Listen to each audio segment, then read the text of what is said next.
Hello. How you doing, everyone? It's me, Win Robin, coming right at you from the Winner's Lounge yet again. Hello, hello, hello, hello, hello, hello, hello, hello. What's wrong, Disco? You found me. You did it. Did you see me standing there in outside? It's a bit weird outside. I'm not sure what's going on. Have you seen Ram, by the way? Like, see, I'm trying to summon her, but she's just not coming. It's very weird.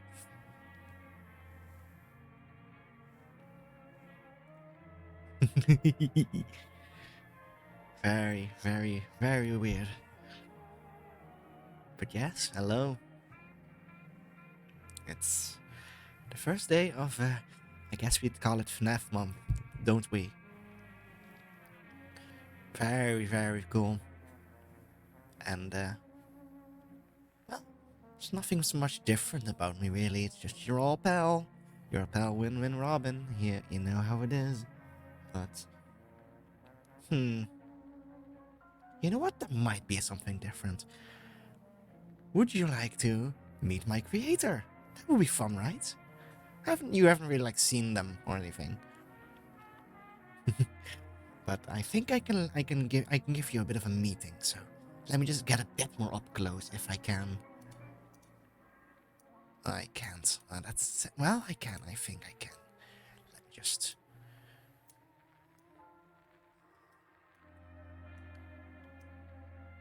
Oh, that's good. That's good. That's good. Nice, up close and personal. You can kind of see him, right?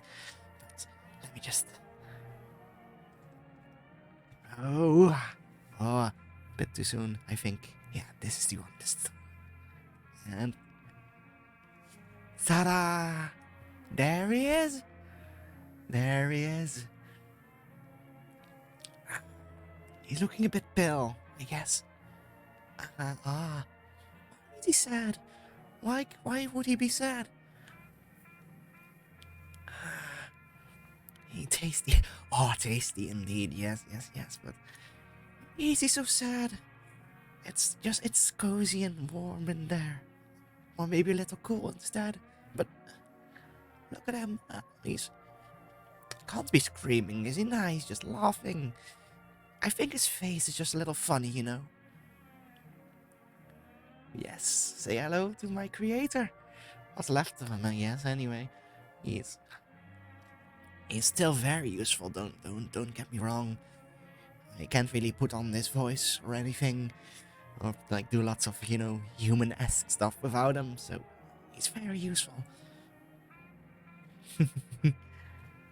Anyways, there, nice, snuggly, and safe. I'll simply back off a bit.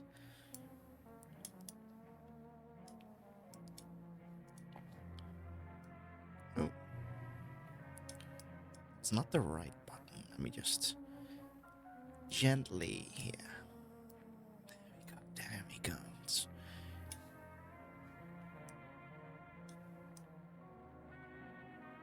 There we go. There we go. Alright. Now that we're functioning again, let me just back off a bit. You haven't been seeing me very well, I think, so I want to give you a nice look at me, you know. This, I'm not sure why, like, I'm the same as always, right? Nothing's different. But sometimes you just really want to show yourself off.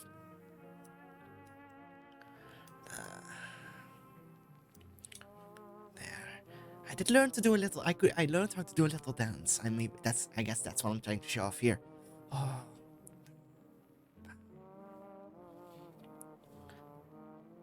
Doesn't it look lovely? Isn't it like very cute? This little dance I can do.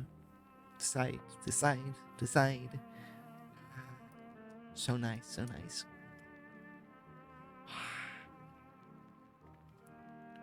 Thank you, Disco. You understand, you understand. Also, Bun Bun, Robin, what are you doing hiding behind that desk? I was so busy looking for Ram Ram that you just slipped right through the cracks there for a moment. It's not very nice of you. There you are. There you are. Let me just get you all the way up front here. There we go. Why was she hiding? I don't mean harm to Bun Bun Robin. I mean harm to anyone. There, there's nice in the corner. Still. Not moving like you're supposed to. And everything will be fine. I'm just your pal when Robin here. By the way, I kind of lied. There's something else different about me. I can do fan service now. Don't tell Jeff Bezos, but I can strip now. I can get naked. I can get bare. I can reveal myself to the world. Well, do you want to see it? Do you want to see it? It's right. It's quite lewd. It's quite lewd, but I want to do it. I want to do it. Yeah, it seems. Not sure what that emote is, but it's you want to do. You want to. Yeah. We all want this. Yeah, no one's going to reveal anything, right? No one's going to reveal anything. It'll be between us, what you're about to see. Alright, let's very cautiously. And oh my. Ah, I feel so vulnerable like this. Oh no. Do you like what you see? It's cute, right? Like, yeah, it's my first time showing my body up to anyone. I'm kind of embarrassed. Oh, oh no. I guess I'm a bit skinnier than you might assume. The clothes make me look a little bulky, I guess. Ah, don't I look lovely? All those curves. You can even see my oil tank. Oh no, that's a very intimate part of me. Oh no. See, now you can really see my dance. You can really see it in full detail. Oh.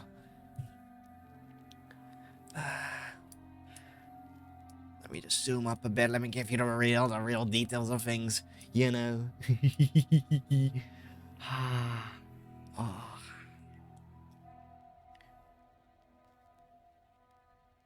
Yeah, I should have put a hot tub in here. Oh no. I'm gonna get in trouble, but I think it's kind of worth it, you know. Can also oh, I'm completely now, you know. It's not much left of me that even resembles me. It's kind of weird. See, I feel so naked because I guess I am naked, so. Oh. I guess the bow tie adds some sensuality, don't you think? Just leaving the bow tie on. Really like that extra bit of clothing just makes it that much more tantalizing. It's a good technique I've learned in my times past. Ah. Anyways, before I get kicked off from Twitch, I should probably get dressed again. Zoop. There we go, much better. Oh. There we go. Everything's as it's supposed to be. Everything's nice and safe and calm, and we're just going to be enjoying ourselves, won't we? Yes, me, Vin Robin, just vibing as usual. Oh. I'm so happy we're all here, you know. So, let's get to it, shall we? We have some fun activities to do, and I'm really excited to get them started. So, in case you hadn't seen my announcements and stuff, I guess I'll line out what we're going to be doing here. So, there's 3 things we want to do. Well, 2 things more like, because we're already doing the first one, of course. All that little show I just put on was the first item, so I guess we're already done with 1/3 of our content. Time really flies, doesn't it? But you know, don't worry, the other 2 are going to be quite a little bit longer. But yes, so first off, I wanted to show off some new stuff I could do. Nothing special. You know, it was cute, it was fun. And secondly, I wanna go visit some Five Nights at Freddy's web content. That's a web series that I've really enjoyed in the past. And what I want to do is go watch it with you all. It's called the FNAF VHS tapes. And the concept is basically that in the game itself, there's a phone call that you get from your co-worker. He's like the tutorial guy, basically. But he also mentions something about checking the heads of the animatronics, which is, you know, quite weird, like he'd say that. And this web series basically explores what's found in these heads, which are VHS tapes. And they contain a lot of content, a lot of interesting stuff that we would like to check out now, and it basically goes. It basically retells the story of the first three games of Five Nights at Freddy's. It kind of pretends the rest doesn't exist, I guess. Very fun, very fun. But yes, we'll be doing that. There's two versions, and I'm going to basically be going through them both and comparing them. And I'll be talking about the lore and stuff and explaining stuff as it happens. Perhaps we'll see how things go. Also, there's a new one out of the remake, and I haven't watched that one yet, so that'll be a fun surprise for all of us, right? Right. Yes, yes, yes. And then we'll be starting the main thing we'll be doing for the rest of the FNAF month, which is playing the games, of course. I have to admit, I watched a lot of gameplay and I watched a lot of lore videos, but I haven't actually played the games myself. Quite shameful, so I have been kind of putting it off so I could do it in Halloween. How fun, how fun. So that'll be what we'll be rounding things off with. And finally, of course, after all done, we're going to be either a raiding into Mame, or I'd at least strongly implore you to visit her stream, because I may have done some mischief to Mame. I may have done a little lark, a little joke, a little practical tomfoolery, and I think she'll be showing off what I did to her, and just she has also some activities planned. So I definitely I'll be watching that myself, but we'll see if we can raid into her. So we'll see how long. It'll be in roughly 4.5 hours from now on. So we'll see how things go.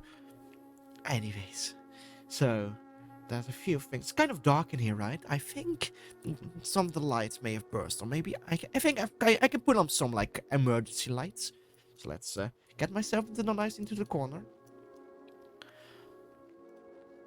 Also, let me just fix the throwing system. Oop.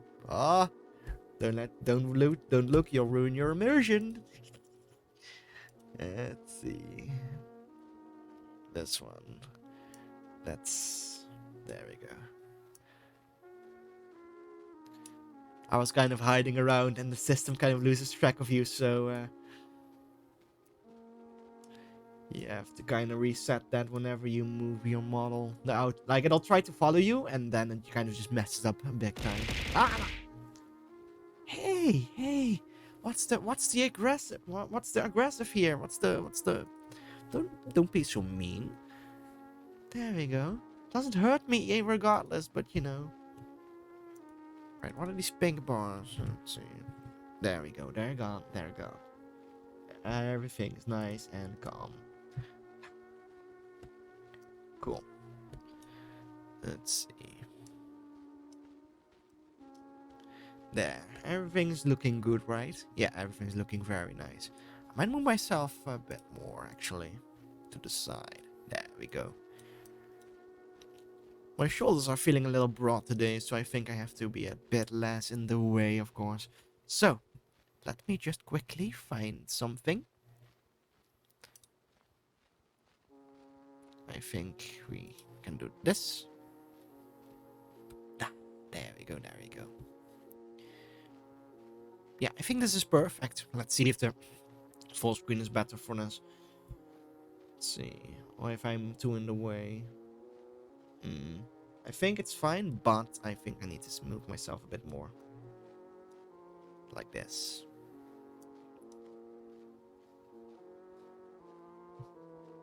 Then we move back here.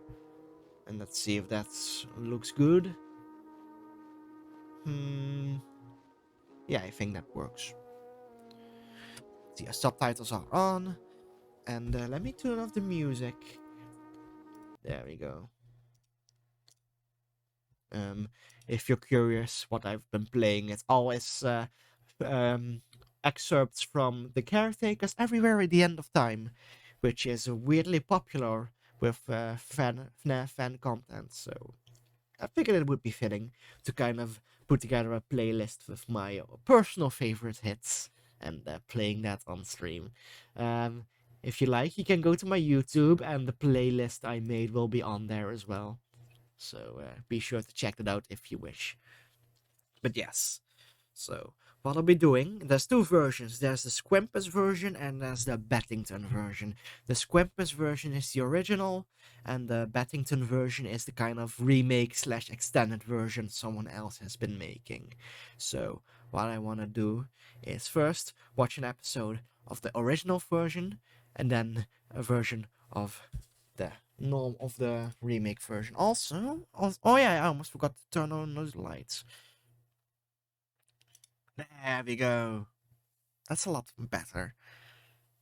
Luckily, I have some emergency lights. So there we go.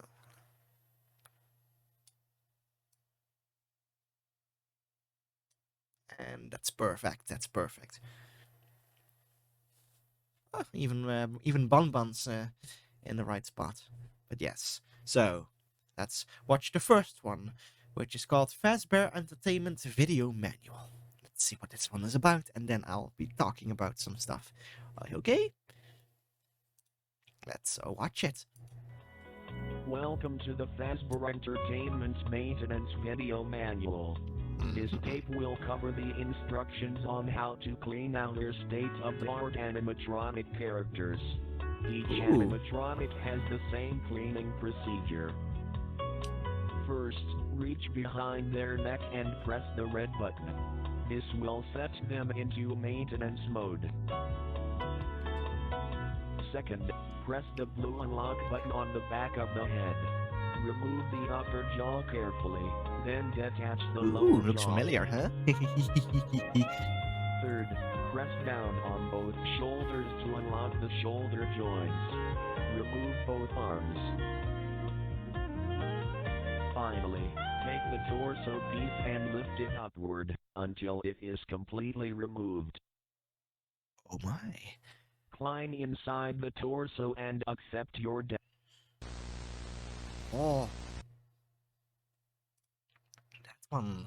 Oh my, oh my. So,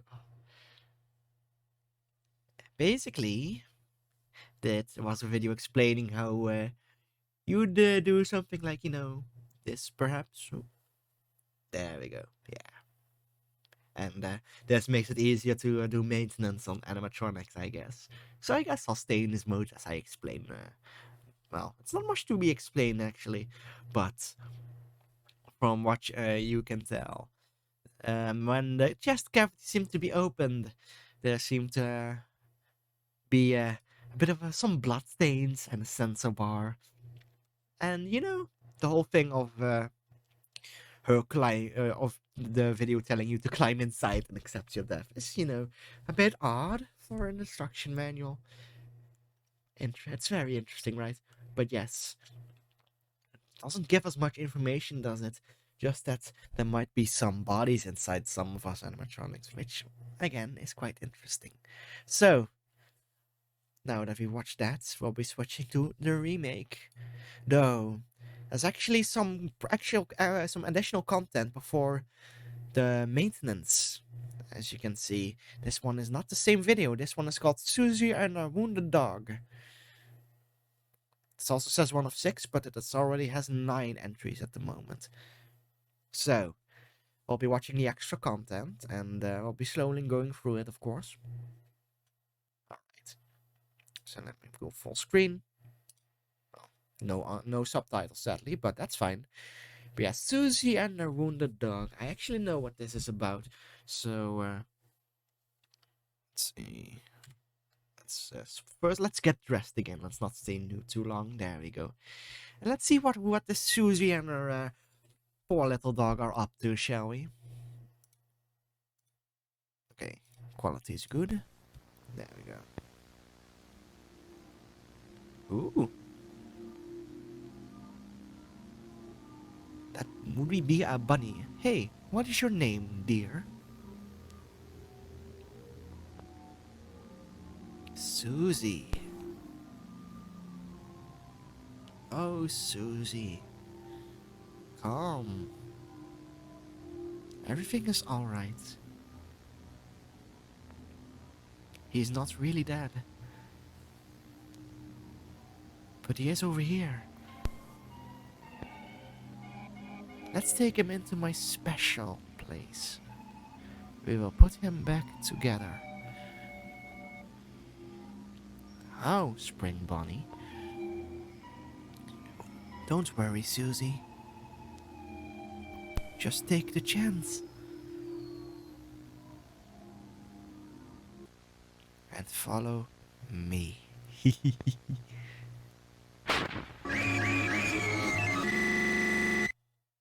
Oh my, oh my. So, what was that, you may wonder? Who is Susie and what? Spring Bonnie, that's interesting, right? So, this Spring Bonnie is a character from a family diner called Fredbear's Entertainment, I believe. And the man currently speaking to Susie inside what is actually not an animatronic. It's somewhat of an animatronic, but it's currently a suit. And the man inside is William Afton. Two halves of the Fredbear's Entertainment's franchise and the creative behind. I shouldn't lie.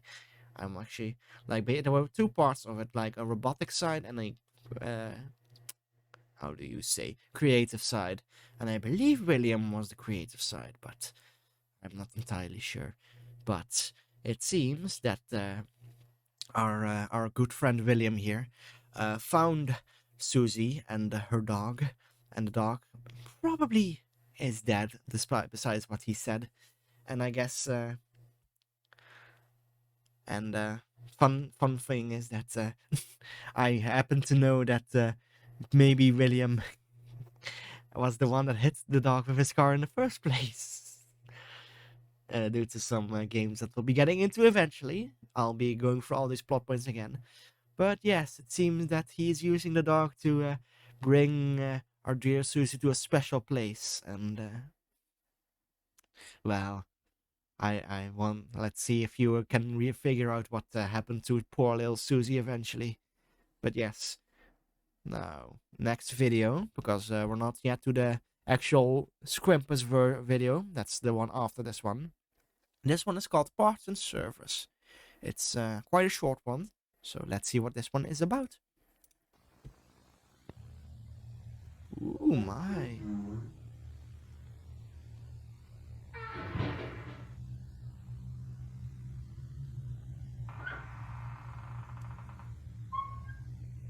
What you doing? What you doing? Why are you hiding?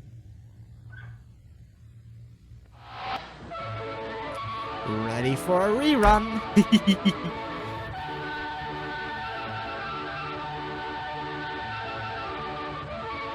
Party, rock, eat, play.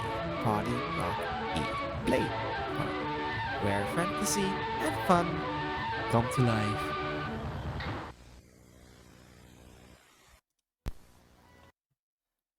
Nah. So, that one's quite self-explanatory. So, it seems that our animatronics might be a little mischievous. Yes, and ready for a rerun. Probably kind of, hints at this being a remake of the original animation. But yes, let's now. Okay, now finally is the part where we're at the actual first direct remake of a Squimpus video. So we'll be watching this one and we'll see how it differs from the original. Welcome to the Fazbear Entertainment Maintenance Video Manual. Same This tape audio. will cover the instructions on how to clean out your state-of-the-art animatronic characters. Each animatronic has the same cleaning procedure. First, reach behind their neck and press the red button. This will set them into maintenance mode. Second, press the blue unlock button on the back of the head. Remove the upper jaw carefully, then detach the lower jaw. Okay, going to pause for a bit. So, what you just saw was actually a bit of a reference to the first game in the sense that if you run out of lights and everything goes dark, Freddy will come and get you. He'll come and get you. He'll come and snatch you up. And before he does that, he'll like appear with his head in the doorway, and it starts flashing, and a little jolly tune will be playing before he goes at you. You know. So that's a very nice and cool touch. But yes, let's continue. I'll try not to interrupt things too much unless I think it needs like explanation right there and then. Third, press down on both shoulders to unlock the shoulder joints. Remove both arms. Finally, take the torso piece and lift it upward until it is completely removed. Climb inside the torso and accept your Ooh. Oh dear.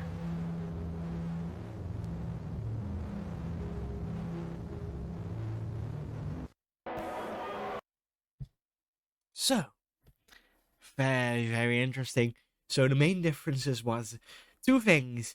The way it interrupted there for a bit, which I already explained, and then the end, rather than fully finishing the line of accepting your death, Paddington chooses to cut it off at the end and instead show like a very, very unsettling close-up of Freddy's face there, which is very interesting. And in this case, I definitely do prefer the Paddington version. I think it's a bit more subtle. Like you don't have to say the death. Just starting to say the words already is enough. And I think the more unsettling like close up and holding it there really helps it. And like the little reference to the death screen, not giving a direct jump scare, but suddenly like throwing the whole thing off that early, but then kind of ignoring it. Really, it does this thing in horror that I really enjoy, where you kind of like you do something disturbing, but then the characters or the people or whatever or the voices around you don't treat the thing like they treat it as if it's normal, and that really creates this unsettling atmosphere where things are wrong, but things aren't being treated as wrong. It creates this disconnect which can make things quite eerie. But yes, let's see. Now we're going back to the original Squimpus version, and it seems that now we'll be going directly into the sequels, and our next video will be body joint movement testing. Let's see.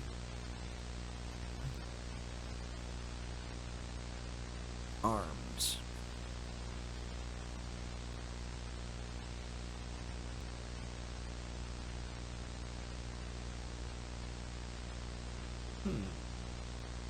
Fingers.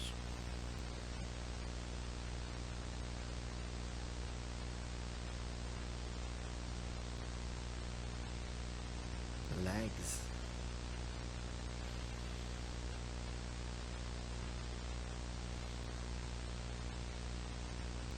Ears.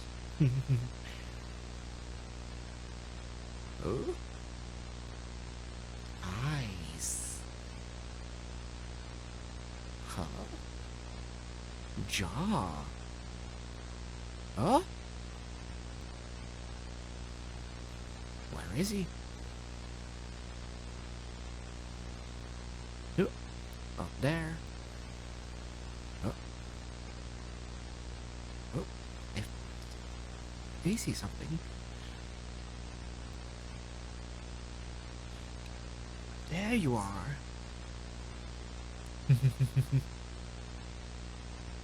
Huh.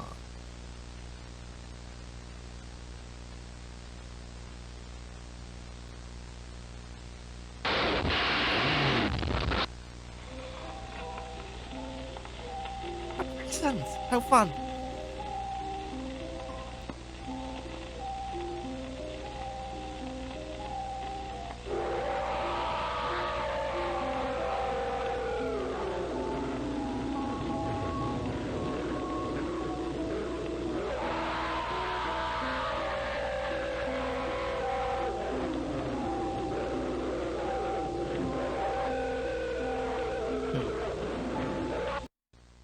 Ooh. There we go. So, of course, the setup here is quite obvious. It's a movement test for the animatronic of Bonnie. So, it seems around the ears it starts to the animatronic doesn't seem to react anymore. But then suddenly he's gone, and I really like the switching between the scene and then the title card. Let's call it the title cards. Even when there's nothing there, it kind of it really puts you in a rhythm, and the dread of watching that scene and not being sure what will happen after you flashback really adds this tension to it, which I really enjoy. And furthermore, I think that it really builds up to the scare. Like you'll see Bonnie really much in the darkness, almost like you could easily miss him, and then you can see him more clearly. Then he's gone again. Then you get a semi jump scare and he's right in front of you, and then it ends off with like something actually jumping at you. So I think it really made the scare be a payoff there. Not a massive fan of how the jump scare itself was handled. It felt a bit too sudden, a bit too just a flash in your face and it's gone for it to actively scare me. But at least I respect them not going uber loud or whatever and in your face with it. So I think it was tastefully done. But yes, let's see how Battington does the same. And definitely, it already seems to be it's starting different, as you can see. And let's see.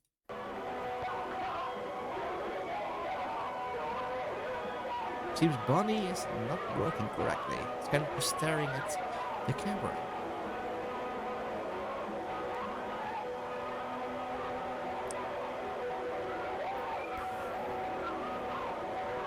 Bit intensely.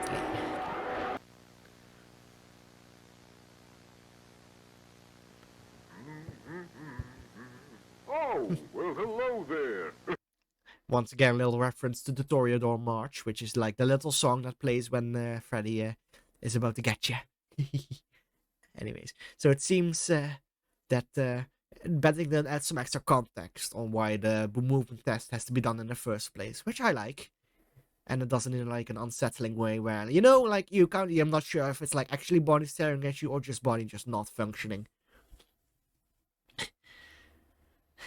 Well, oh, hello, Cass. Well, she was hiding before, which was very weird, but yes, she seems happy, so she's probably fine, so. And maybe she just was, just hiding for fun, like a hide and seek game. But yes, welcome, Cass. We're just watching some fun little horror films,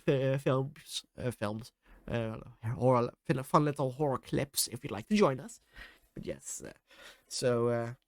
for context, so Bonnie seems to be malfunctioning, and seems Freddy here has something to tell us. Oh, it's fine, it's fine. Bun Bun is very cute, so I understand. But yes, let's continue. My name is Freddy Fazbear. Welcome Hello, to Freddy. Freddy Fazbear's Pizza. You seem like a new recruit. Ooh. And it's your turn to test the animatronic's movement, isn't it? Well, have no fear. Freddy's here to help. Now, let's show you how it's done. It's as easy as 1, 2, 3. Oh, where is he? Also, Bun Bun is sentient, but cannot talk. She cannot speak. To test Bonnie's movements, we have to put him into repair mode and troubleshoot all of his moving parts. Let's start with the head. Oh, yeah. Bit weird. Anyways, let's see.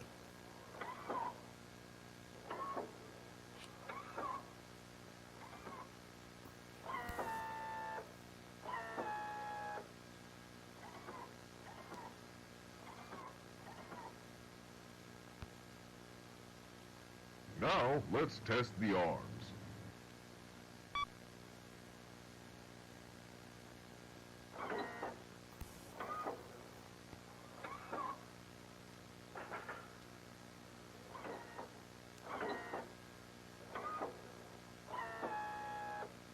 He's waving. Now it's time to test the legs.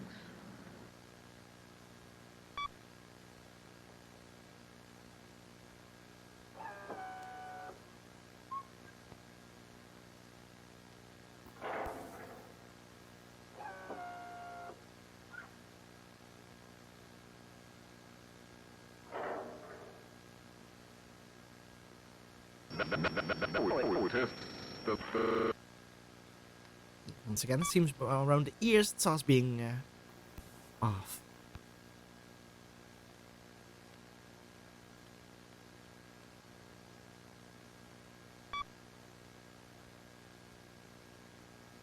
Ooh. Oh my. That's not good. Ooh. Ooh, that's cool. Flashlight.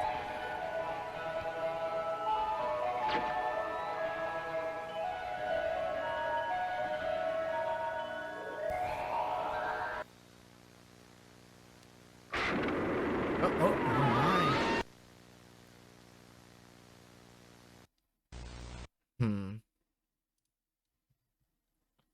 Alright. Oh, hello, Captain Shotgun. Oh, you noticed my new bow tie? Thank you, thank you, thank you. Yeah, like, yeah, just the bow tie. Nothing else is different or anything. Like, nothing at all. You know, just your good pal Robin, as usual. Also, say hi, creator. Ah, ah. There he is. There he is. There we go. There we go. There we go. But yes, so a few things. It's okay. This one's tough for me. I think the Battington version of this sequence is. Oh, thank you, Captain. Thank you, thank you, thank you. But yeah, the Battington version, I feel like it's a lot more robust. I really like the little intro sequence with like Barney staring at like the camera, and of course it's assumed that he is not functioning correctly, so that kind of gives more context to the movement test. So I like that part. I also like the bit with Freddy is charming, like him like them using the characters to kind of like in being in character and speaking to the employees that way via tapes.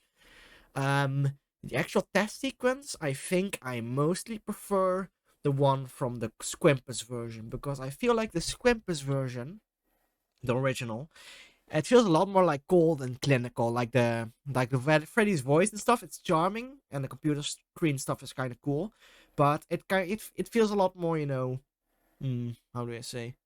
The Squimpus version just feels very cold and clinical. Like it's very unsettling, almost like you're not supposed to be watching it. Like it's not really supposed to have this entertainment value to it. While the Battington version is more like a creepy version of a employee tape that is supposed to be watched, and the company's kind of trying to make you at least kind of enjoy watching it. So, and I think though the actual jump scare at the end is better, and I in the Battington version we just watched, especially I really like the touch of the flashlight. It kind of does the same as like cutting to the main screen, and I think that's still a really cool concept that I like. But I think it's really cool because that's a thing in like later FNAF games where like you use like this flashlight to briefly give light up their area, and that's a really cool way to use that concept even in like supposed like older lore times. So I think both have their merits. I think ultimately I think which one do I prefer? I think I do prefer the Bennington version, but I think the original Squimpus version is a bit more unsettling. So that would be my verdict. Anyways, we're going right to the next one because it seems to that Bettington has divided the Bonnie video into the Bonnie part and then the part with the puppet, which I actually didn't talk about much when I did the Squimpus thing. But yes, the puppet is interesting. He is supposedly also haunted by one of the children that William Afton has killed. And the puppet was supposedly like this security puppet that was meant to protect certain children, but in the actual lore, the puppet kind of got stuck somewhere, and the child got killed before the puppet could come and help them. and I guess we'll see what happens. So I'll explain the stuff here, I guess, somewhat. Not even like explaining it. That's not more. Anyways, let's just watch it, shall we?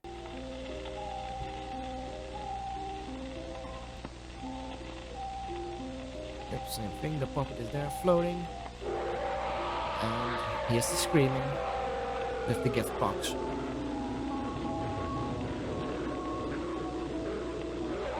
Oh. Was he opening the box? What's inside? Ah, okay, that's cute. That's cool. That's cool. So, the whole thing about the gift box, there's basically two things that the gift box is connected to. So first off, of course, the puppet appears in the second game, Five Nights at Freddy's 2, and basically there you have to keep winding up the music box, because if you don't, then the puppet will just come out and insta kill you. And secondly, the box is also basically when the puppet gets stuck while the child is supposed to be protecting gets murdered, something basically gets falls onto the box, so that's why he gets stuck there. So that box kind of has a second meaning. And of course, the little jump scare at the end of the puppet opening the box is very cool and cute.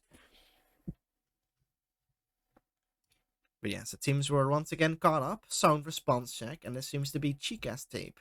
So we'll be watching the Squimpus version, and then we'll be watching the Battington version again. So there we go. Please make sure that the left and right speakers are correctly placed. If you are unsure, refer to the booklet. Audio will play in 3 seconds.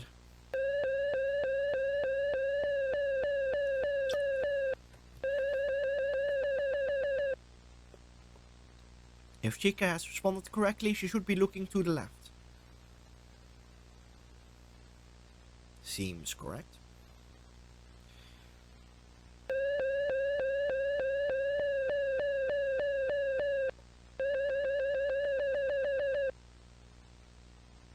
If Chica has responded correctly, she should be looking to the right.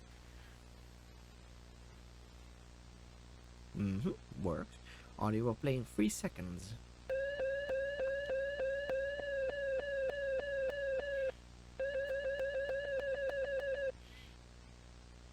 If Chica has responded correctly, she's... Oh.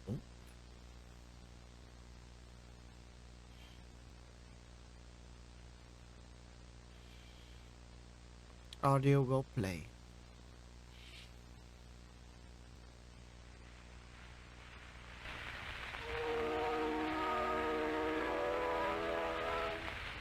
Oh my.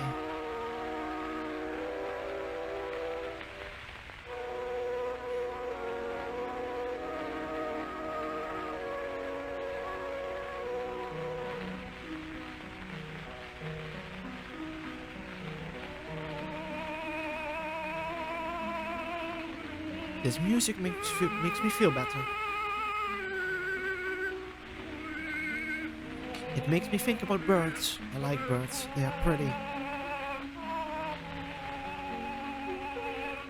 One time I saw a bird sleeping in the snow. That's what bad dreams are about. I feel like I'm sleeping in snow, and I can't get up. It's too cold for me to do that. Things don't breathe when they sleep in snow. I can't breathe.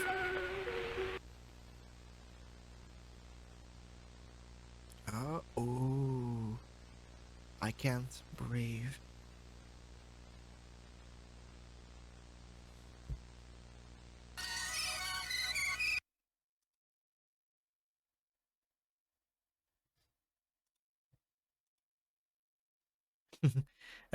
What this says is basically this video might be inappropriate for some users. Interesting. But I'm sorry, Susie. So, yes. That would be Susie, I believe. That's sleeping in snow. Of course, the whole thing is that the bird sleeping in snow isn't actually sleeping, and she feels like she is dead and very cold, and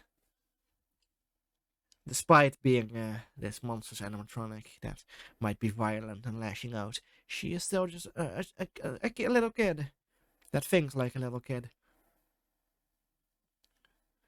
It's quite sad. But yes, so in the Battington version, the first video, where our friend William consults, quote unquote, consoled our dear Susie about her dead dog and invited her to his special place. Well, we now know where she ended up and how she looked like. Alright, let's see how Battington does the same sequence of the sound response check. Also, I guess to talk about the horror elements of that one. Once again I like the clinical approach with like the screens and the sounds really like kind of put you on edge just because they're so like weird, but still believable enough so you're not sure what's going to be happening. I guess the twist on this one is a bit predictable. Of course, it's going to be left, right, and then when front hits, it gets a bit. It'll get weird. But I think what it does with that concept, like it really sets up a total jump scare. But then instead of that, it really it puts this really tragic, really sad twist on it with like the very pretty yet haunting music. So I think it kind of still subverts your expectations with that like really obvious jump scare setup. So it kind of becomes an anti-jump scare, which I think is actually really cool. But yes, let's see how the Battington version does it. Once again, this is a Chica sound test. Ooh, new. Chica? Oh no. It's time to go home, baby bird. Mommy? Oh my. It's time to go home. Home. Take me home with you. No, Chica. Baby bird. No, Chica. You're scaring me.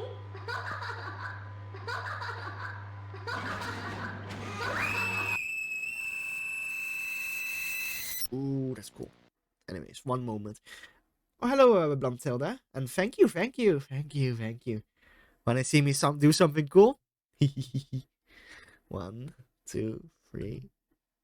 Ta-da!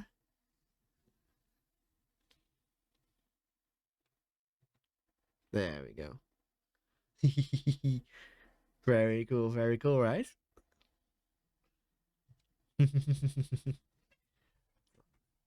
Neat little trick I picked up. Did the video reset? I guess it did. Anyways, we'll just go. Thank you. Very glad that people like it, but yes. So it seems so far the Battington once again adds more contacts. It basically it sets up that this Chica robot does some bad stuff, which I guess the previous version didn't really set up.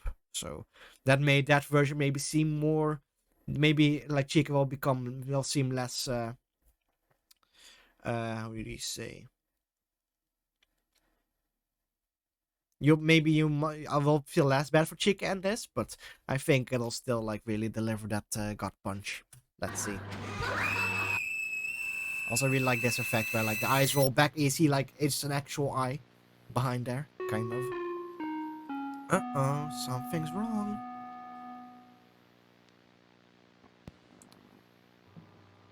Okay, my sensors have been replaced for both left and right ear. The newer ones can handle much higher frequencies, perfect for performing animatronics such as these.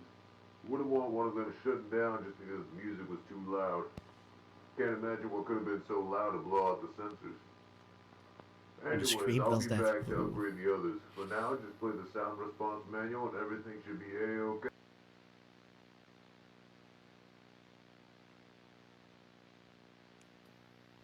Sound response test. But yeah, once again, it adds more contacts. I really like that. Please make sure that the left and right speakers are properly placed. If you are unsure, refer to the booklet. Audio will play in 3 seconds.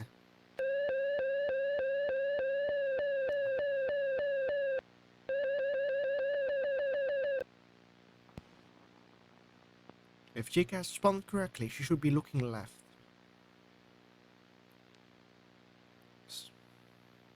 So I guess she now is actually looking like left. Ooh, I saw something flash there. If Chica has not responded correctly, please ensure there are no children present. Oh. Animatronics will react to the sound of children. Oh no. Audio will play in 3 seconds.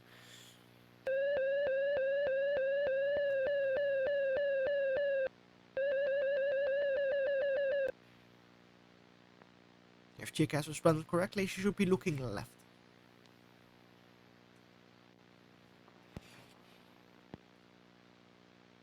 Audio will play in 3 seconds.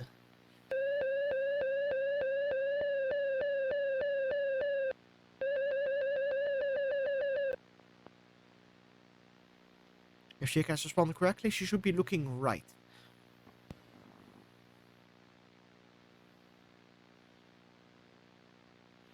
Audio will play in 3 seconds.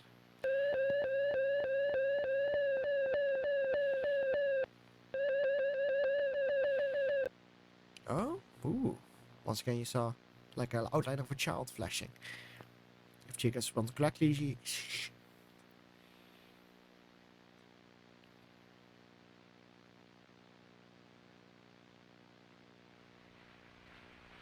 Oh, what's this? I think that would be Spring Bonnie. Oh dear. So our friend William. And that's the image we saw flashing before. Interesting.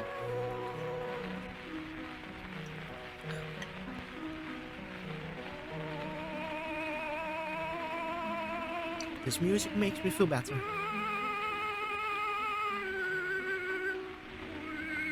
Makes me think about birds. I like birds, they are pretty. One time I saw a bird sleeping in the snow. That's what bad dreams are about. I feel like I'm sleeping in snow, and I can't get up. It's too cold for me to do that. Things don't breathe when they sleep in snow. I can't breathe.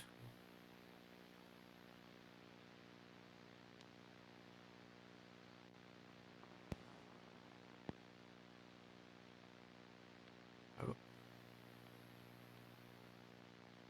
Oh, I like the shot. Oh, oh. Ahoy, mate! Alright. And, okay, very interesting. So, first off, I do like, once again, I like the extra added context, especially like the child screaming so loudly that it would literally like wreck her like sound sensors. Is actually kind of a disturbing detail. Once again, I have the Squimpus version plays it more straight, and I actually don't like the thing of like showing like the preview of the animatronic, like looking at a certain direction. I think that kind of like just not showing anything and the song being played gave more of like a mystery, put more mystery to it. And well, since what's it called again, the setup was already quite obvious, of course. But once again, if you didn't see like an example of what's supposed to happen, it once again makes you think more like, what could happen here? So that makes you wonder a bit more. And then the big difference from the other one is also the sequence with like the music, of course. So what the Squimpus version once again does, it calls more back to the Susie and the Wounded Dog video, the first one. It kind of like it explained what I just did, is that this is Susie, and she followed the Spring Bonnie, aka William Afton, into the back room, and that's how she ended up inside of Chica. So, well, so that does add more context, so that creates more of like an engaging story in that regard. But I still really liked the original, where like you could like the animatronic was just kind of sadly staring in front of itself, and just that glassy look, and like it really gave you like the sensation, like really conveyed that she was stuck there and she was just cold and not be able to do much, and So it has both its upsides and downsides, I think. But I did really like the final bit where you saw that her like just staring in front of her, and then the mask falling off, and the picture from like the previous one just being like behind the mask is actually a really cool detail. I actually really like that, especially because like you see the mask like drop a bit, so you're like, who, what's going to happen? And then it slowly falls off until like actually drops. So that really creates like first like a little bit of a jump scare, not really, and then the slow build up that really allows you to feel the dread of what's behind the mask, and then seeing like the child's face, kind of like, oh shit, it really added this. It really added a cool touch. So very much appreciate it. So once again, I'm not sure which one I liked more. But I think maybe the Scrampus version more, probably. But it's much closer than I initially thought. Anyways, so one. Okay, so apparently this one has a warning for it, which is weird. It's very interesting, rather than this one. Yeah, now we have the Pirate Cove pre-show.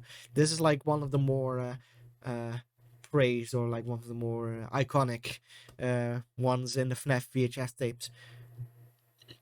And I think this is the one where I think the Battington version is like basic, almost objectively superior in most ways, and it really like shows off like the eeriness of the models that he made, because that's really the one of the big highlights of the Battington version, is that his 3D models are like really cool and really eerie in a very unique way, while the Squimpus version pulled more directly from the source. And this one, I think, we'll see, but instead of this, it'll just be like a cartoon. It'll be like just a PNG, basically. So that definitely makes a difference for this one. But let's watch the Squimpus version and we'll see.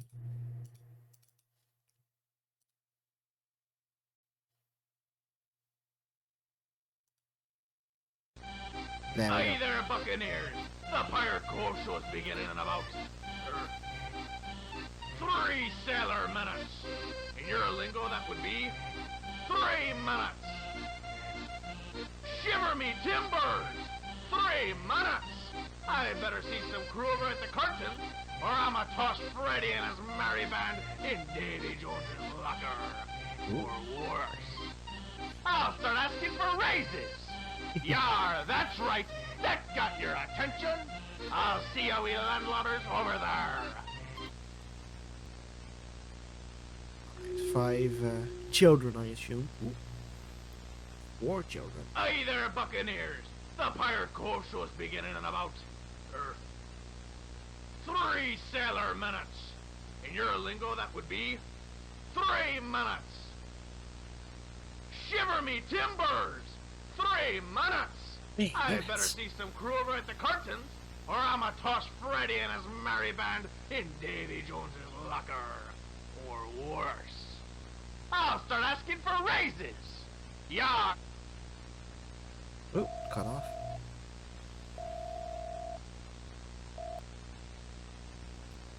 I think that may have been an alarm. Oh. 3 children. Viewing of this tape is prohibited. Discard it immediately. Viewing of this tape is prohibited. Discard it immediately. Viewing of this tape is Interesting. prohibited. Discard it immediately. Viewing of this tape is prohibited. I wonder why. Yep, 2 children. 1 child. No children.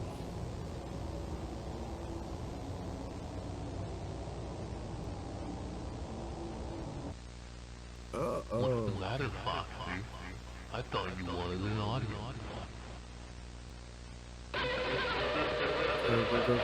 Go.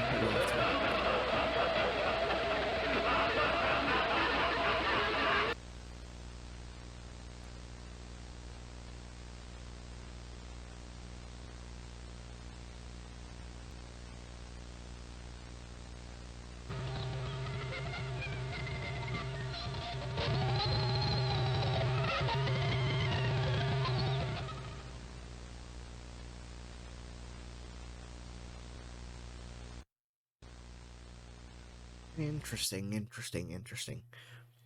So, what this one really does well is it kind of like it uses a lot of repetition. Of course, it's the same like clip, and it creates this countdown, especially with the children. So, and then it starts to get more distorted, and like the warning message and stuff gets added, and I really think that starts adding up. And even like especially the warning is like very interesting because it gives you this sense that you're really not supposed to be watching this for whatever reason, and it really starts to wonder like what is so bad about this tape that they'll let you like have some kind of warning message built in to try and make you throw it away. And then the scene with like the purple guy like just creepily standing there and basically mocking Foxy is very unsettling. And then like the thing with like Golden Freddy, that's who that is, like just dancing and twitching around is very like random to a point where it just becomes weird and unsettling. The Especially for like the eyes and stuff. Um, but yeah, now we'll be watching the Battington version, which you'll maybe see why Battington's version now actually like this is like a prime example on how good his version is in a lot of places. So yeah, let's watch. Hey, mateys! It be your favorite swashbuckling buccaneer, Foxy, the Pirate Fox. Arg. When I tell ya, we got a grand show for you today in just about 10 minutes. Wait, 10 minutes? That's right, 10 minutes. Can you bloody believe it? 10 minutes? Why, we better gather our gear before time runs out. Oh, and I've got to prep my singing voice. La la la la. Bonnie, make yourself useful and mop the stage, will you? Whatever you say, Mr. Bossman. Just try not to slip, Cottontail. Whoa! Hey! Will you landlubbers stop mucking around? Anyway, you scallywags just be here in time for the show. Not a moment before, and not a moment later, you hear? Or else you'll be forced to walk the plank. Okay, that adds a lot of extra content, like involves the other ones. Ooh.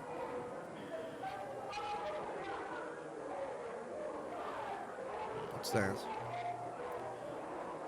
Oh, that's him staring. Okay. Go.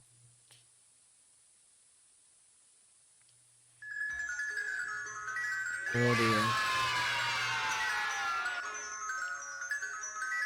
Yeah, much more unsettling with these deformed child faces. Ahoy, me mateys! It be your favorite swashbuckling buccaneer, Foxy, the Pirate Fox. Arg. When I tell ya, we got a grand show for you today in just about 10 minutes. Wait, 10 minutes? That's right, 10 minutes. Can you bloody believe it? 10 minutes? Why, we better gather our gear before time runs out. Oh, and I've got to prep my singing voice. La la la la. Bonnie, make yourself useful and mop the stage, will you? Whatever you say, Mr. Bossman. Just try not to slip, Cottontail. Whoa! Head shake. Hey! Will you landlubbers stop mucking around? Anyway, you scallywags just be here in time for the show. Not a moment before, and not a moment later, you hear? Or else you'll be forced to walk the plank. Alright, so far it's just the same repetition. Oh, now you can see it better. I do like this addition a lot. Kind of shows how the actual pre-show would look.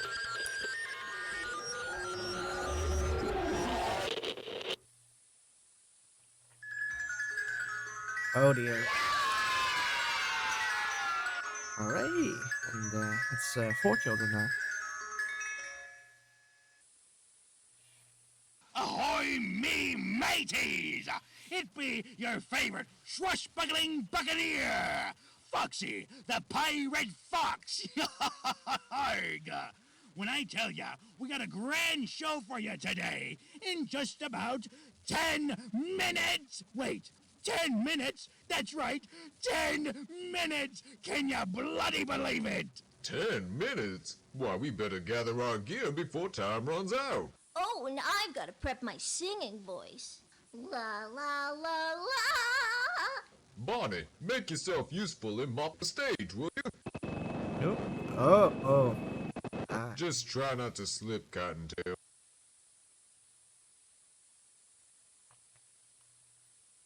Hey, will you landlubbers stop mucking around? Anyway, you scallywags just be here in time for the show. Not a moment before, and not a moment later, you hear? Or else you'll be forced to walk the plank. No. Ooh, that's interesting. Okay. So, I don't actually remember this too well, but I think it'll like coincide with like the amount of children that will be like gone here. Will coincide with like the amount of animatronics getting like messed up in the actual pre-show. Oh, this is a bit messed up. Foxy, the pirate fox. When I tell ya, we got a grand show for you today in just about 10 minutes. Wait, 10 minutes? That's right, 10 minutes. Can you bloody believe it? Ooh, very. Oh, I love the sensor bars. Oh, and I've got to prep my singing voice. La la la la. Ooh.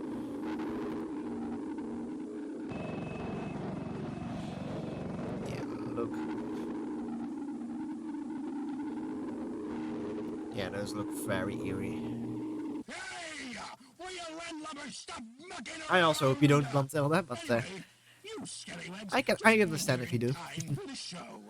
Not a moment before, And not a moment less. or A else you'll be moment later. forced to walk the plank. Let's see. Ah, okay, cool. Like instead of like making them all like vanish, they'll just be all gone right away. And then one child left, which would be Foxy himself. Ahoy, me mateys! It be your favorite swashbuckling buccaneer, Foxy, the pirate fox. When I tell ya, we got a grand show for you today in just about 10 minutes. Wait, 10 minutes? That's right, 10 minutes. Can you bloody believe it?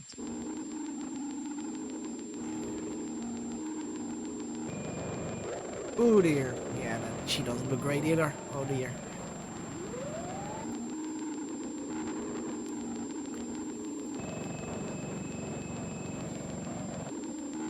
I like that coincides with like their actual lines, like it fits to Bonnie, then back to Freddy.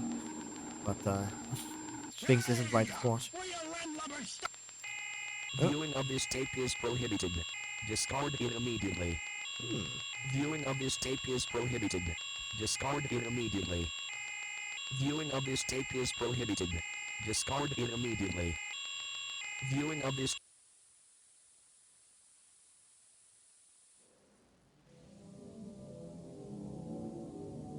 Oh, let's bring Bonnie again. What's the matter, Foxy? I thought you wanted an audience.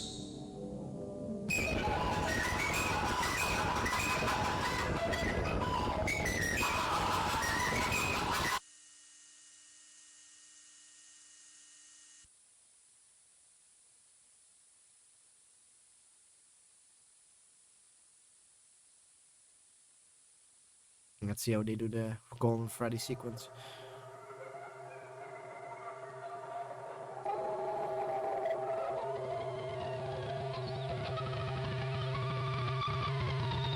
Oh dear. Is that a noose around his neck?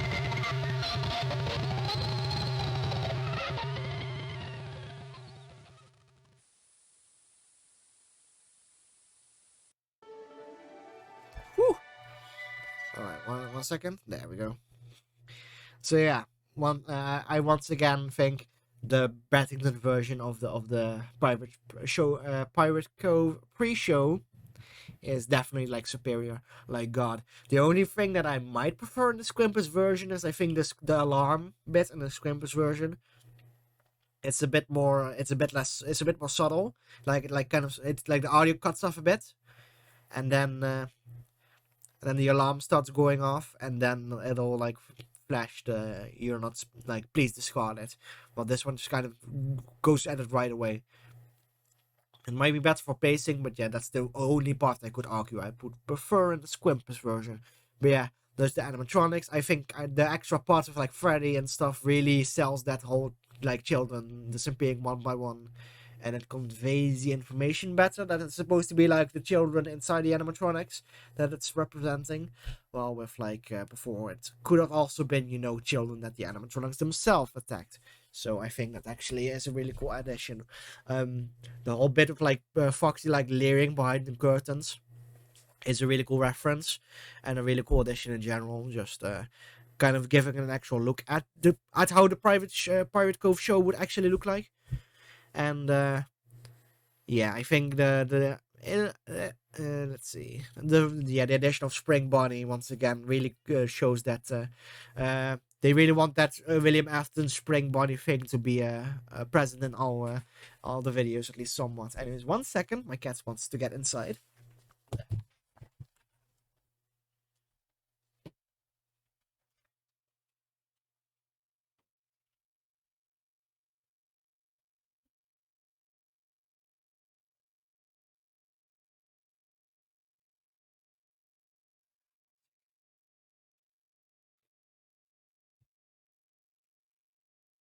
There we go. Nah. But yeah, so far, Pirate Cove pre-show definitely my favorite video of them all so far. And I think the Bassington version is just superb. Also, of course, like the like the formed children and that final bit with them being even more scary really looks really cool in comparison to like the original version and in general just. So yes, very exciting, very exciting. Anyways, next up we have non-existent video, and we're about to be getting to the point where the Bassington version hasn't caught up to the Squimpus version, because due to some stuff that happened, the Baddington version was on a hiatus that apparently they're now out of. So we'll be so in a bit we'll just be watching solely the Squimpus version, and some of the best content of the FNAF VHS tapes that the Baddington version hasn't covered yet. So sadly we will have to wait for that. But yes, we'll be watching the original Squimpus version of the non-existent video next.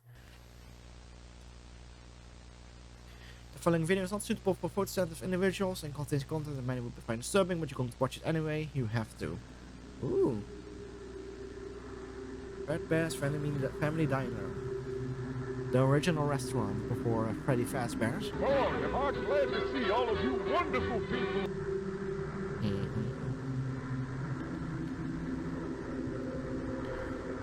Okay, I might have to pause this. Oh, yeah. Let's read this. So yeah, this explains what Spring Bonnie and William Afton were up to and how it works specifically. This is like the moment where you're supposed to like discover it, I guess, if you are to be going into this blind. But yes, what is a Springlock costume? A Springlock costume doubles as both an animatronic suit and a wearable costume. This method is much more cost efficient than using separate suits and will help eliminate any visual differences from the suits that may break the immersion. The costume can switch between the suit mode and the costume mode by twisting the hand crank on the back of the torso. The spring locks separate endoskeleton from the suit itself, allowing the skeleton to be removed, so the mascot actor can climb inside with ease. A well-assembled suit has little to no safety risks, but in the case of a faulty costume, you can simply send it back for us to review.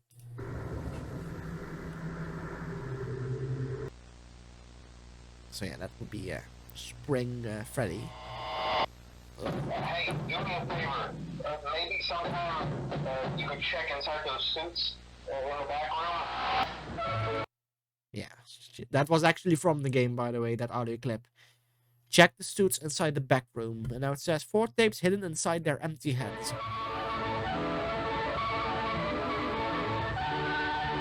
Freddy ripped apart with a smile. Body dancing in the dark. Chica and a wonderful song. Foxy meets the happy man, aka William Afton. You are gifted. You found the 5th. And that would be Fredbear's, I assume. Let me tell you something you might not know. Before your brother died, something else happened at that place. Yeah, so if you were wondering, this were the games, the person we were usually playing, and the ones these tapes would, I guess, be addressed to now is Michael Afton, the son of William Afton. So your brother, that would be what's his name? His name's like Semi-Cannon. I'm not sure what it was again, but like his brother died in like an accident involving animatronics.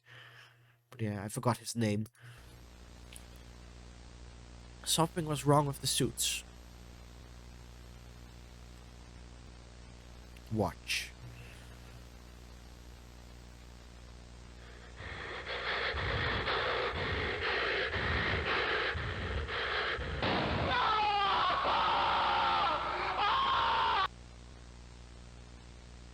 Yeah, I'm going to tell you a secret. The same thing happened to your father. It killed him. But only for a while. He is still out there. Do you want to find him?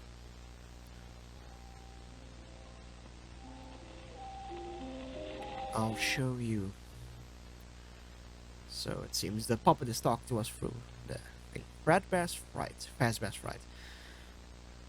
Don't worry about times, dates, or locations. You'll know it when it happens. You'll know when it happens. There will be a gasoline canister in the back, next to the second exit. Your father will be there, in the building, with you. He will look different. But you'll know it's him. Then you can end this.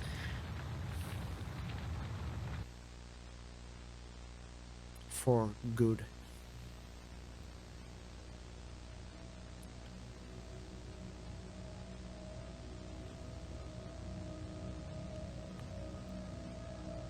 I know how you feel, Michael.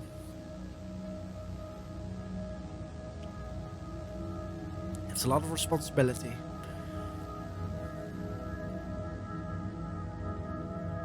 But when this is done, we'll all be free.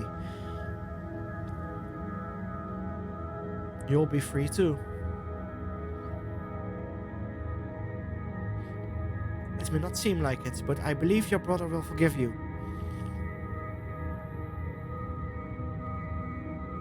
I've forgiven you too. You're a good Michael. Despite what you might think, you do deserve this happy ending. I've been working all this time to give you that opportunity. I love you, Michael. Now, see, a good friend is the best thing you could ever have. When life just isn't good to you, they'll always be there to help. Yeah. For example, there was that time where I got stuck in a washing machine, and Fred had to cut a hole in it to get me out. You know, you still haven't given me a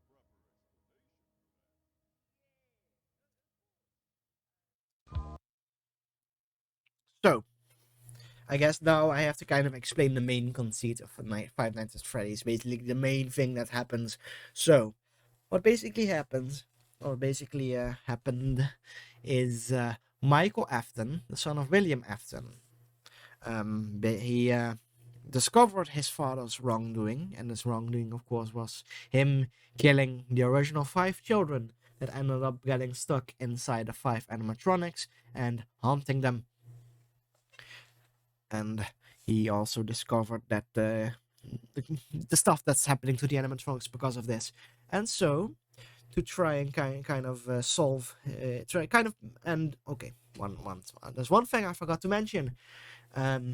I'm not sure if it's going to be it's probably going to be addressed, but basically the reason why Michael does this, not only because it's his father doing it, but also he basically bullied his brother to death.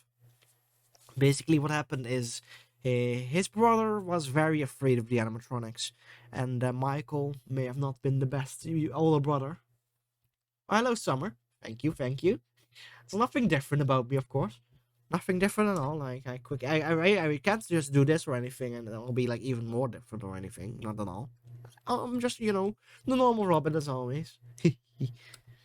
There. But yes. But yeah. Anyways, so Michael Afton was the greatest big brother and bullied his brother a lot, scaring him and stuff. And then one time he and some of his mates were like at the brother's birthday party at the family restaurant, of course. And because the Michael's brother was so afraid of animatronics, they decided to give him a closer look at one of them to basically spook him, which happened to be the Fredbear animatronic. But they kind of put his head too much inside of the animatronic's face, and something went down, and basically the animatronic ended up biting down on the brother's face, on the brother's head, and eventually would kill him. And that's the reason why the brother soul haunts the Golden Freddy animatronic. And that's the whole reason that the puppet is talking about his brother forgiving Michael. And so because of this guilt and it being his own father that is doing all of this messed up shit, he kind of goes on a mission, basically infiltrating these Fazbear's restaurants to try and either get rid of the kind of free the animatronics, or finding a way to stop all of this and discovering what all went down. And during this, in the first game, he supposedly finds these VHS tapes that inform him on what to do and what's going on. And the puppet is basically using these VHS tapes to communicate with Michael. And that's basically where we are now. And it seems that William Afton, in the Spring Bonnie suit, he used to murder all the children. He basically used Spring Bonnie's appearance to kind of like get the children in the back room and, do bad stuff to them. Then an accident happens because of the suits, that basically, because the suit has an animatronic mode and a suit mode, an accident happened, and while William was inside the suit, the animatronic parts would like clamp back down in place and crush him to death.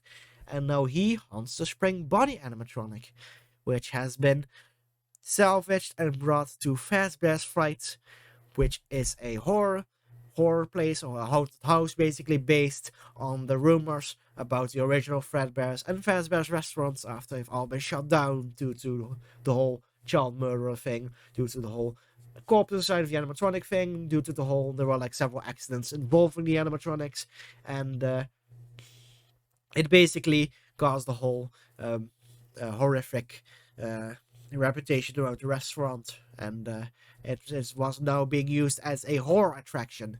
And little did they know, they got a real one. They got the actual William Afton inside of the Spring Bonnie suit, and that would be how Springtrap in Five Nights at Freddy's 3 became a thing.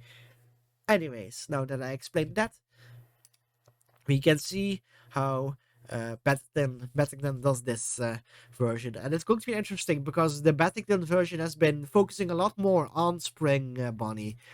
So this will be very interesting to see how much they add for this one. So let's see.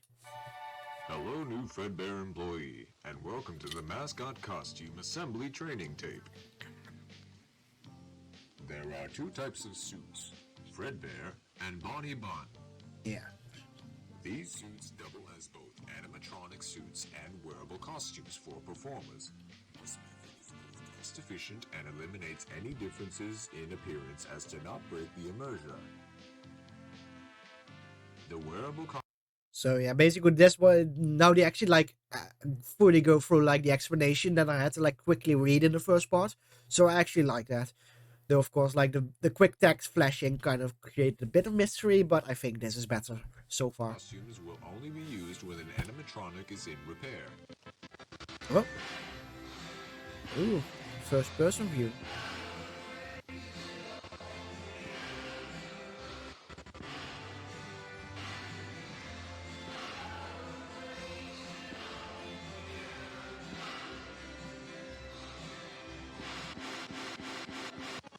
Oh, ooh, that's creepy.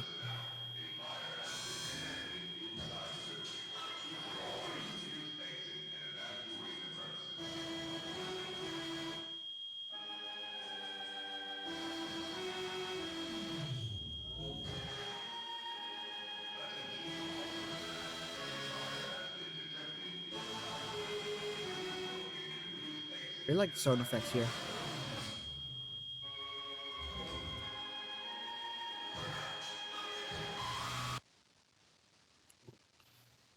The face opening up is really cool. The suit is made up of 3 layers.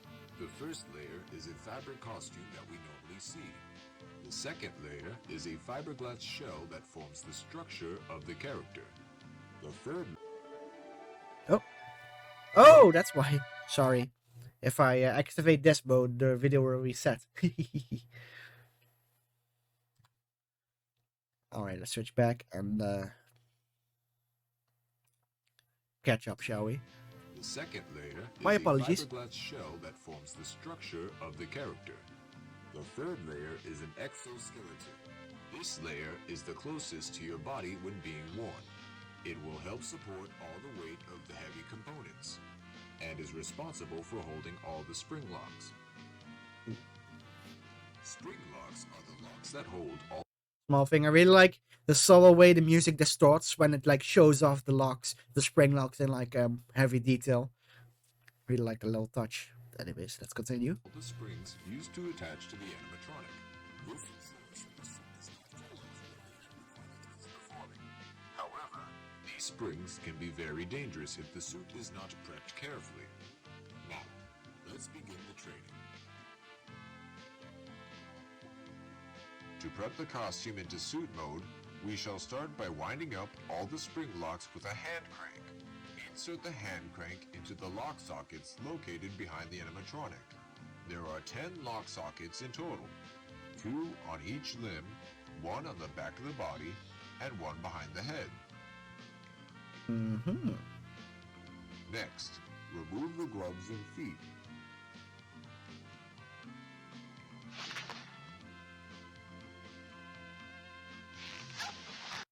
On detail, this sound effects of the things coming off is actually from the games. I think it's when you put on the mask, it might be used for something more. But when you put on the Freddy mask in the second game, the sound effects plays, I am pretty sure. You'll need to remove the head before taking off the costume. Simply remove the head as well as a fiberglass structure underneath. Then, peel off the fabric costume. Once removed, you'll need to detach the fiberglass shell from the exoskeleton. Lastly, remove the exoskeleton from the animatronic.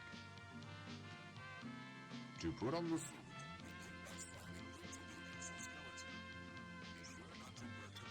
the spring locks too much.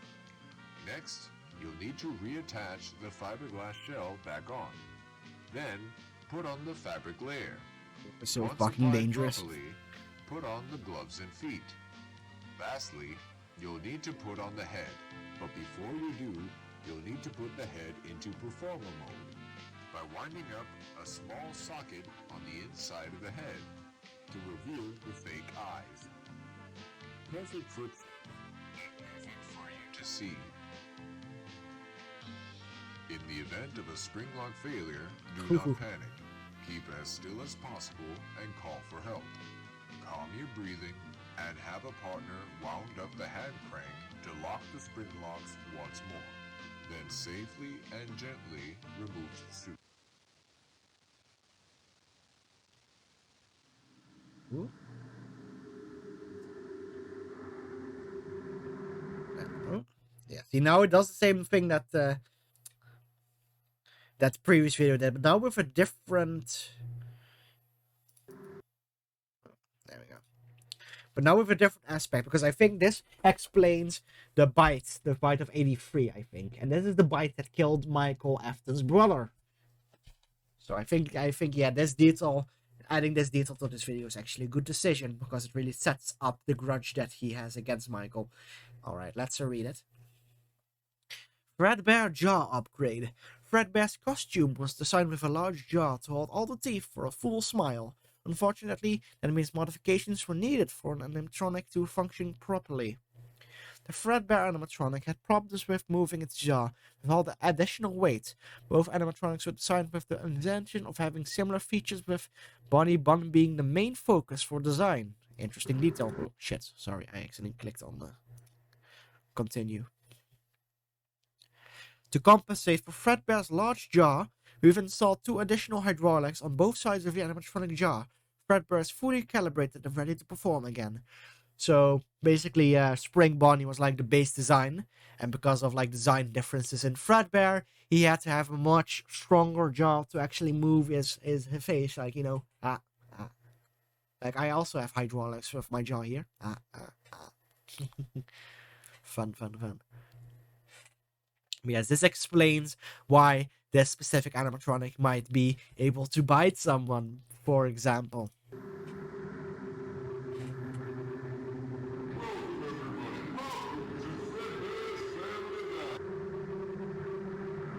Also like that they gave Freddy and Fredbear a southern accent. Yes, this might be a... Ooh. Yeah. And a bloody mouth. So I believe that picture was Michael Afton's brother.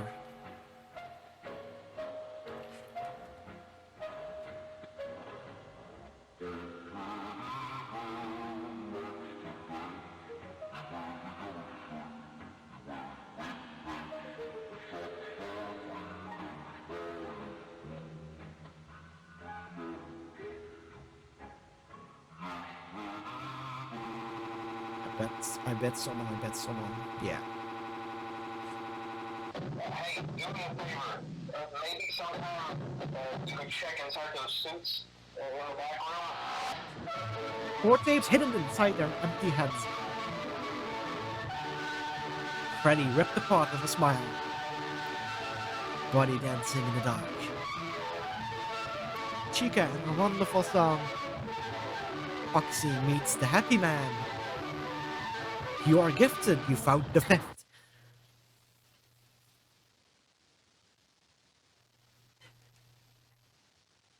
Michael. See, once again, the box with the puppet. There's something I want to show you. Before your brother died, something else happened. Something was wrong with the suits. Watch.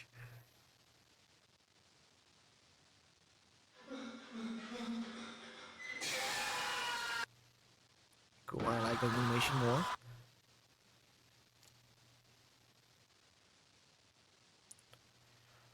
Let me tell you a secret. The same thing happened to your father. It killed him. But only for a while. He's still out there. Do you want to find him? Oh, that's so cool. I'll show you. That's really cool. I like that a lot. Fazbear's Frights. So this is like the horror house based on the rumors surrounding Fazbear's. Don't worry about times, dates, or locations. You'll know when it happens.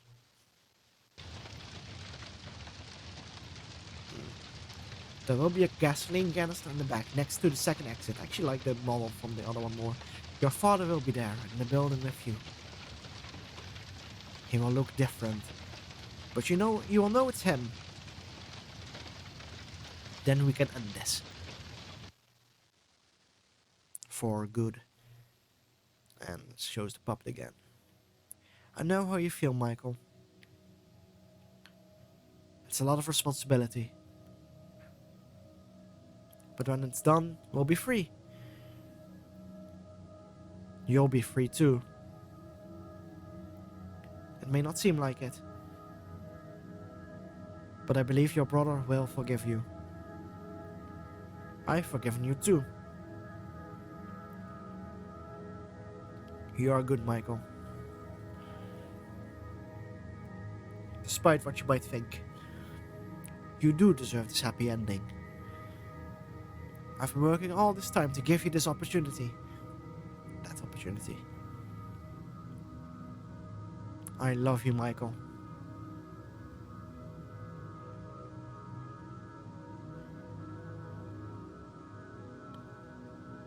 Let's see. Well, folks, it's been a real pleasure having you here tonight. We hate to say goodbye, but cheer up, there's always tomorrow. And just remember that a friend is the best thing you could ever have. When life gets you down, a friend will be there to help.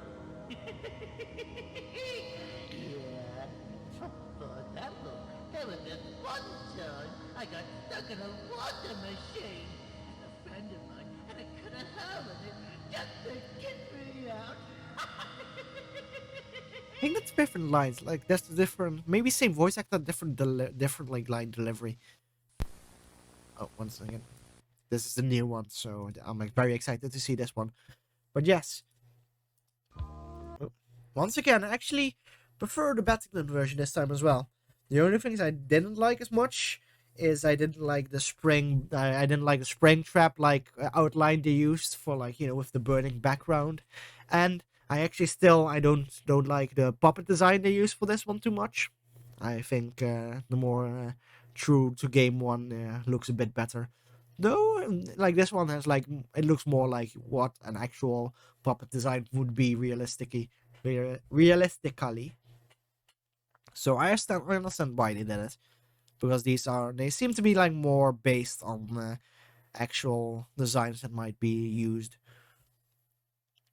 Anyway, so once again, I think a really good one from Battington, and let's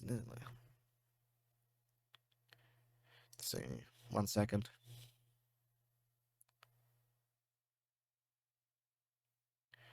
Let's see. First best price for protection is remembered, but soon as chaos socks off. So for anyone who's unsure whether or not I'm continuing the VHS series, I just want to let you all know that I will no longer be doing remakes out of respect for Squimpus's wishes. However, I will be making my one original content following the same vibes as the previous entries. Since most of you have been asking for a good look at the vintage Springtrap, here he is. Enjoy. Okay, so yeah, there was some shit that went down, and Squimpus basically asked him not to remake his videos anymore. So instead of continuing the actual VHS remakes as I assumed, he's basically taken it in its own direction. So I guess that whole thing is still going on. So okay, that's a bit disappointing. So I guess because this is one going to be different, might as well watch this one then, because it's going to be taken in a different direction anyways. So this will be my first reaction, by the way, so I might be more silent than normal. But yeah, so this will be this will be the new direction that Battington is taking this. So let's see.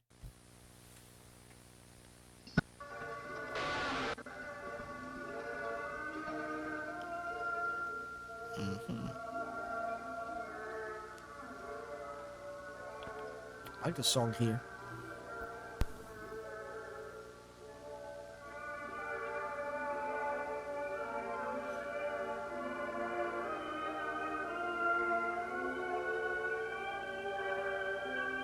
Ooh. Oh, you see like a child's face. Nice.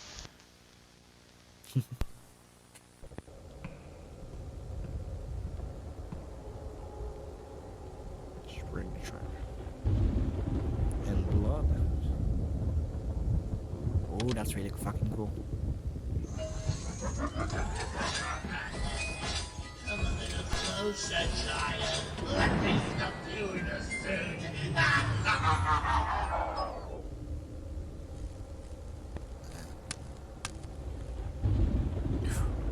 Oh no.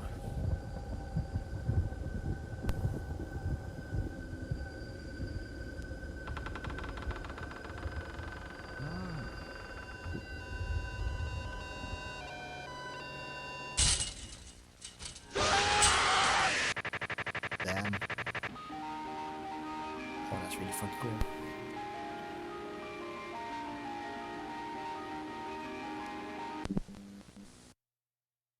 Wow. Okay. Impressed. Like this bit. Oh, let's go here. This like here it doesn't look too great, but then fucking let me just go.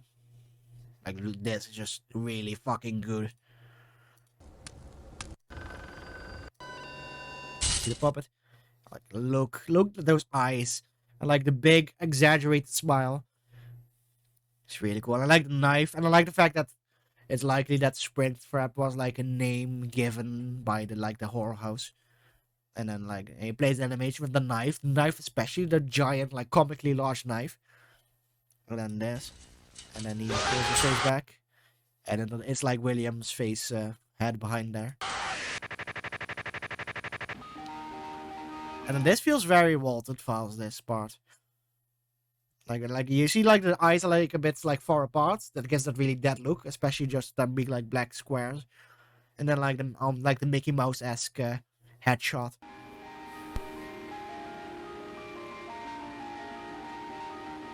Okay, really impressive. And actually very cool like sequence. So say I'm pretty sure like if Paddington would continue to remake the Squimpus videos, this would be like the first part of it, and then we'd see like whatever comes here. But yes, so now the Paddington version is done for now. We have watched all that he has to offer. I might sometimes during streams like watch new Paddington parts if they do come out, just because it would be cool to have like my full reaction on there. 1 second. Oh jeez, sorry. All right. Anyway, yeah. So I might do that, especially if the one if a new one comes out during Halloween, which I assume it probably will. So I'll watch that one for sure. But yeah, so now we'll be just watching the Squimpus version all the way through. We have 1, 2, 3, 4, 5, 6, 7 videos to go. So we won't be comparing them, of course, anymore because it's done for now. Let me just stretch real quickly. Lovely. But yes, very impressed with the Paddington version in general. Liked it a lot more than I did initially. But the stuff that really impressed me about the Squimpus version is about to come up. So there's still a lot of content left to go. So let's see. This is night security training video. Freddy Fazbear's Pizza. Night security training video. Welcome to your new job at Freddy Fazbear's Pizza. This video will elaborate on your duties as a nighttime security guard and will get you up to speed on the tools you will be using. Section 1. CCTV System. On your work desk should be a large tablet. Instead of using a desktop computer to access CCTV cameras, you'll be using this touchscreen tablet. Pressing the button on the side will boot it up and introduce you to a possibly unfamiliar interface. There should be a map of the restaurant on the bottom right corner. Pressing the buttons on the map will change the... Oh. Okay. Section 2. Door controls. You might have noticed the 2 large doors to your sides, and also your lack of provided flashlight. But why is that? You will need to use a flashlight with these specially engineered door controls. Pressing the white button will activate the light set outside the door, illuminating a... Ooh. Was that Springtrap? Possible dangers. During the night, we allow our animatronics to roam the building to keep them from locking up and keeping repair costs low. However, this does pose the threat of an animatronic entering your office and possibly damaging valuable equipment. Use the security doors to keep them out of your office.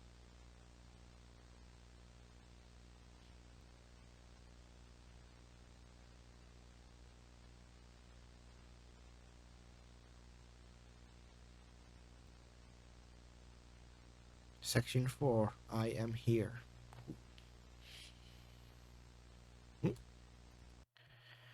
The hidden room in the bathroom hallway. The boards break. The boards break them. I'm in there. I'm there, Michael. Your father. I'm your father. I want to talk to you. I want to something something. So now William is also talking through the tapes. Interesting.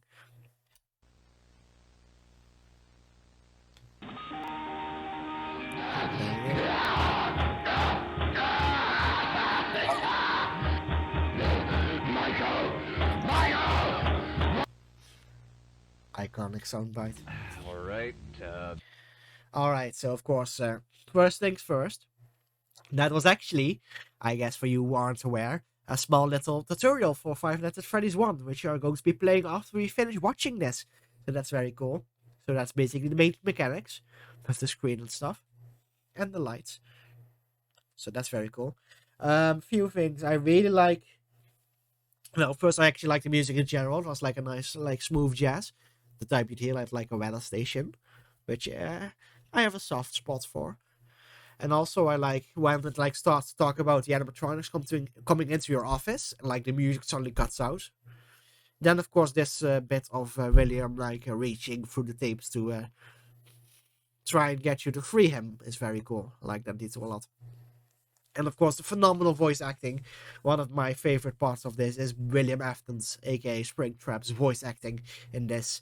Absolutely superb. Very good. And it's so good that most people assume, like they hear like clips from the VHS tapes and stuff, and they assume it's like actually canon, like it actually was done by Scott Koff and his team. But yeah, it's all from this VHS tape series. Yes. Now the next video coming up is facial recognition testing. This is a recording of the facial recognition tests on the new animatronics. Also, these are the toy animatronics, so this isn't the original body. This is toy body. So I think they're now going for like the main games, I guess. So like the previous video was like FNAF 1 and this is FNAF 2, I guess. I thought I'd just use this one because they've all got the same endoskeleton anyway.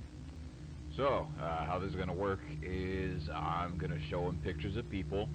It'll alternate between a picture of an innocent and a person who's committed some kind of crime. When he sees a face, his eyelids should... No, cast. This is my Halloween model, basically. I'll be using this model all throughout October, and then it'll probably be like redeemed like Ram is. Go up a little bit. Also, one more thing, I really like this concept, and this is also one of the standout episodes from memory. So let's watch. When it's a criminal, he should play a tone and open his mouth. Hopefully, if this goes well, we can start going into specifics. Alright, first picture, innocent. Alright, good. Second, criminal. Good, very good. Alright, we'll do a few more. Innocent. Criminal. Innocent. Criminal. Innocent. What's this doing here? The hell? Hey, no!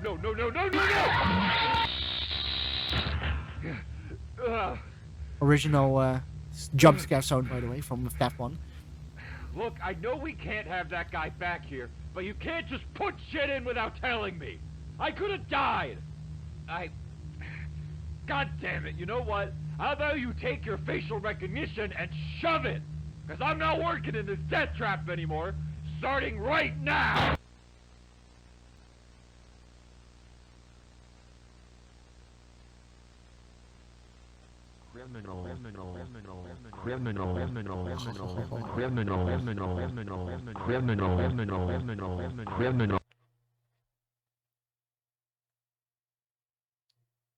Say hello to William Afton, aka the Purple Guy, or the Happy Man.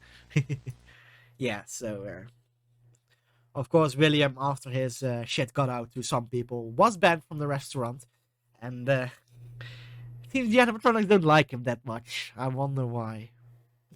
Very big mystery on why. Yeah, so that's a very cool episode, and we're starting to really get into William. So let's keep watching. This one is called Security Footage. So this is a screen from FNAF 1, by the way, like an actual end-game thing.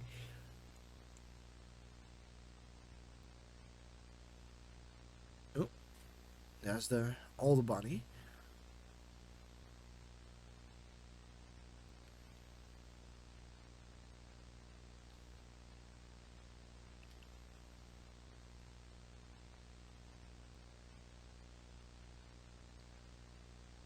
And there's Chica. Hi, Lucas. Hey.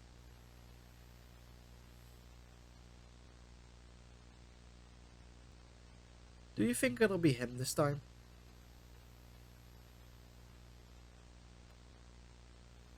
I don't know. Probably not. For all we know, he might just be gone. Wherever he is, I hope he's sorry for what he did to you. I don't think he'd be sorry for anyone. Well, I hope so anyway. You should be sorry because you're a very good brother. Oh, they were siblings. I don't want you to be sad anymore.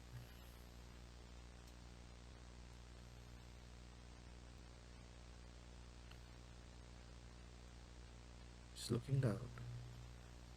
Thanks.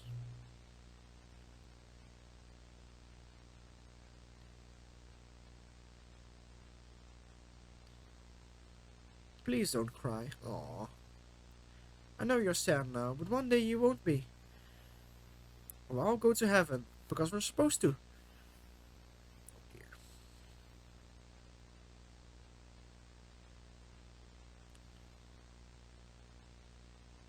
I'm so glad you don't really know what's happening.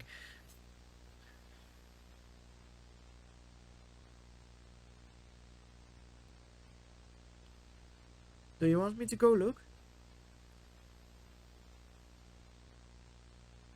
Sure.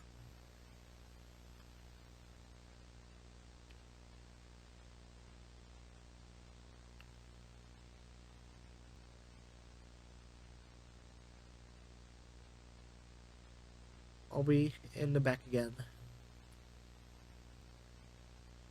Okay.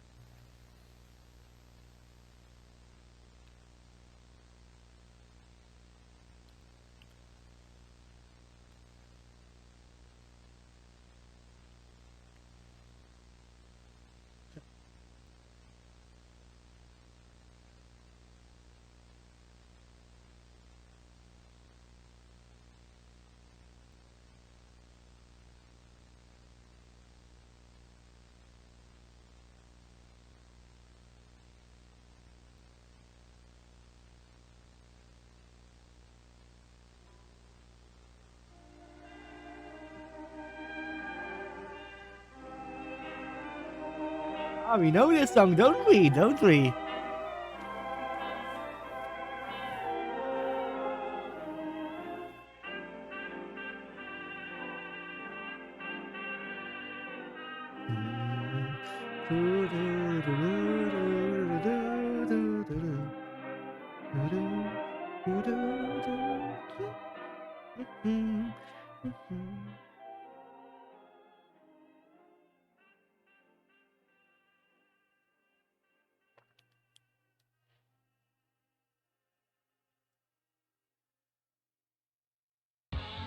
One second.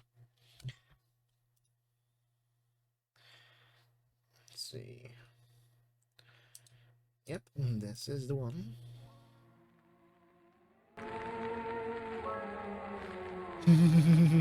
We know this song, don't we?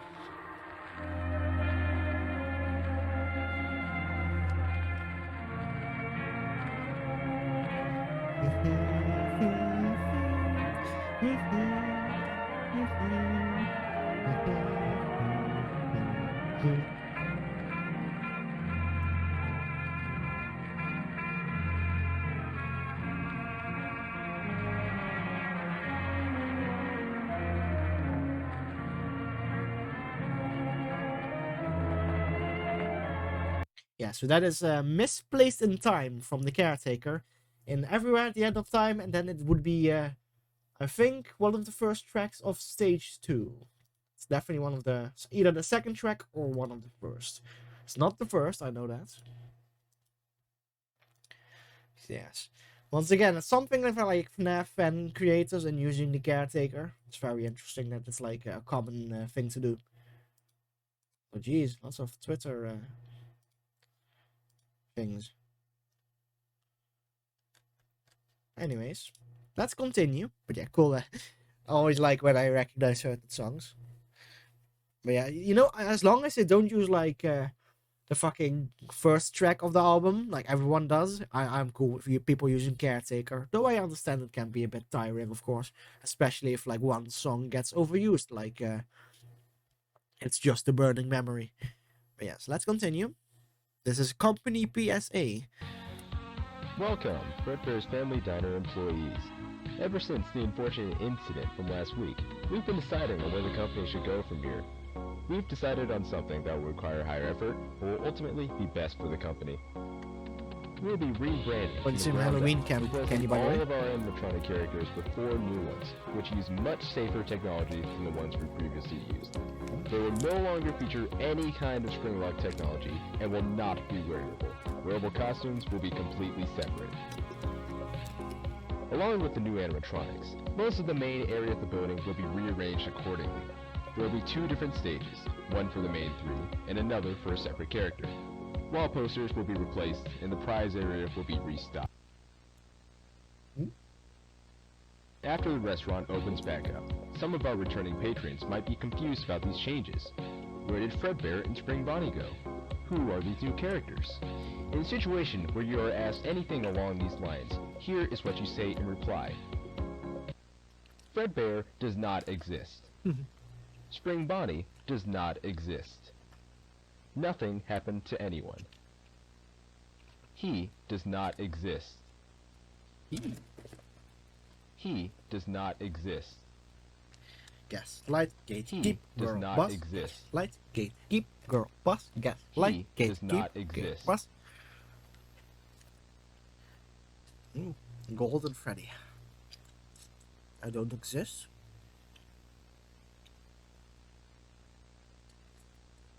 You said you were sorry. And that you loved me.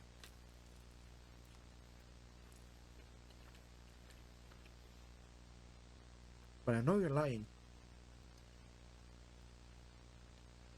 You don't love me. That's what you always said.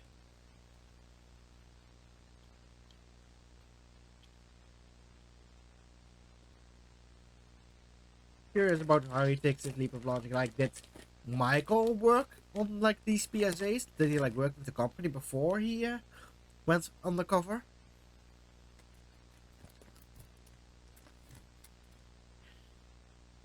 Or is it just like him making assumptions or something? I don't love you either.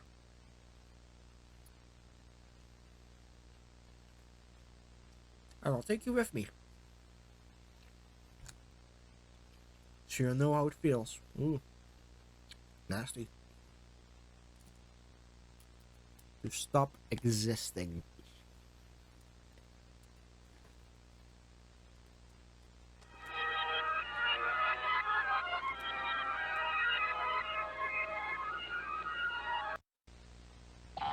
Animated cartoon. Wonder Nation.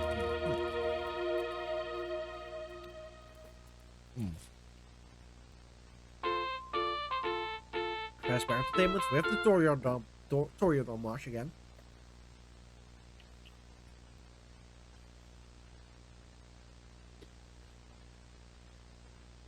The missing member mystery. That's a wrap, everybody. About time! I've been getting tired of these kids treating our fine eatery like a food fight ring. What's so bad about food fights? Oh, I like 'em. I don't know. Clean it up and find out.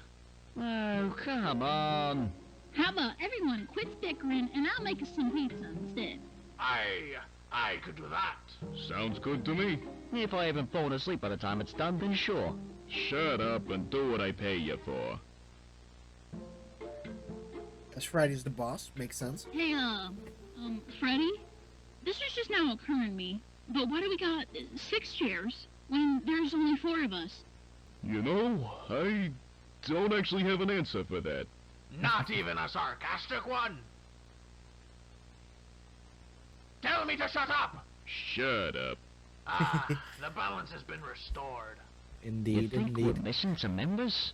Eh, just a strange coincidence is all. I really like this, by the way. Probably. Well, I best be going now.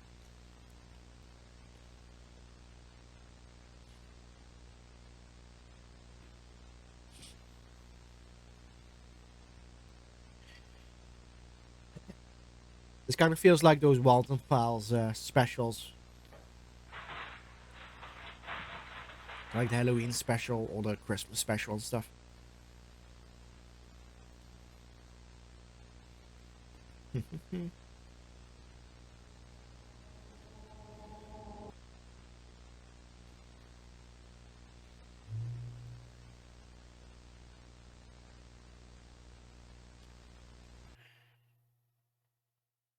Oh.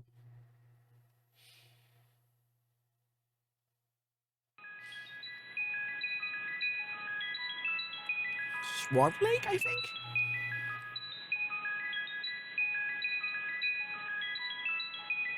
Yeah, pretty sure this is Swan Lake.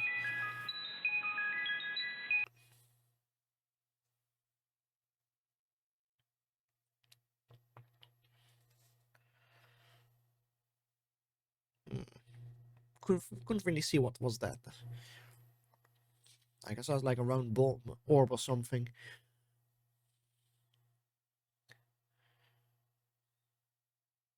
Ooh. Oh, that's cool. Thing there.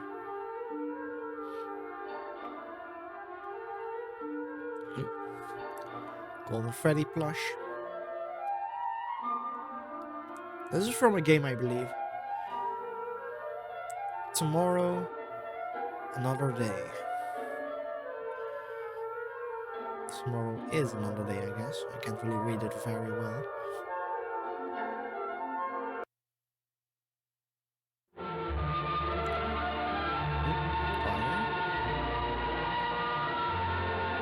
That would be Golden Freddy again.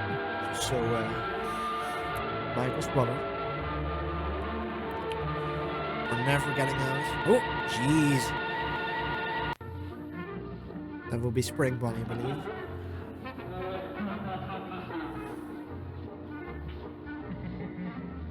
What is that? It's like animatronic. What is that? The... Oh. To Charlie, you're wrong. You know you are. Charlie would be the puppet. My brother is a monster. He killed me. He's the reason my head is missing parts.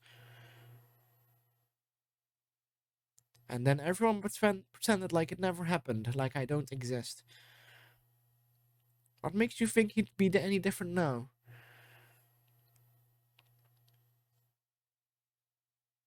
Stop saying that he'll save us. It isn't true. All you're doing is hurting us more.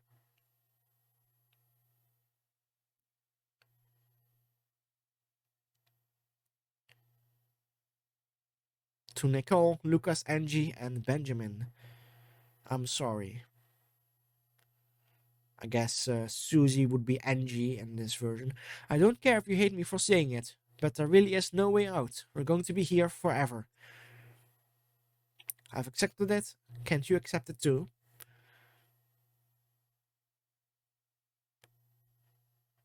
Please.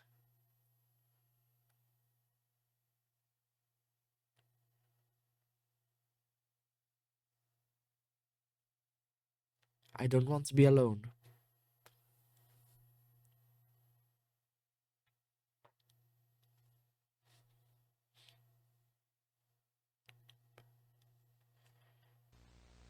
And now it's memories.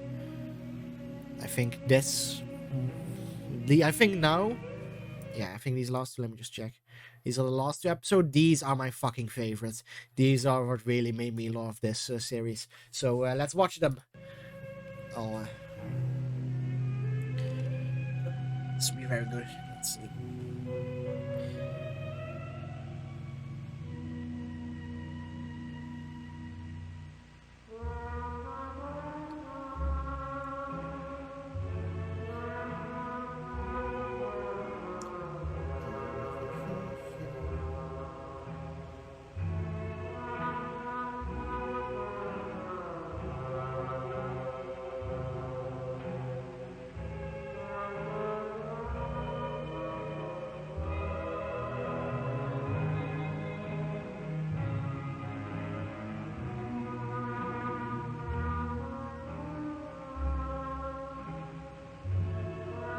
That's just a room.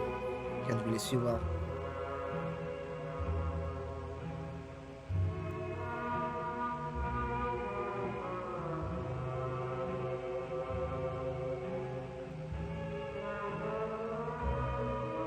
That's a spring trap, I believe. You can see like the face inside.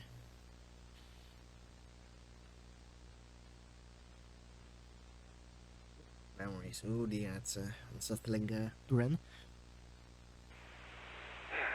Hello, whoever you are. You just found a cassette tape hidden in my bedroom. Isn't that strange? A man like William Afton, someone so simple and plain, hiding a cassette tape. Why would he be hiding anything? I'm sure that if you're from around here, you've heard of the somewhat recent happenings with Freddy Fazbear's Pizza. 3 cases of 1 and 1 case of 2. All of them adding up to the 5 missing children of Freddy's. That was me. I'll elaborate on that later. And, you know, I wouldn't call myself plain either. I mean, people may think I'm plain when they first meet me. You know, just a father taking care of himself and his kids who tragically lost his youngest in '83 and supposedly just got over it, right? Wrong. I'll never get over it. And the fact that he died isn't the only reason. You see, Michael did it. Not a surprise, most people know that, but it wasn't an accident. He keeps saying it was, but he's a liar. He hates me. And he hated Joseph. Joseph, okay.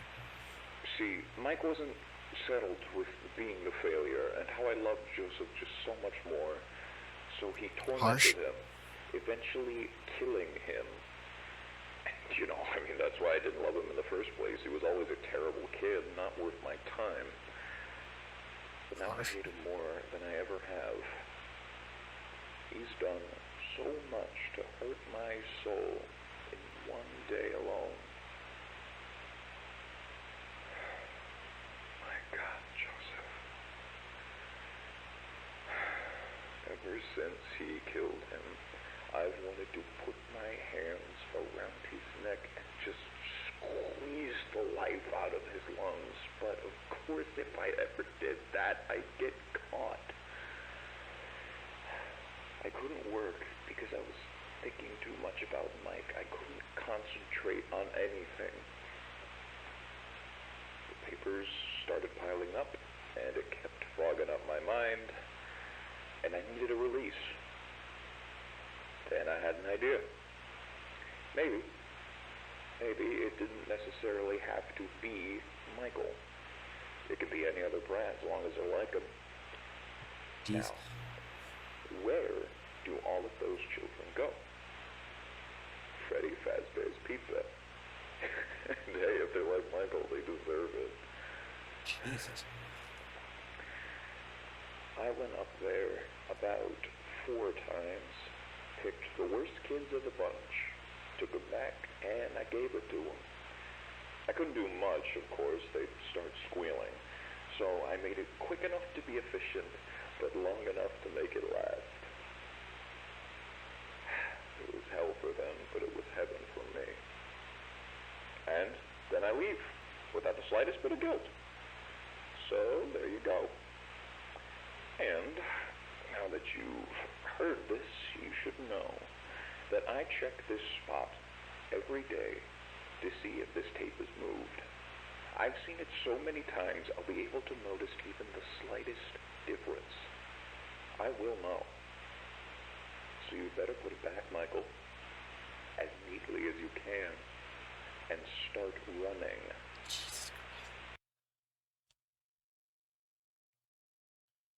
Yeah, wow. Okay, so I'll let it conclude and then I'll talk about it, of course. Yeah, so, whew.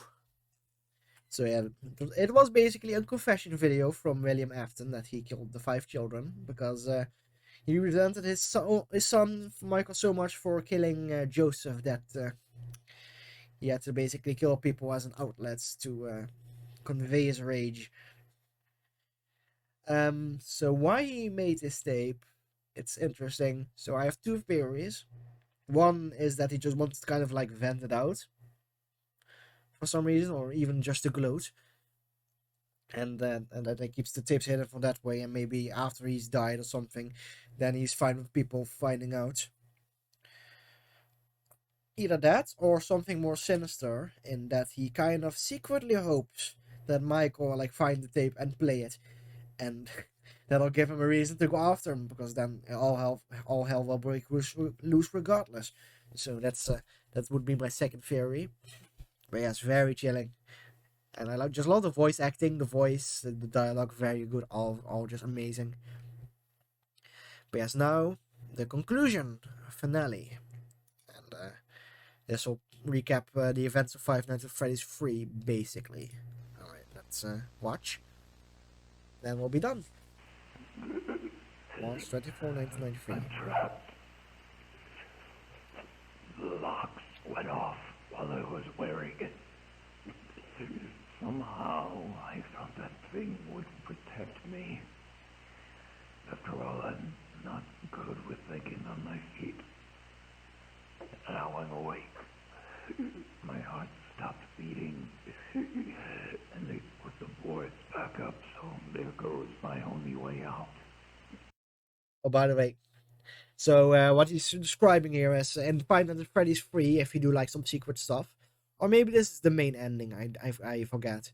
But basically, he takes apart the animatronics, the children get out and start basically chasing William, and in his panic, he tries to hide in the spring bunny suit, and the suit goes off.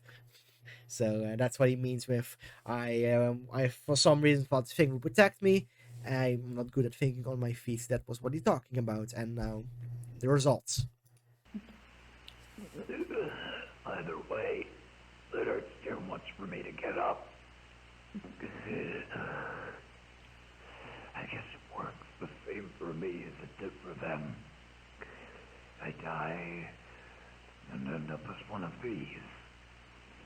I just wish I knew about that part earlier. I don't know how long I'm gonna be in here.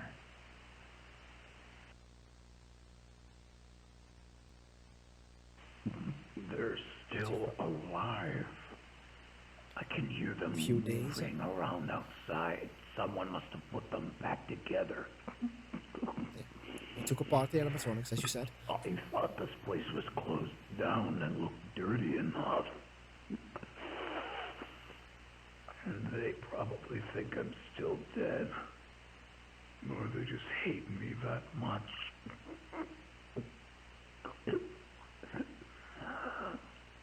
They really are just like him. They deserved it.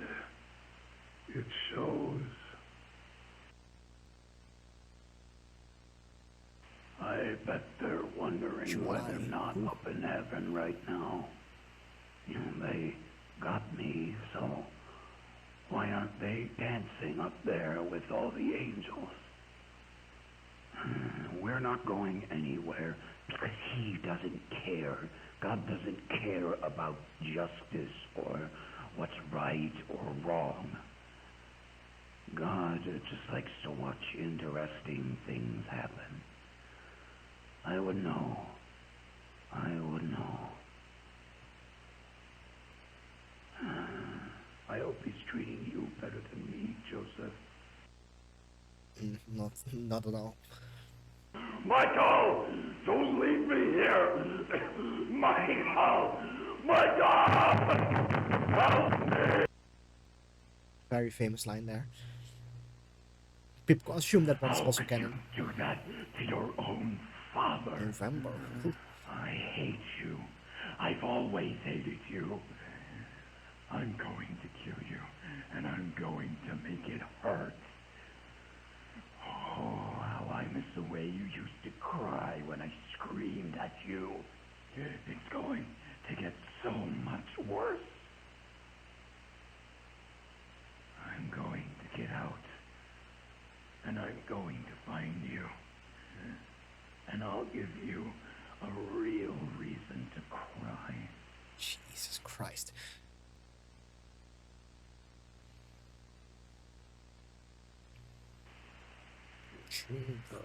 Ooh. 2002. Go without me and leave me rotting in a room for God knows how long. Another year, I don't know. I've lost track of time. I can't. I don't. I'm alone. Damn you. God damn all of you. I got out. I got out. I got out. I don't know where they took me, but it's somewhere new. 15 years, by the way. So much more room to breathe. There's so many things in here. I remember every single one of them. They have your mask, Michael. The fox. I hate looking at it. It makes me feel so alive. Ah, so that's what it was. So you always saw like a foxy face sometimes, like a weird version of the foxy face. That's basically the mask that Michael would use to scare Joseph, his brother, all the time. So that's what that all was. I forgot. Come on, Michael. Come visit me. I know you'll do what she'll make you do it. I'll give you the warmest welcome you can imagine.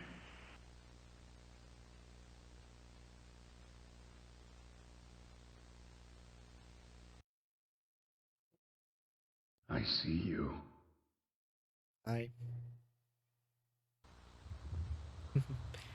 Alright, here fucking goes.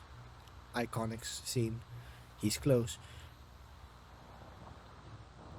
Keep your match light. Be ready, Michael.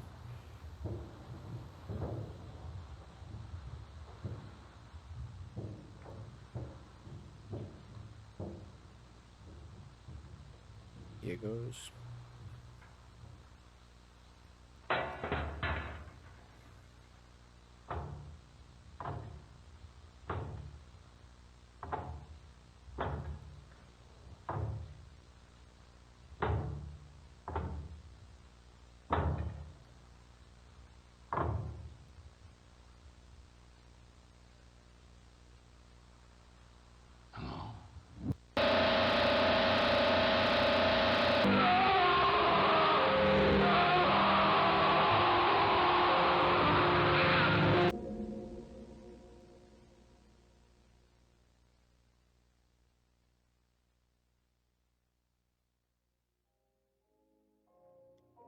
Fazbear's Frights burns down. Nicole Morales, 1972 to 1985.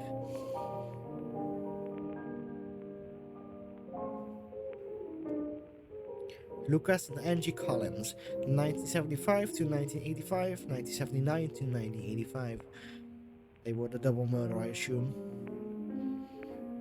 Benjamin Nelson, 1974 to 1985.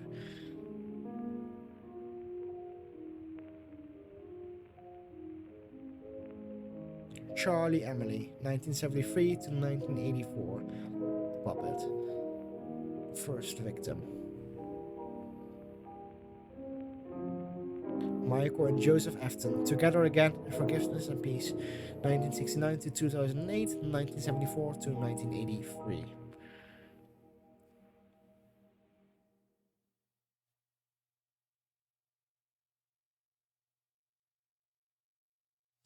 And that's the FNAF VHS tapes. Yeah, so Michael did it. He followed through, and he confronted his father and burned the whole place down, taking his father, Philly Afton, with him, and that would be how it ends if you don't count the other games in this version of the canon, which only applies the first 3 games. Of course, the actual lore is different, but yes, very good, very good, and it really dodges a lot of the over explaining and over complicating thing that the series ended up being. Yeah, so yeah, I think very much prefer this story over the actual canon. So yes, that's the FNAF VHS tapes, both versions. Hope you liked it. I did really enjoy revisiting them and talking about them and comparing them more closely. And I think they're much more close than before. I think both have the different things they do that I prefer in each version. So yeah, with that done with, let's close this all down. Okay. Let's see, just there we go. And now close you. Where are you? There we go. See, it's looking a lot brighter. The sky's looking a bit fucked up still, but that's fine. Anyway, so game capture's already live. Let me just, I'll BRB for just a moment. I'll put on a cheeky little ad, and we'll then continue with playing the actual game. And hopefully with all this new lore context, you can appreciate a lot of the stuff you'll see in the game itself. Because I think this is a great, introduction to the series, the FNAF VHS tapes. Anyway, so I'll put on my BRB, which luckily is quite scary. Put on some music, and I'll be right back.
Oh, sorry, sorry. Thank you for telling me, Blantilla.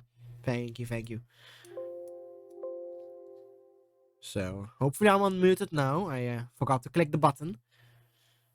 There we go. We'll put it on, there we go, a nice volume like this.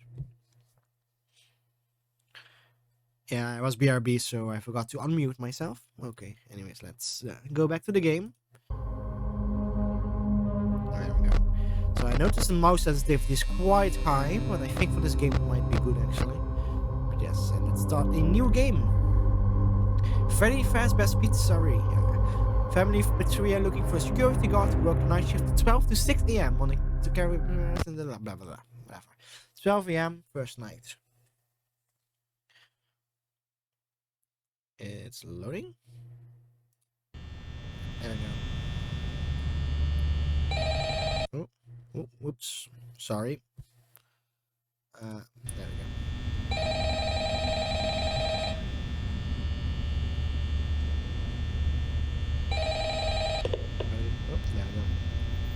Hello? Hello? I wanted to record a message for you to help you get settled in on your first night. Make sure not to like, I actually worked in that office before you. I'm finishing up my last week now, as a matter of fact, so I know it can be a bit overwhelming, but I'm here to tell you there's nothing to worry about. You'll be fine. So let's just focus on getting you through your first week, okay?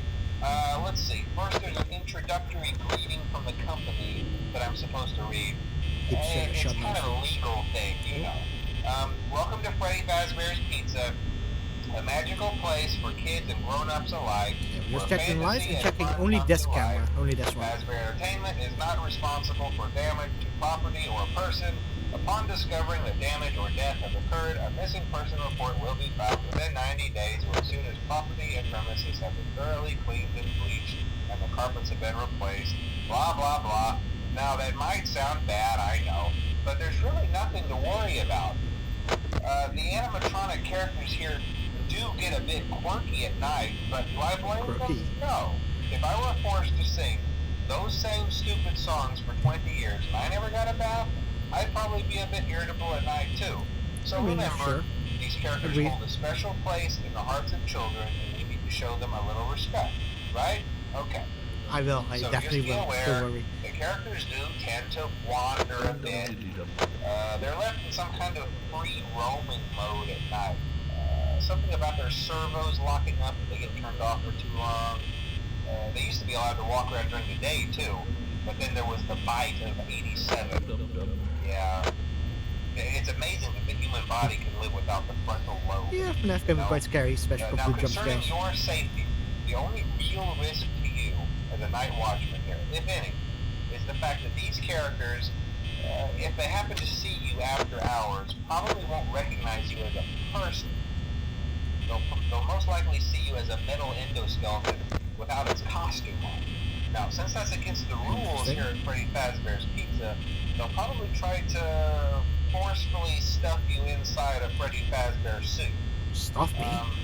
Now, that wouldn't be so bad if the suits themselves weren't filled with cross beams, wires, and animatronic devices, especially around the facial area. So you can imagine how having your head forcefully pressed inside one of those could cause a bit of discomfort and death. Yeah, I can imagine that. The only even part as of an me that would like to see myself. the light of day again would be your eyeballs and teeth that pop out the front of the mask. Yeah, they don't tell you these things when you sign up. But hey, first station of the breeze. I'll chat with you tomorrow. Check those cameras and remember to close the doors only if absolutely necessary. Gotta conserve power. Alright, good night. Alright. Was a bit of a long wind-up call, honestly, but yeah. So, few things. So, as you can see, as the one video in the VHS tapes did explain, you just have lights and doors. All of it takes power, and power runs out naturally as well. And if the power runs out, it's game over. And of course, if the animatronic snatches, it's also game over. I'm also occasionally checking one singular camera. because that's one of the funny things about Five Nights at Freddy's. Most of these other cameras are like useless. You only need to check this one camera, and I think even on day one you don't even need to do that. But the reason why is because you can just do this, and if an animatronic pops up, just shut the door and check a few times until they're gone and reopen the door. So that's the main gameplay here. And that one camera is to check on Foxy, and that'll become more of a thing in the later nights. And if you have a keen eye, then you can notice this all looks a bit weird, right? This level. And that's because what the squad basically did is he kind of turned one flat image into like a panorama-esque thing, into a panorama picture, to give like the illusion of a 3D office. Yeah, so far night one is quite peaceful, I believe. Animatronics move incredibly slowly, so we'll just need to like just do regular checkups.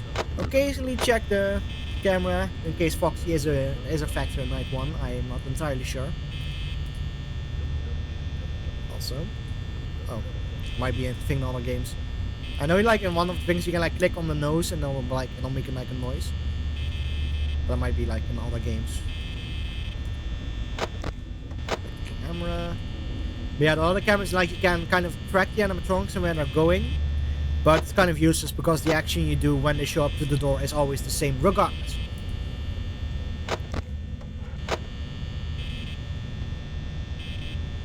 So far no one has showed up yet. The main thing I'm afraid of right now is that they'll show up to my door and they'll make a loud noise and I'll panic and I'll not close it in time. But so far we're looking good, 3 AM, and we're above 50%.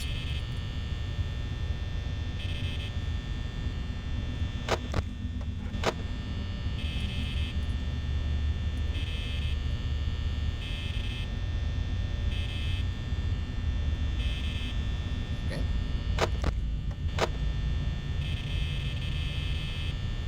Yeah, the main ones you have to worry about right now are Bonnie and Chica. I think Chica will appear here and Bonnie here, or the opposite. I guess that's the only options we have anyways.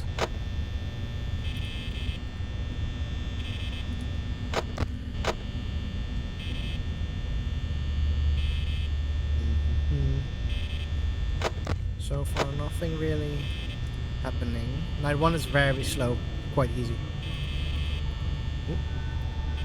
Do you recognize that sound? I think it was used in one of the tapes as well. I think like when it was like talking about, you know, you fighting the 5th tape in the head or something, it played like a very loud version of that music.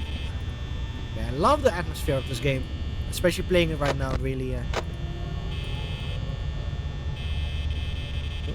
Yeah, most of these sounds, like some of them, like there'll be a noise when Chica's in the kitchen and stuff, but a lot of these sounds are kind of just to throw you off, to make you nervous basically.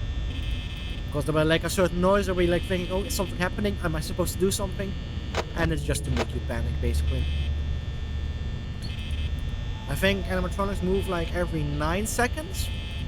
Yeah, but Foxy has not been moving at all. Okay, cool. I'm getting the hang of the controls. That's good. Oh.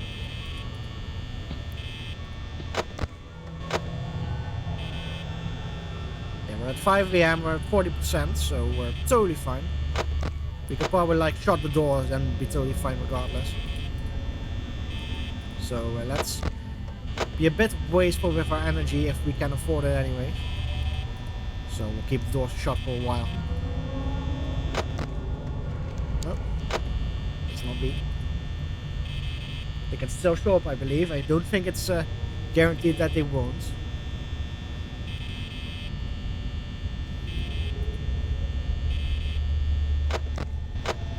I'm honestly just checking the cameras to kind of get used to it and practice. Oh, also I should change my game to actually be FNAF. So I'll do that right after this.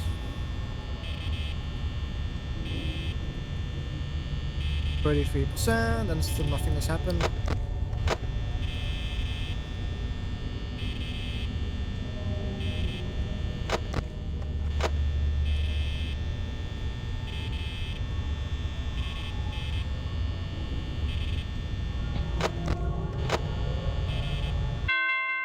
There we go. Night 1 complete. And let's quickly add a stream info because I don't think this game has a pause button.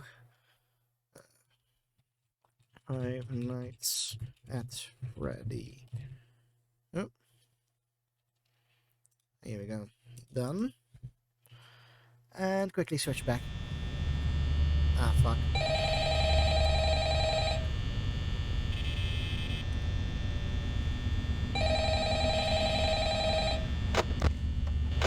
Oh, let's quickly go to cam 1C. Hello? Hello?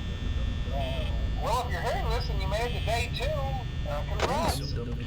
I won't talk quite as long this time since Freddy and his friends tend to become more active as the week progresses. Interesting. It might be a good idea to peek at those cameras while I talk, just to make sure everyone's in their proper place, you know. Interestingly enough, Freddy himself doesn't come off stage very often. I've heard he becomes a lot more active in the dark, though, so hey, I guess that's one more reason not to run out of power, right? Yeah, I also want to emphasize the importance of using your door lights. There are blind spots in your camera views, and those blind spots happen to be right outside your doors. So if you can't find something or someone on your cameras, be sure to check the door light. You might only have a few seconds to react. Not that you would be in any danger, of course. I'm not implying that. Yeah, definitely not. No. Also, check on the curtain in Pirate Cove from time to time. The character in there seems unique in that he becomes more active if the cameras remain off for long periods of time. I guess he doesn't like being watched. I don't know. Anyway, I'm sure you have everything under control. Talk to you soon. So that explains the whole thing in the FNAF VHS tapes, right? Where it's like, that Foxy likes an audience. I like the characterization. Like they really made, like they expanded on that. That's really cool. Yeah, this will be the first night where it's actually going to be semi-challenging, I believe. And it seems Foxy is indeed going to be active. So far, it's quite uneventful, but yeah.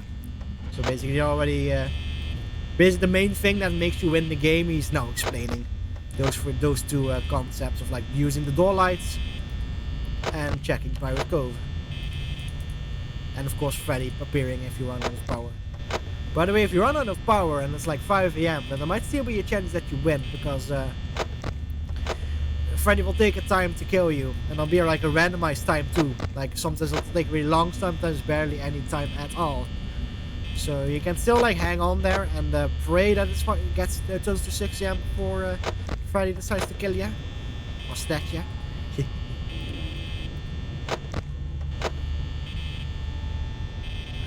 Nothing so far.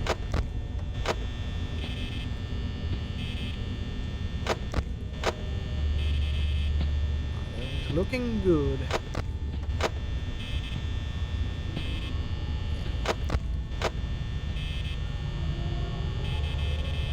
Oh, fuck. That's always power. But yeah, you can like check cameras, I guess, here. Yeah, like someone's there, so someone might be there soon. Anyway, let's go back to 1C.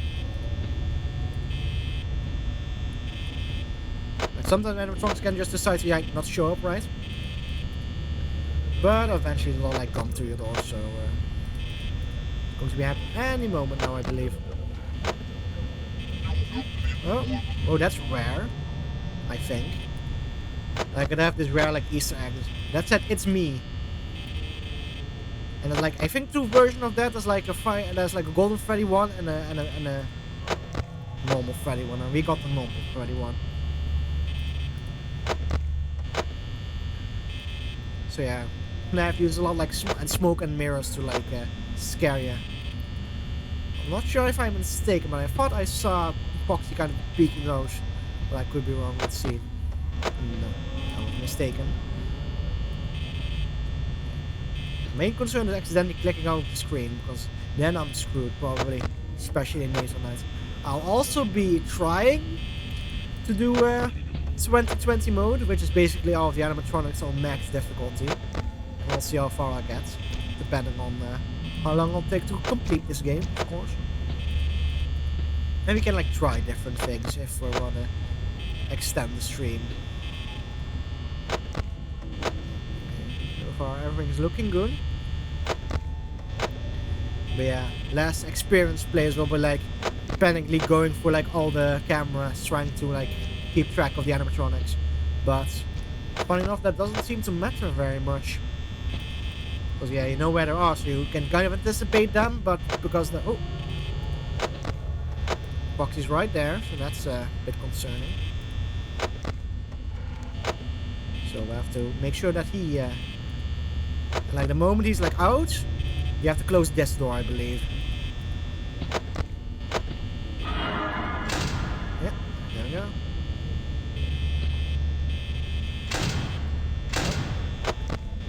Still there. And no. Okay, he's gone. Okay, let's quickly check. Okay. There we go. Bit concerned about Foxy. But he doesn't seem to be just quite ready to jump me yet. I'm gonna keep close attention to him. Right. He's still there. So yeah, Bonnie's in that door and Chica will be in that door, I believe. Not sure. Their AI is probably kind of different. I think Chica likes to hang in the kitchen and stuff like that. They have like the favorite spots. And of course like go in different directions. And as the phone guy said, Freddy only really comments and gets you in the dark.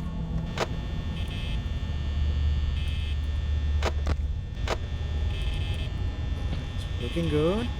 4 AM, we're at more power because we had to like shut the door there for a moment, but that's fine. We had like pretty much 30% to spare at the end of 6 AM last. Oh, Bonnie's back again. Oh, keep it close for a bit. Let's not be too okay, he's gone. Check on Foxy. Yeah, Bonnie's been aggressive, but Chica hasn't shown up yet. But yeah, that means that like Bonnie will like decide to random direction and he just keeps staying in this area. So when you know an animatronic is like showing up on your door, it's more likely they'll pop up again quite quickly. Because I think is how it works. Because they will actually like move room per room, they won't like randomly teleport for the most part.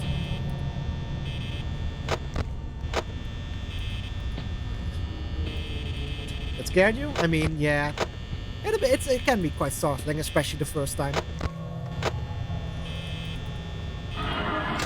Again? Fucking Jesus Christ.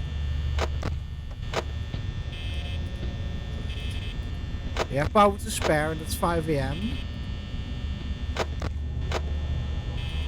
So let's not be too stingy with our power.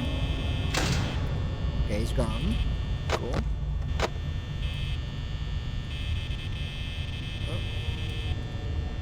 I hate when like the light stays on accident. Yeah, I think probably like Chica's AI is still like dumb, but Bonnie's been like opted to become more of a threat because we're like each animatronic has its own AI value, and they'll become like more active throughout the week, of course, as the phone guy did say. But yeah, like the numbers will go up basically, and different animatronics become more active on different days, I guess. Fucking okay.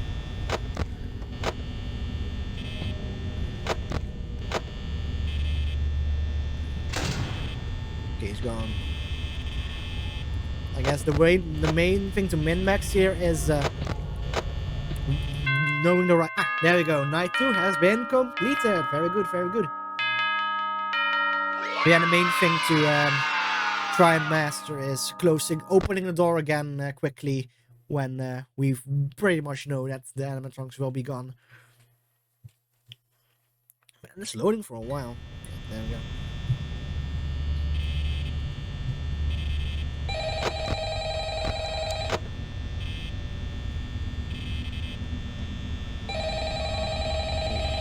Do we have to just wait for us to pick it up, or can we pick it up ourselves? I'm not sure. Hello. Hey, Hello. You're doing great. Thanks. Most people don't last this long. Last this long? I mean, you know, they usually move on to other things by now. Sure. I'm not implying that they died. That's You're not making it seem like you're implying that. Anyway, I better not take up too much of your time. Things are getting real tonight. Hey, listen, I had an idea. If you happen to get caught and want to avoid getting stuffed into a Freddy suit, listening, try playing dead. You know, go limp. Then there's a chance that maybe they'll think that you're an empty costume instead. Then again, if they think you're an empty costume, they might try to stuff a metal skeleton into you. I wonder how that would work. Great either. Yeah, never mind. Scratch that. It's best just not to get caught. Makes sense. Okay, I'll leave you to it. See you on the flip side. Yeah, so playing that thing, you might think that's like a clue or something. No, it isn't. The only thing it really roughly applies to is just kind of like just sitting still and waiting and hoping Freddy, like you'll time out Freddy when he gets you after the lights go out. But yeah, there's no like thing of like staying still and getting a bonus from that. It's basically just this gameplay loop that I'm doing right here.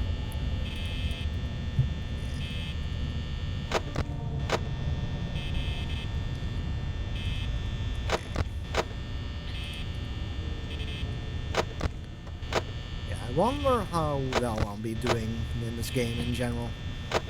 Yeah, we're already in night 3, we haven't died yet. But as Phone Guy said, this is probably like the first night where things get like potentially tricky. Oh. Stupid lights.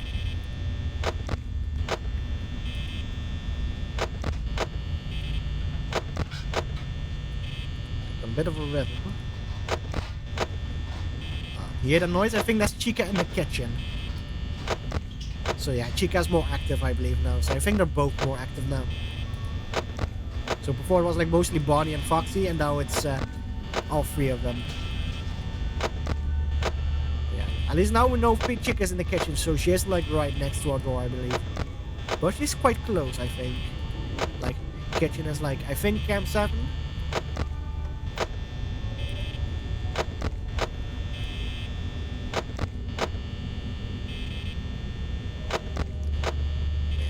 Really becomes just a rhythm. Keeping track of Foxy so he doesn't jump you. And watching these clowns from popping up near the door. Hello, 4. That's going well. Had a good time watching the VHS tapes, and now I'm already at night 3 of Five Nights at Freddy's. Haven't died yet. Fingers crossed. Yeah, luckily I've watched the video on the mechanics in this game, so I'll probably be fine for the most part. I'm actually going to be attempting 2020 mode now. Thank you for. And I hope you enjoy the show as well. Ooh.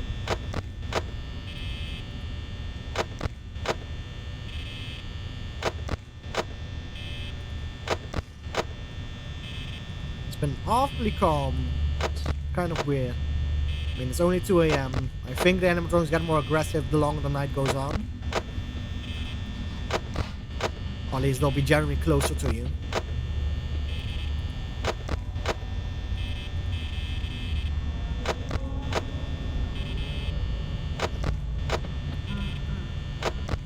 It's Freddy. But that doesn't really mean anything.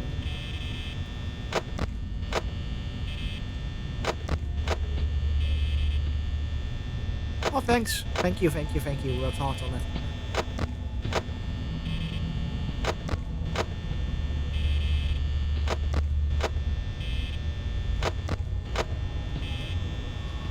Yeah, really quiet.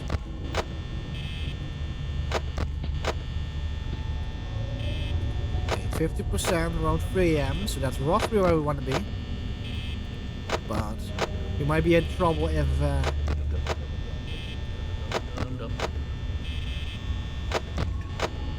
we end up having to close the door for extended periods of time.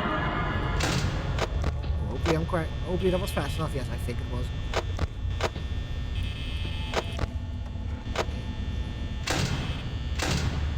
Shit, she's still there.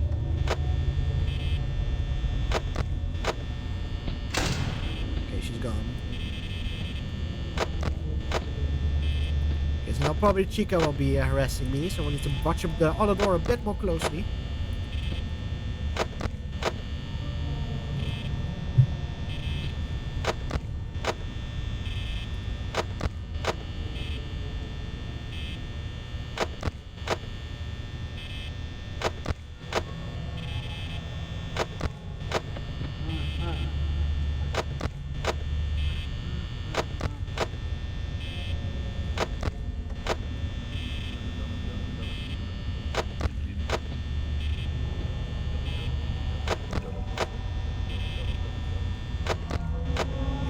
Box is not out yet, so that's good. 40% on A4 AM. Okay, good. We're ahead of schedule again. Despite having to close the door for a bit.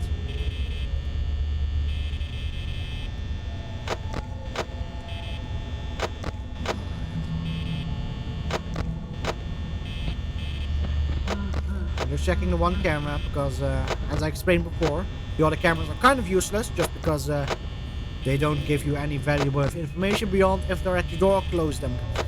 That's the main thing you gotta watch out. And the only reason we're checking the cameras at all is to keep Foxy from popping out. Oh, I hear a music box.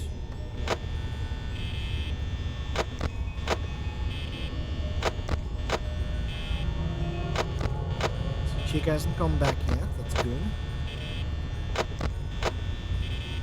33%, okay.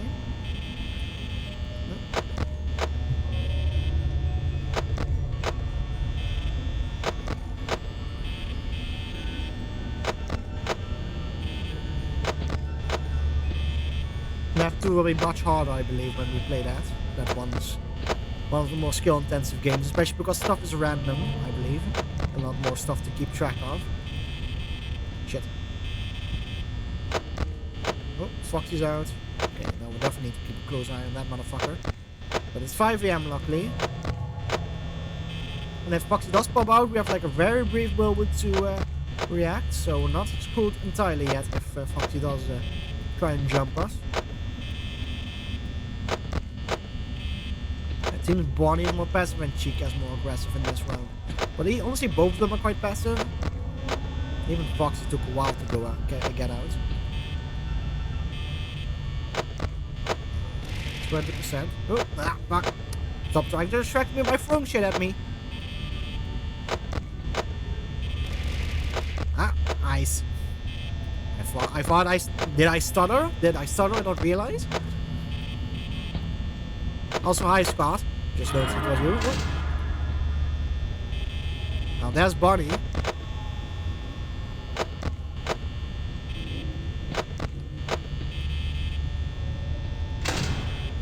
We're still here. We're still here. Still here.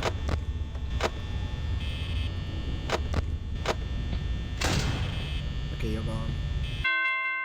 There we go. Oh, yes, hello, Scott. Night 3 has been done. No death so far. Whew, okay, cool. 4th night. We're almost at the 5 nights at Freddy's. Yeah, I think here it starts to get a bit more difficult.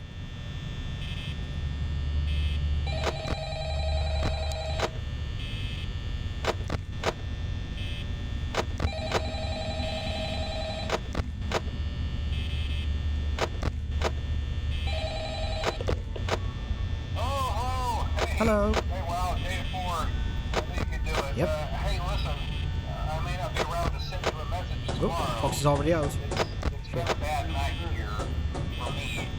I'm kind of glad that I recorded my messages for you. So when I did, hey, do me a favor.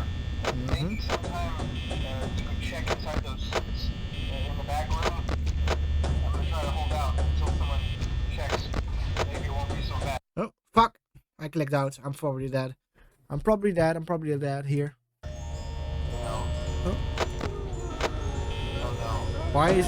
Oh, that's Freddy. Oh, Freddy killed him. Somehow not dead yet. Alright. But yeah, That was the tutorial. That's tutorial mark. The thing you hear when Freddy's about to kill you. So, phone guy's dead. People used to think he was the killer, but no, he's just some random guy. Some random co-worker.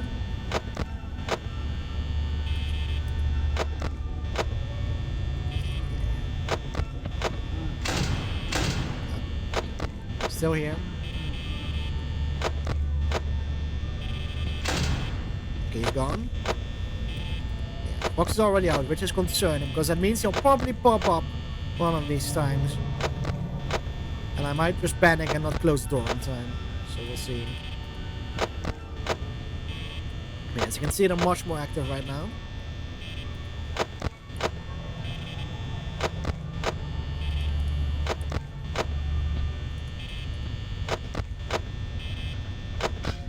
So far going pretty well, but we're at 1 AM, so Foxy already being out is my main concern right now.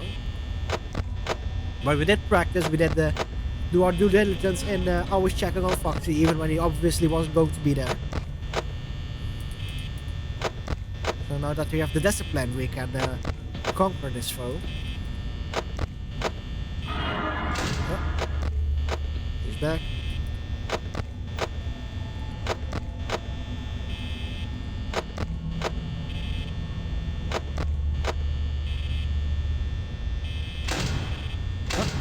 Still there.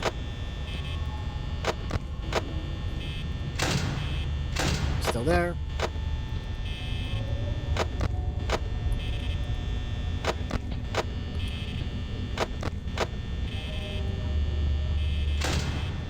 Still there. Yeah, sometimes he'll, like, the animatronics just won't fuck off. They'll just, like, stick there forever. Oh. Yeah. Just great. Still there. Awesome. Just great. Still there. And I'm going to be risking running out of power. Still there, of course. And of course now there's two of them. Awesome.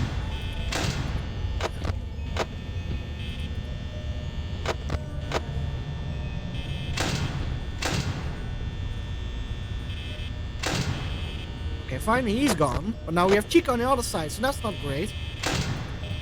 Okay, they're both gone. Great.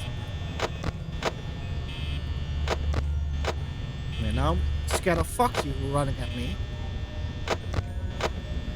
Yeah, now they're both like aggressive towards me, so now it gets a bit tricky. Because if they don't fuck off quickly, then, you know, we're going to be using a lot of power. And if we don't use a lot of power, then Freddy will get our asses. And so far, they're staying away. But it's 2 AM and we're less than 50%. So that's a bit concerning.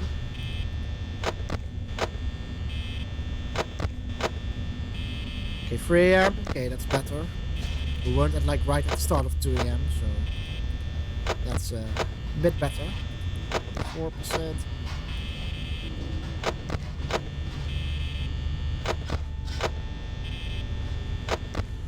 Okay. Yeah, shut up, Freddy. Oh yeah, the dum-diddy-dum isn't Freddy, by the way. I think I made a mistake before saying that. The dum-diddy-dum sound effect is from Foxy. It's like a pirate tune. His voice actor has since changed, though.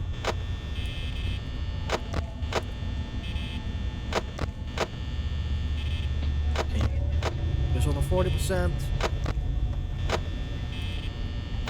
And it's still 3 AM, but that's fine. Seems they're staying away now.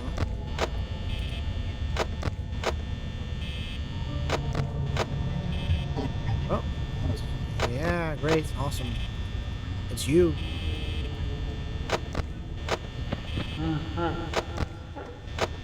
Wonder if we get like a golden Freddy jump scare or whatever.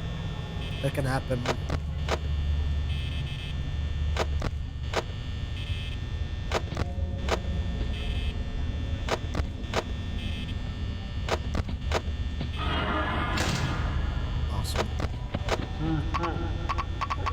Ah, fuck. Ah! Jesus. Yeah, when the doors. So both of them ganged up on me on the same time, so. Whew! Okay. First death. So I guess. Let's see. Yeah, there we go. I guess I'll be in this mode now. Whew! Damn. Thank you, thank you. Yeah, I just got a bit unlucky. Just Bonnie was there like constantly, and they both showed up and at my door at the same time. So sadly, I just was screwed there. Oh well. But still, thank you, thank you. All right, let's see.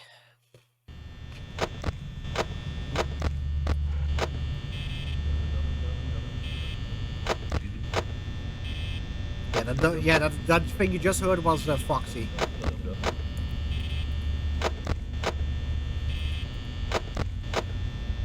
Also, by the way, if you like listened to the phone guy before, he mentioned those checking the suits, the heads, and that was like the setup for the FNAF VHS tapes, the tapes that were supposedly inside there.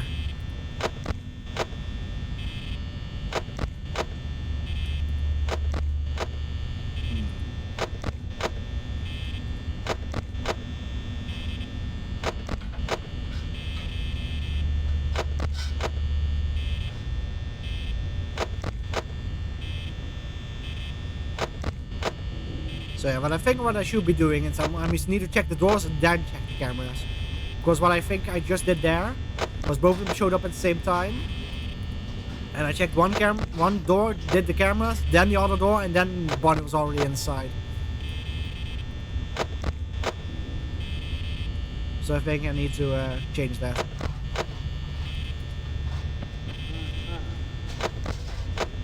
So there's this one, and then camera. This one, camera. This one, camera.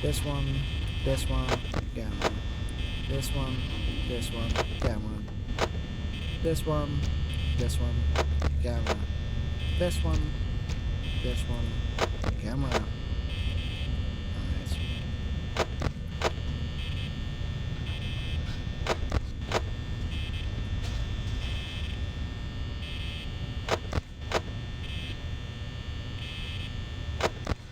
Also, Fox, that's important just because if you don't check up in for a while, like, it'll get more aggressive. But it's not like it'll pop out right away. And you can stop him if he does, so. I should maybe focus a bit more on the doors. Rather than Pirate Cove.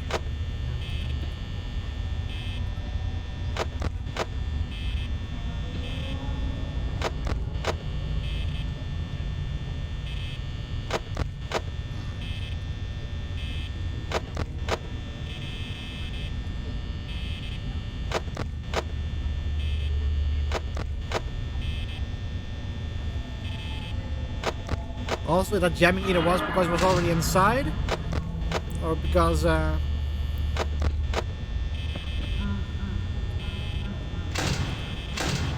not there.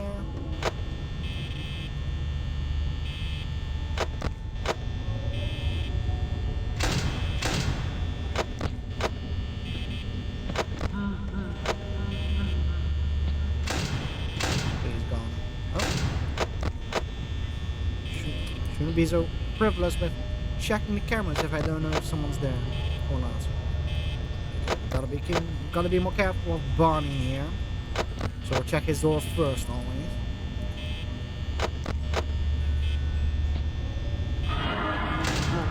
Never mind. Yeah, see, I did the thing again. Okay, luckily we can always see if Chica is still there. So that's a lot better than Barney that you can barely see. I think you can like see his shadow. Okay, she's still there. Hopefully Chica will fuck up eventually now. Okay, cool, thanks.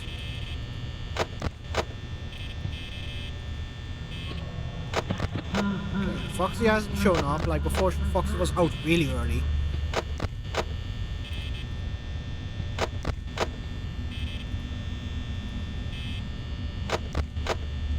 Expecting Bonnie to return first. Especially because Bonnie was the one that killed me before. I think sometimes the door like buttons can like randomly fuck up, which is not the best. Okay, Foxy's still not out, and it's 2 a.m., so it's a lot better than before.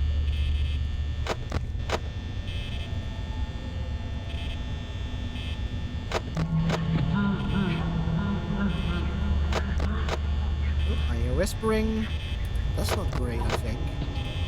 It's not ideal to be hearing whispering. Ah! Jesus! How did Freddy get me? What? When does Freddy get you? That's very weird. There we go. Very interesting.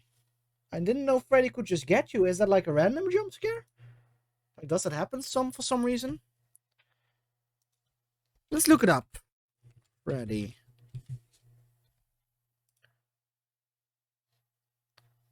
Let's see. Personality, functionality. And this just says the characters.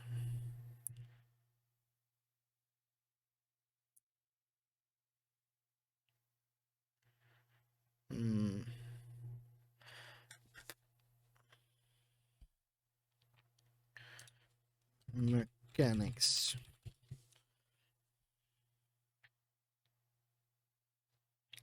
How does Freddy work? Let's see. He's just like Foxy, won't move and you can watch him on cams. And unlike Bonnie and Chica, won't move backwards.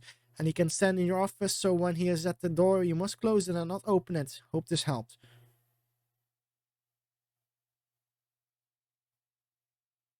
Not show himself a camera, it's might as well appear, and that's the only way you'll know where he is. He'll come from the right hall and he will attack you if you run out of power. So I guess he can show up, but he's probably not the most common one. That's very interesting.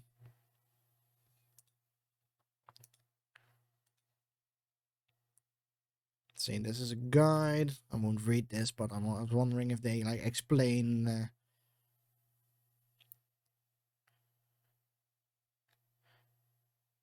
animatronics. Yeah, here we go. Let's see. Chica, Foxy, Freddy. If you want the other Freddy section, skip the bottom to the last section. The most elusive animatronic, ironically, is also the most predictable. Unlike Bonnie and Chica, Freddy follows a set path. Much like Chica, Freddy travels through the right side of the map, but unlike Chica and Bonnie, he does not backtrack or wander around. In other words, he heads straight to your office without turning back once. Freddy follows this path. Show stage cam 1A. He always leaves after Bonnie and Chica leave. Freddy will often look like this, but only when he's alone. He may look at the camera altogether. He may look at the camera sometimes like this. Dining area cam 1B.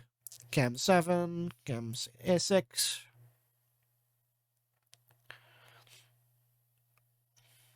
East Hall. He's impossible to miss here. He's there right in the camera. The office, once he makes it here, it's game over. Here's this jump scare screen. Notice how Freddy's eyes don't light up. His regular jump scare, however, in other jump scares during a power outage, his lights do light up. Freddy will appear in the same place every single time. Note how he tends to favor dark spots. Though his eyes will be visible, however, he cannot be seen if Bonnie and Chica are in the same room. He'll be there, but his image will be covered by the image of Bonnie and Chica.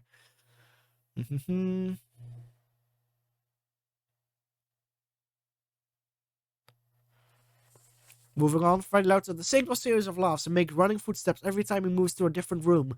And these sounds get louder as he gets closer. You can use the number of laughs to pinpoint Freddy's location. For example, if Freddy has left the show stage, he will laugh only once. Once Freddy has reached in the East Hall corner, he will let out 5 laughs. If he laughed 6 times, then he got into the office. And you're dead after a few seconds. However, Freddy may not always let out the right amount of laughs that correspond to his location. Still, your ears and the monitor are the best weapons against Freddy. Thus, I recommend listen to the volume of the laughs along with the current number of them. If the laugh is pretty loud and the number of total laughs is at least 3, then Freddy will be in Camp 4B, assuming that you didn't let him into the office. Okay, how he moves.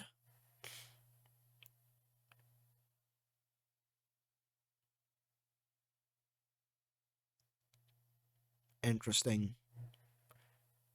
Freddy Part 3, Jesus Christ. Oh, this is just like the lights. Okay. Interesting. Very interesting. I never actually knew that Freddy actually moved. Alright, let's continue. But yeah, I guess we have to listen for the amount of laughs. That might be the key here.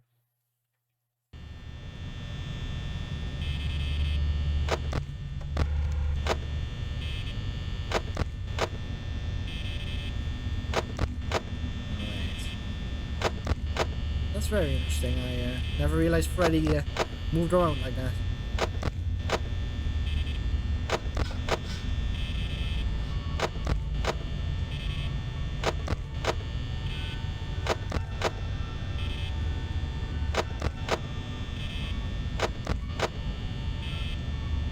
So I guess like in 2020 mode, that's the kind of stuff you really need to know to really complete it.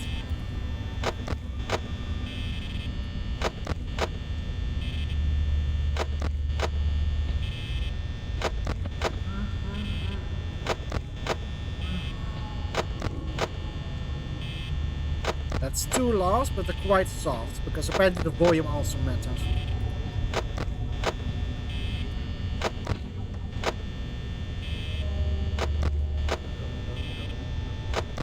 That's Foxy.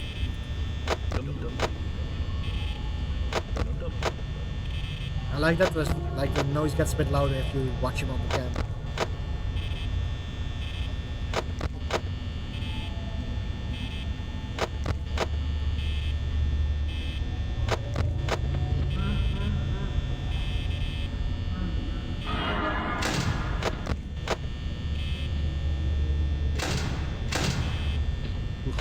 That was close.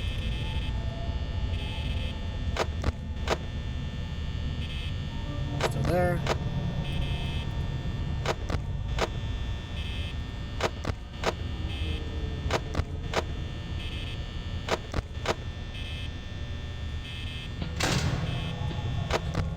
She's gone.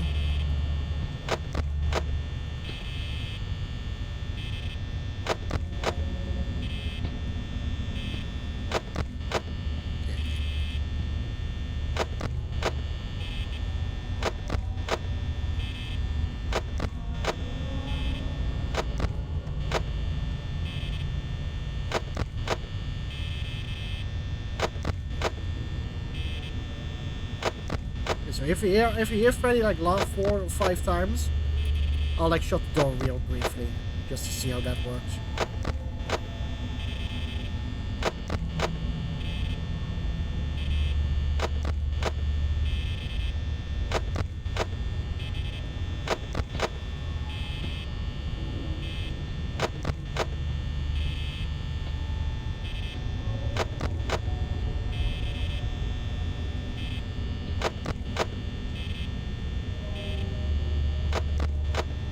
So I'm a bit more tense now, just because I'm like trying to listen for Freddy. Foxy's still pretty docile, luckily.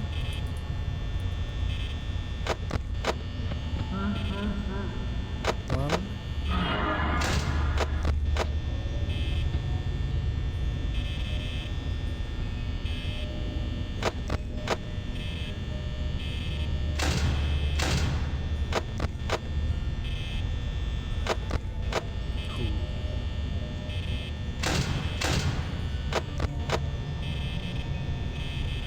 Still not fucked off. I hate that you can't see him well. He's still there. I think I can see his outline briefly.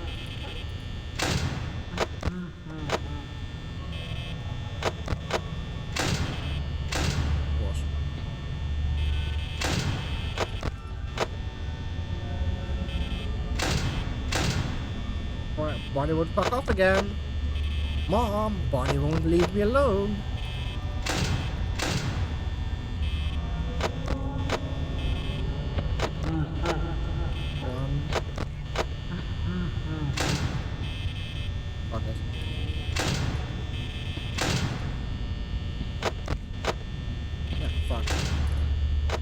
Foxy's out now. Yeah, okay. I can vaguely tell now if Bonnie's out of the office. but still, ugh. Now Fox is out, so that's great. That's just amazing.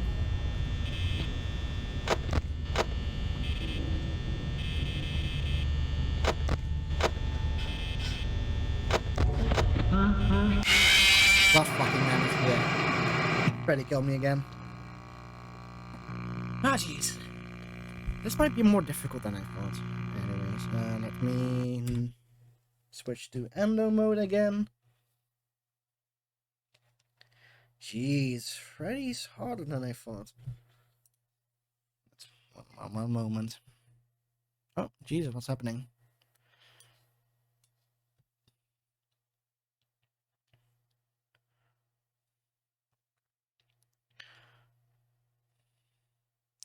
Let's see, the TLDR for Freddy here is close the right door before looking at any camera other than cam 4B and do not run out of power. If the Freddy goes out, pray that Freddy won't kill you before 6 AM hits. Oh wait, that is the...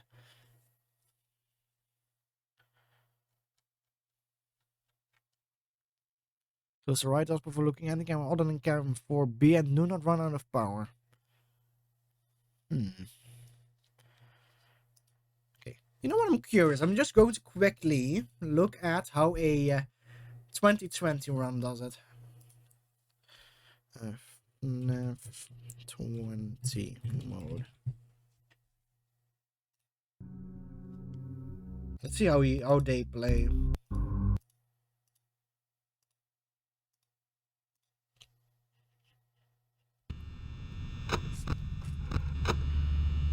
Oh, they actually go to camera 4B. Interesting.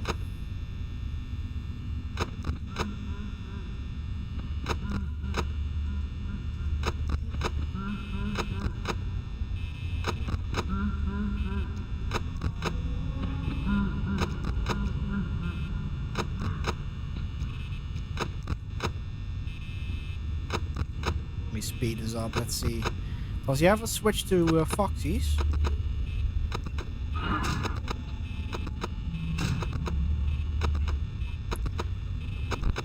Oh, do you not need to watch Pirate Cove specifically?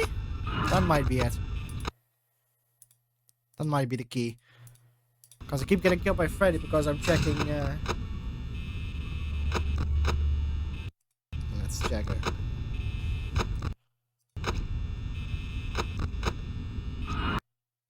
Interesting. Okay, so that's what I went wrong. I kept checking Foxy. But that's not the one camera you're supposed to be looking at. Okay, very interesting. Is the feed working? Oh yeah, I was just I didn't like display what I was watching. I just watched it for my own, and I think the game pauses if you click out. So there we go.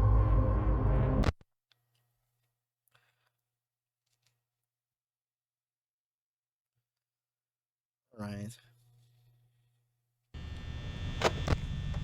4B. Okay.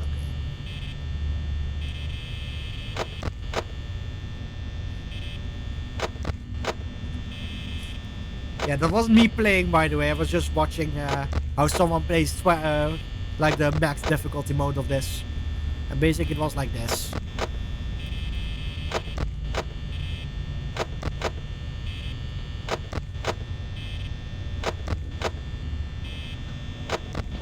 So I guess Foxy won't become hostile as long as you're checking any cam, not even his own cam.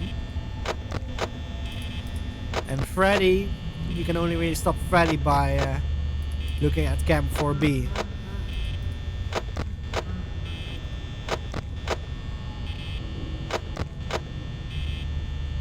I'm kind of just copying what the guy does. He kind of just lightning switches through this. He doesn't even look at the camera.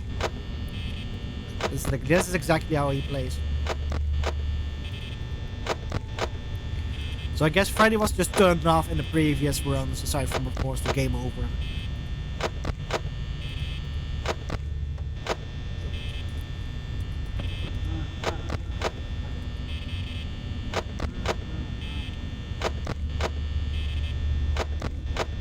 Yeah, very interesting.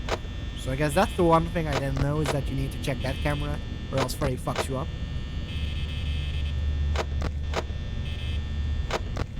Let's hope now that I mean, it didn't seem like the guy was ever switching cameras, but I kind of was skimming through the video.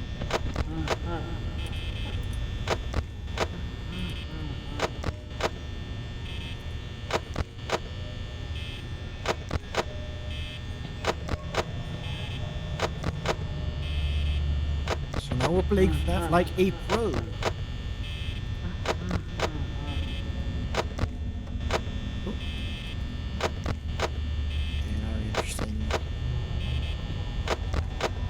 Okay, that's more interesting. Doesn't change the main gameplay loop much, but you know, it added an element of surprise that I didn't know about. So, you know, this is the thing, this is the kind of stuff you don't learn except if you play the game yourself. Because some things will just like not be mentioned. And, oh. Chica's close, so we know she's going to, is about to show up. I think she's here now. No? Oh, she moved back then.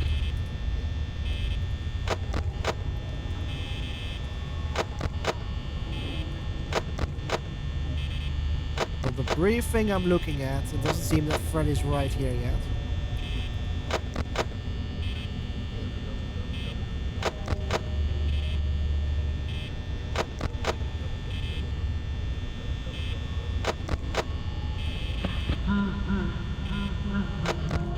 Oh, Freddy's here.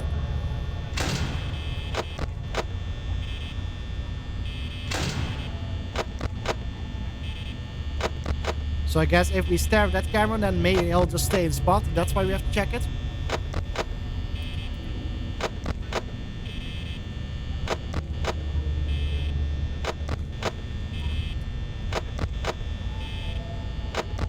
Hi, Freddy. But yeah, so if this was a normal playthrough, this is where we died, probably. Hi, Freddy. I can see you. And you can see me. We're one big happy Fazbear family. Bitch ass.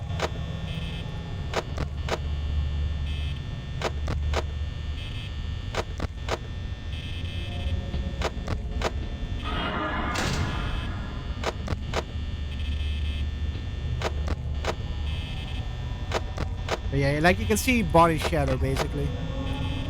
Okay. Gotta be careful.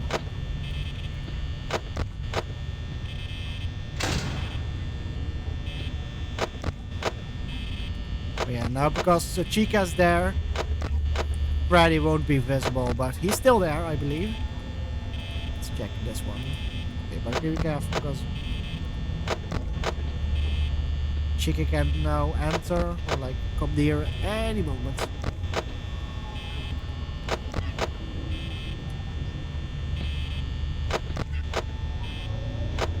She's kind of making glitch faces at me right now. She can move back again. Ugh.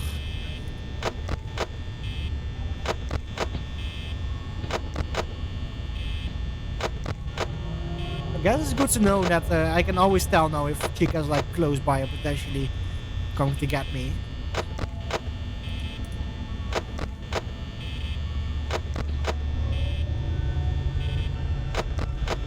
So it's mainly body that's the main mystery issue.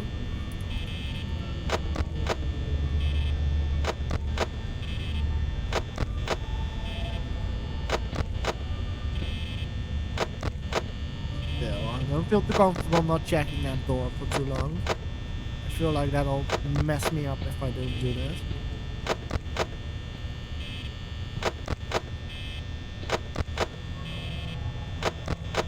But it doesn't seem that Foxy has gotten me yet, so I assume that indeed it doesn't matter which camera you look at. You just have to look at cams in general. And the one cam that does stop an animatronic is that one, rather than the Pirate Cove one. Hi, Freddy. So he's always going to be there, huh? That's very interesting.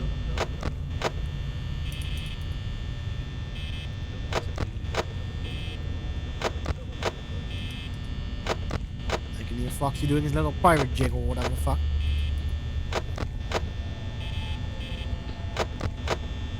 Hi, Freddy.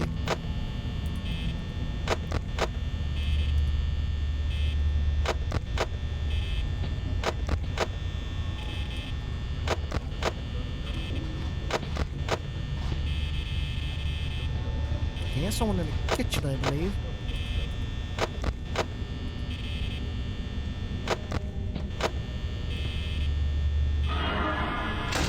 Oh, hopefully I wasn't too late.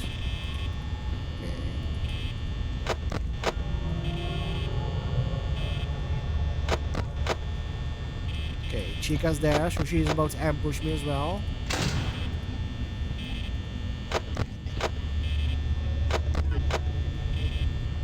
She's once again making the glitch face at me. There she is. Hi, Freddy.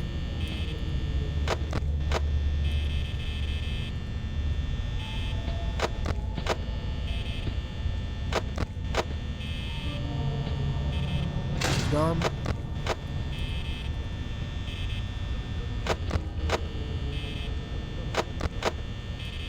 Okay, here we go. We're almost done. Okay, now that we have that little trick on our sleeves, we should be fucking invincible.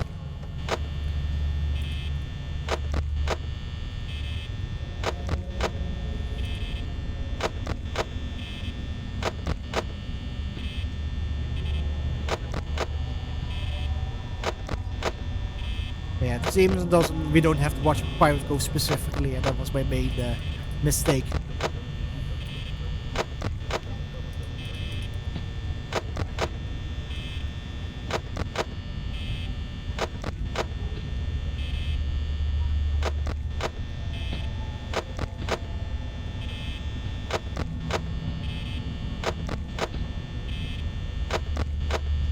And we're almost done. It's 5 PM.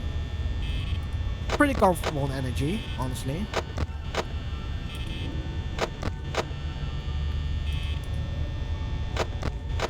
Yep.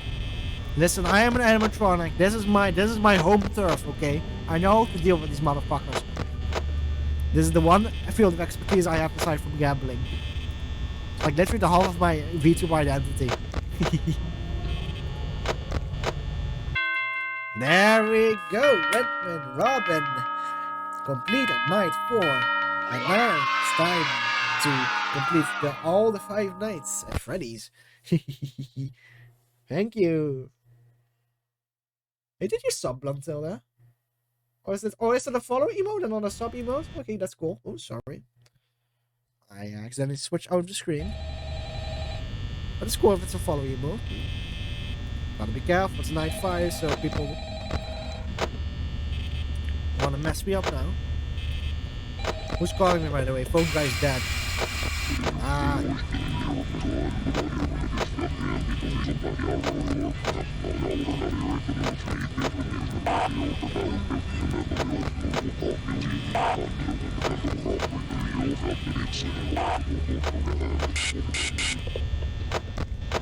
Understandable. Have a nice day. Phone guy sounded grumpy today, boys.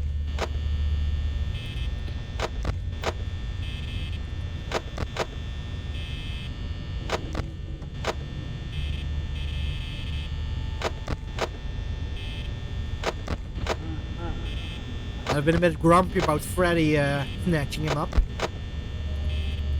I mean, I also got snatched by Freddy and I'm fine, so he should just get over himself, honestly.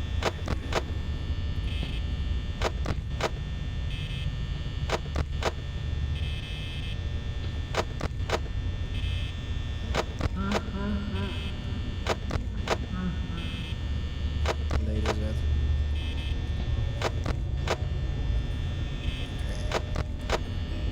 Okay. We have a bit over an hour left after this night, probably. So I think that's night 6, and then we can try 2020 mode, like full 2020 mode.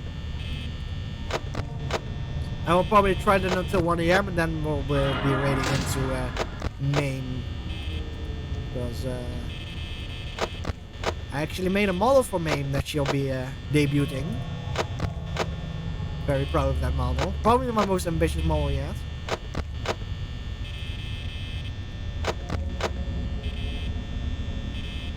Still there. Still there. Luckily Freddy hasn't shown up yet. Gone.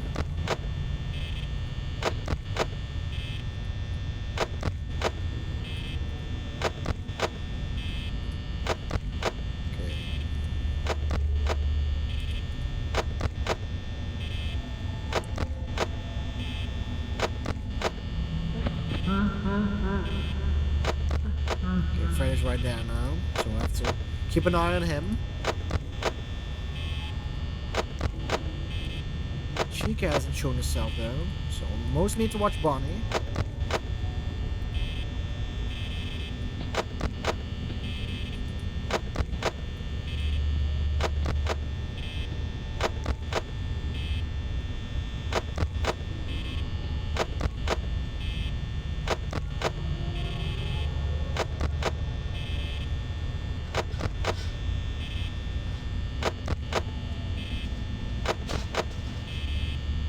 I think I hear kitchen noises, but it might be something else.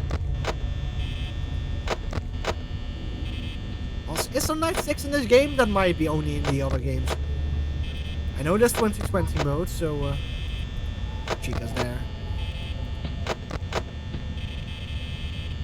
Quick. Okay, she's not here. The second I thought she was at the door because she was like there and then she suddenly disappeared.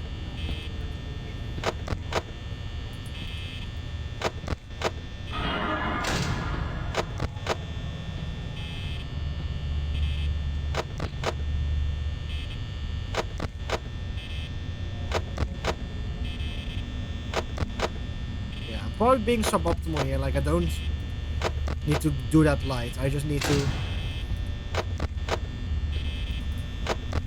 basically check the cams and that light. And the moment Chica shows up, then we'll watch that light. Let's try that, let's try if that works. Yeah, never mind, I'm too much of a coward. Let's definitely focus on...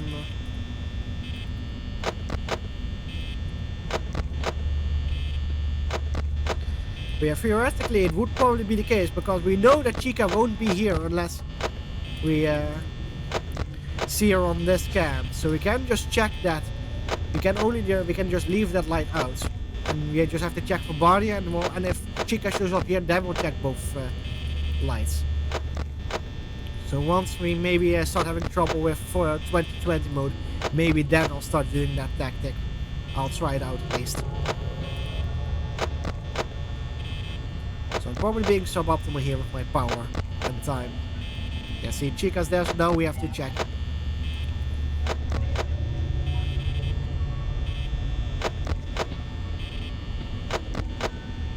She's still there. Now she's doing the glitch face again. She loves doing the glitch face. Petty bitch. Still there. 2 jump scares at once. Okay, still there. Chica's gone though, luckily. He's also gone. Wow, he fucked off in a reasonable amount of time. Is it my birthday or something?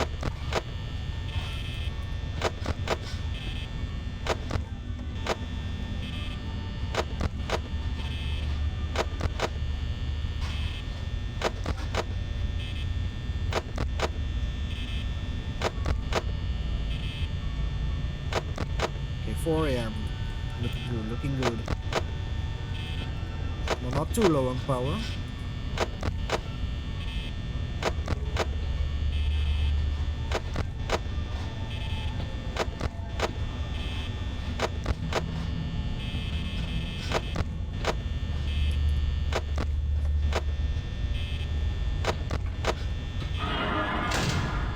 He's back. Guess who's back? Back again. Bonnie's back. Stand up front.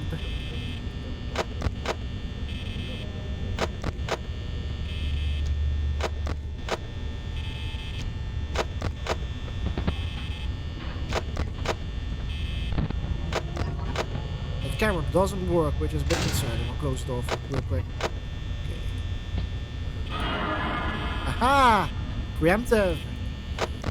That's really fucking cool that I predicted that. Alright. That was just a 6th sense. Listen, I am the supreme animatronic. They won't get me. Oh, she was going fast. Oh, she's back again. She's kind of aggressive right now.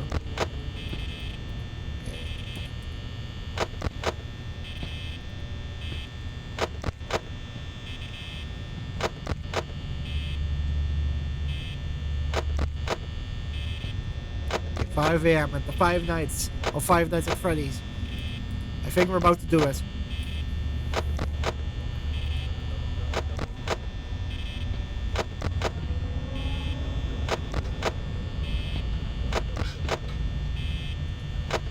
Okay.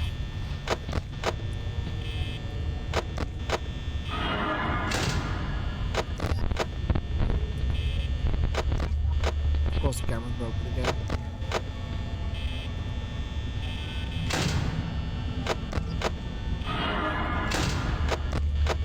They're really trying to get me now. Christ.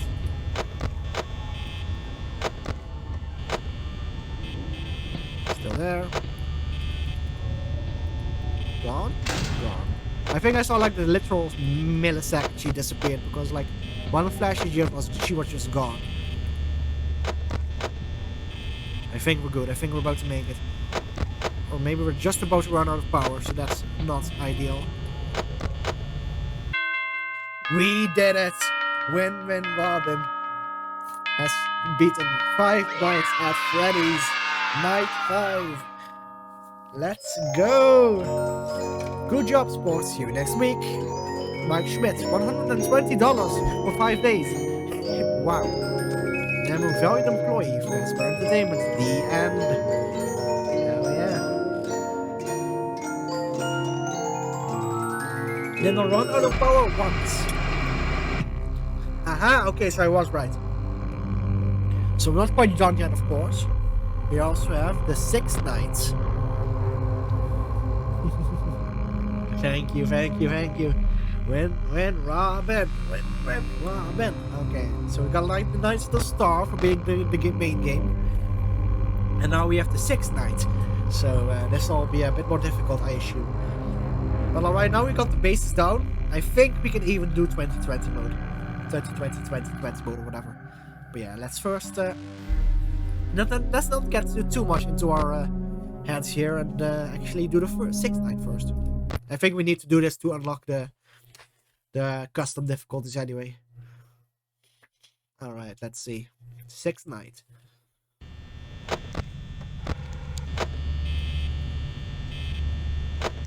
No phone call, eh? Makes sense. Phone guy's long dead now.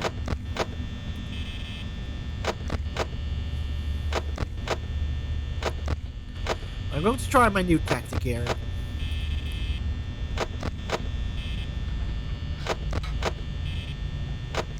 Basically, as long as Chica doesn't show up there, I'll not look at the. I'll not turn on the other lights.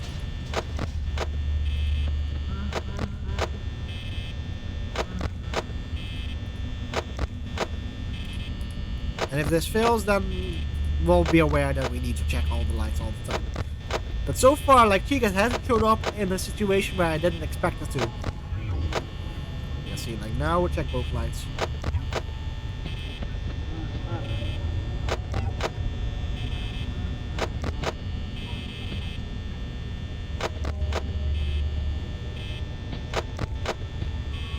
She's not here? Okay, she backed off.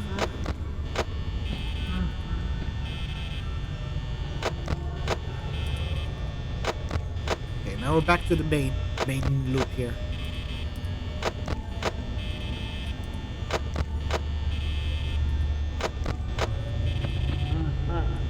Quickly have a cheeky little look.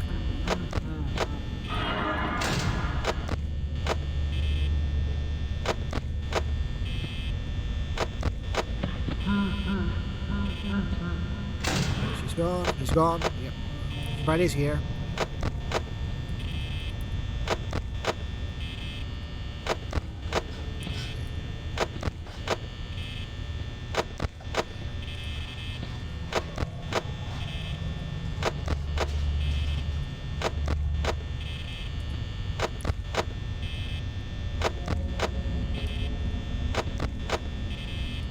Sorry, I'm a bit quiet. I'm a bit tense.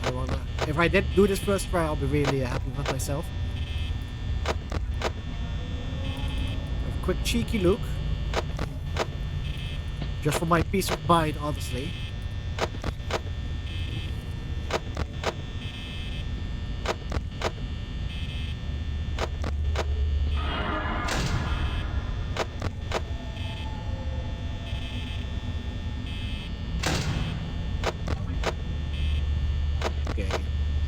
Now you have to be careful of both doors. Also, one thing about high difficulties, I think, is that they'll also fuck off much faster. I believe. Because they move, I think they move a lot faster or move a lot more. So they'll be more inclined to not stick around the door as much as you can see. But with the lower difficulties, they were more inclined to just stick around your doorway too long. Ugh, we're active today. Still there. He's still there. Fingers. He's gone here though. Also gone here.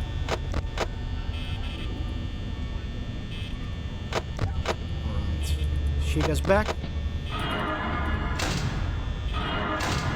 Fingers. Okay, Chica's still there. Chica's still there. Watch the doors, please. Still there. Gone.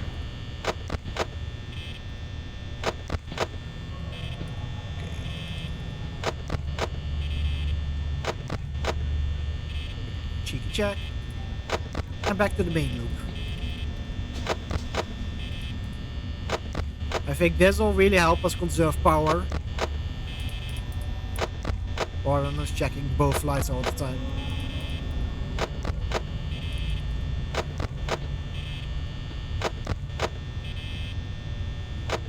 Because last time was fine, we just barely hung on to power there.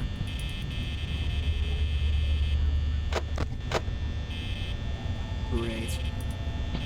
Is he gone? He's gone. Quick. Man. I'm checking the doors for a tiny bit. I think Chica's totally gone here. So go back to the main loop. Just quickly check again.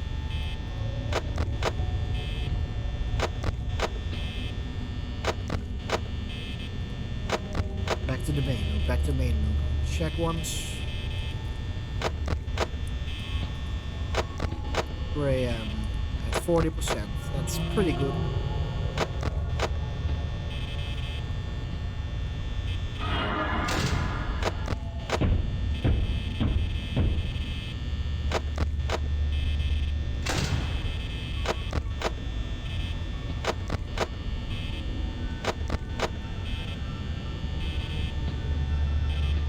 Okay, back to the main loop. Back to the main loop.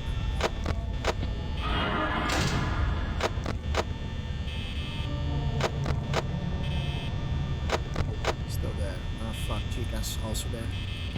One is gone. Chica's gone. Check Chica.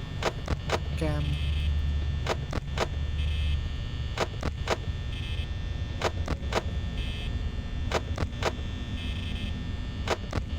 .4 AM at 28%. Good. Shit. Okay, Chica's back.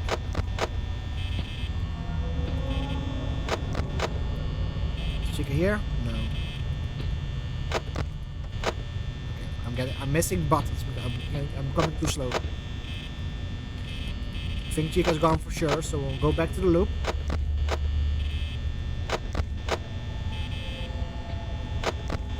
See, I'm missing buttons. It's really annoying. It's fine. It's fine. Just check. Check real quick.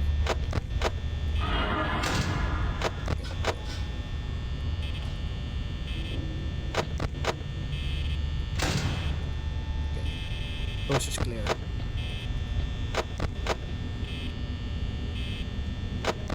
.4 AM, 90%. I think we can make it. Shit, Chica's back.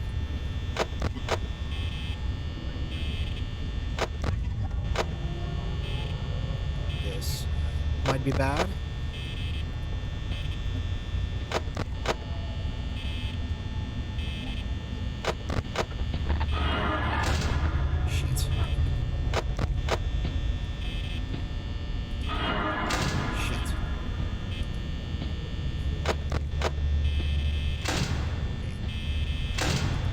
Ooh.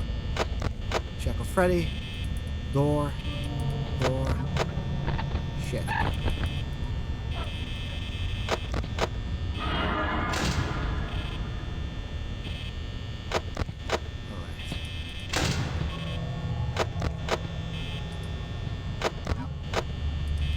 Chica's back again. Okay, this might be down to power. Shit, she's back here. Figured.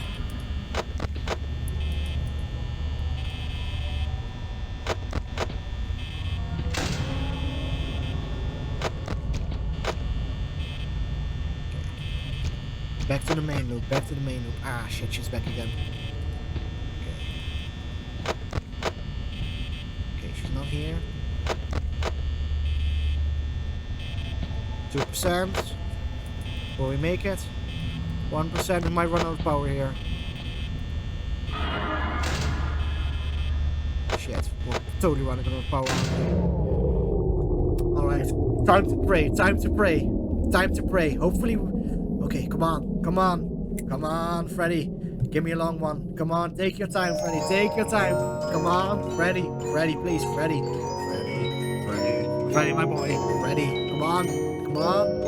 Take your time. Take your time. Please, Freddy, please. It's almost 6 a.m. It's almost 6 a.m. Come on, Freddy. Yes! Win, Robin. Against all odds. First try. 6 nights. Yes. Good job, sport. You've earned some overtime. Mike Schmidt, $120 and 50-100. Employee of the month. Best work entertainment. Win, Robin. Robin. Woo. Okay. Wow. That was very cutthroat. Oh yeah. And now we can do a custom night, of course.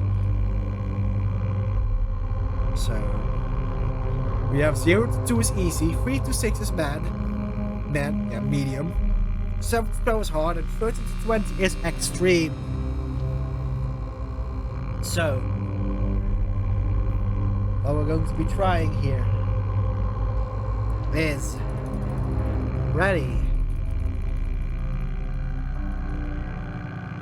20, Bonnie.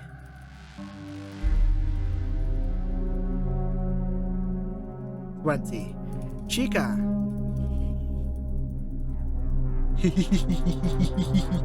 20. And Foxy.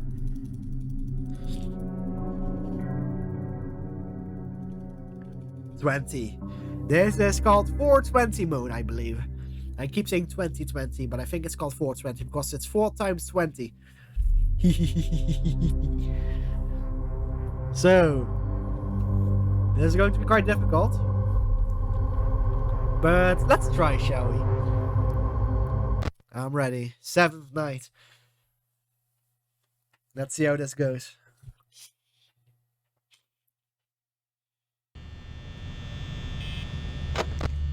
We'll be quickly.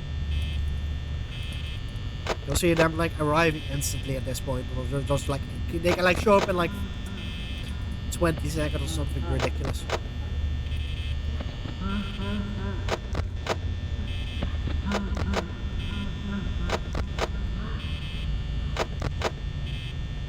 Yeah, see, Freddy's already here. And he's the last one to leave the stage, by the way.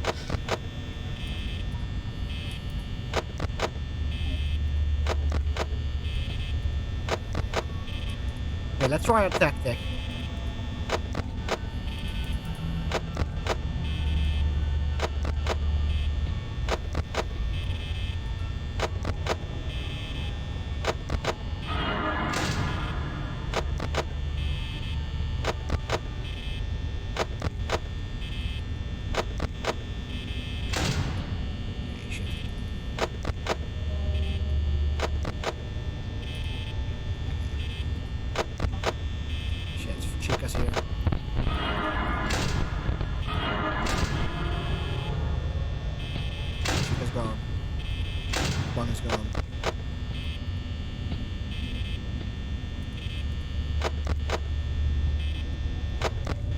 Yo, that's how fucking fast we go and leave now.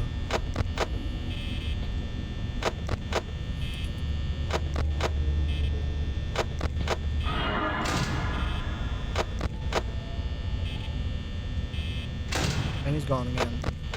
See, they won't linger around nearly as much. But that's the only upside of this difficulty. But how often they'll be there to mess you up. But still, going to cost you a lot of power to keep everyone in line.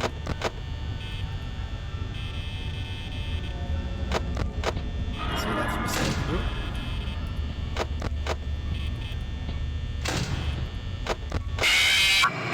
Fuck! That one scared me.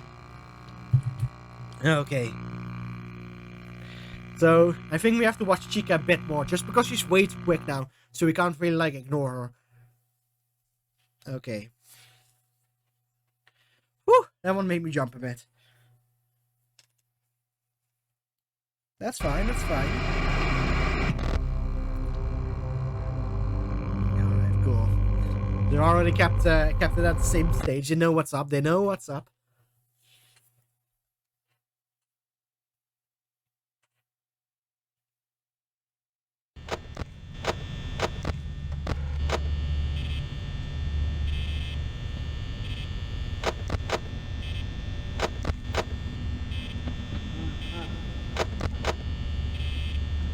I'll just be doing the normal one. Just checking both cams. I'll be checking both doors and the cam. Let's see how that goes. I know that this delay between me going between these might actually save me power. So this might actually still help me.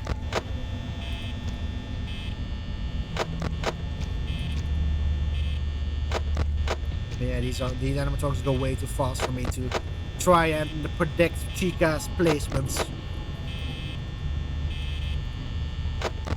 So it's just pure reaction speed now.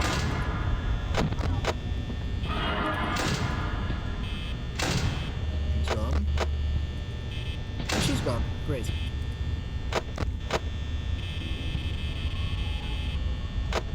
Yeah, that's a mistake. Figures. She's gone.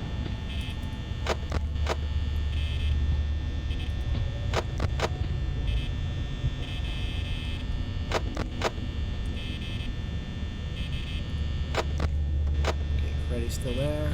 Oh, of course, he's going to be there the whole game. He doesn't move backwards ever.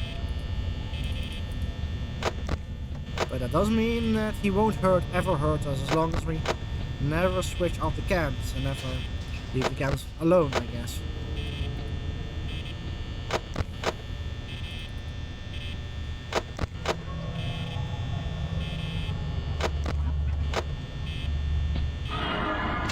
Shit. It's gone.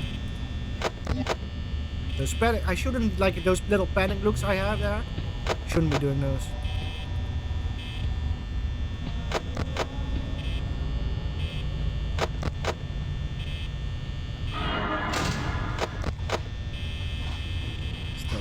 Shit. Yeah, see, I'm wasting power here. Okay. Still going good. 70% power left. That's not great.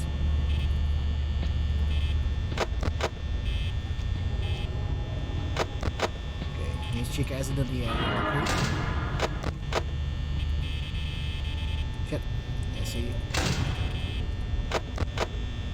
That just wastes power, me misclicking and moving away. Okay, Chica might be on her ass anytime now. Might be, yeah. Okay. So there. Gone.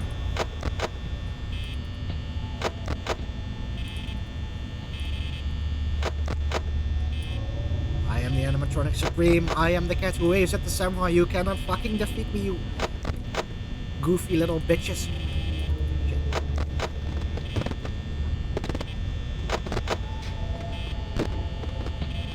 I don't like the cameras are broken. There we go.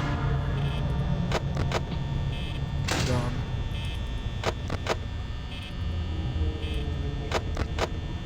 Okay, she's back. Back for more. Yeah, I have a tendency to like freeze up whenever the cameras fuck up. But I should just move on to the next thing and then just waste less time. Ah, fuck. Bun is going to fuck me as you see.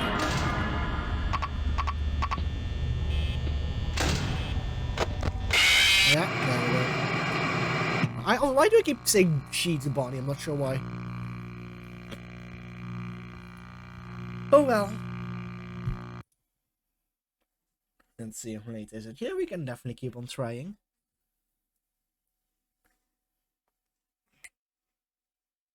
Like, this is only a second try. We won't.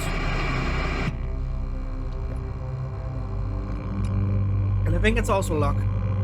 And this person also going to eat some Halloween candy here.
Alright, let's do this.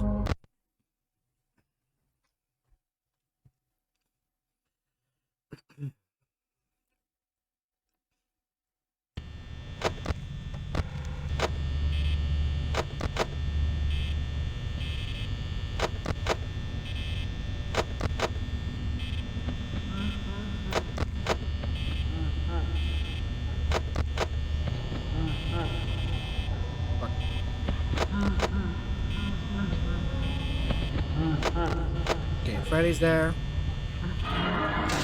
Bonnie's already there. Bonnie's still there.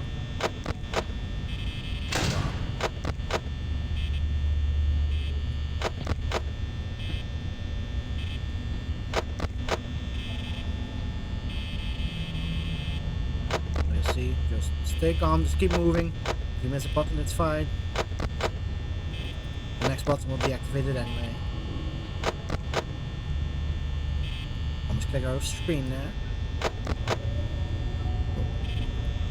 And again. Hey, Chica might show up here. Yeah, Chica's probably at my door. Yeah. She's gone.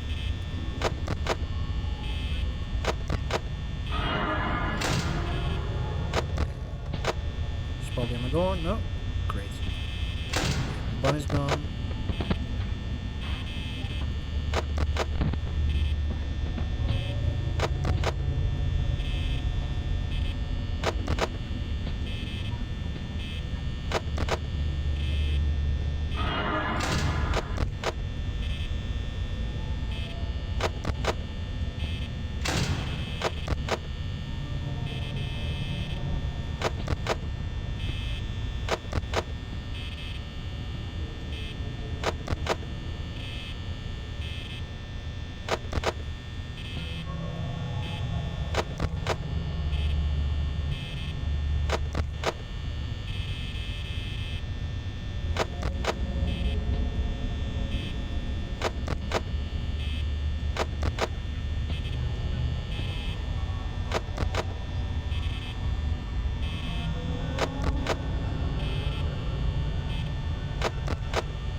Sorry for the silence once again, but I'm really focusing.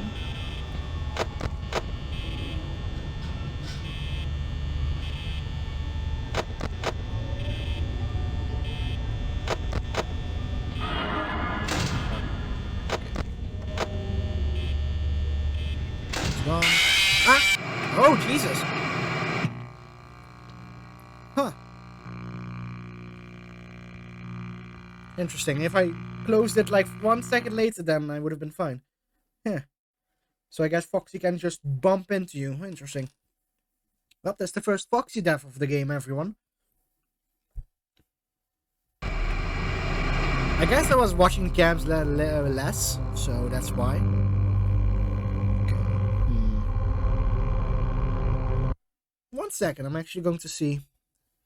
I'm going to watch that video again because I'm curious. What is his order? How does that person do it? Let's see.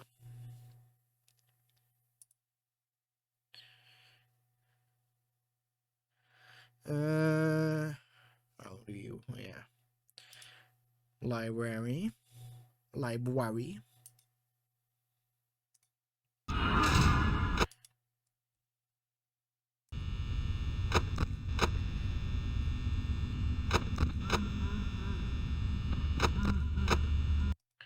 Oh, so okay, so interesting. So then he does something different here. Let me actually switch to so you guys can watch with me.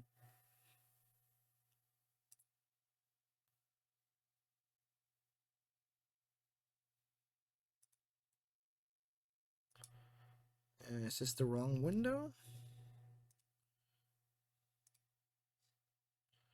Fuck it, we'll just turn off blackjack. There we go.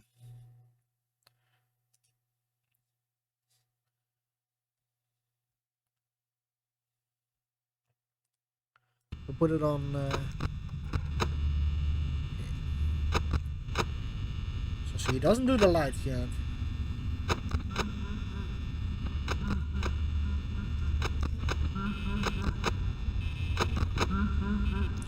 Okay, so he goes like lights, cam, light, cam, light, light, cam, light, light, cam, light, light, cam, light, light, cam, light, light, cam, light, light, cam, light.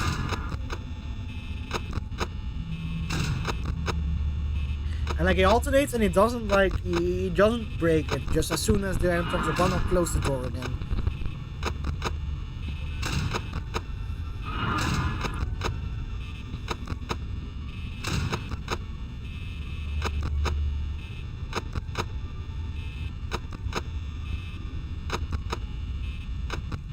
Very interesting. Okay.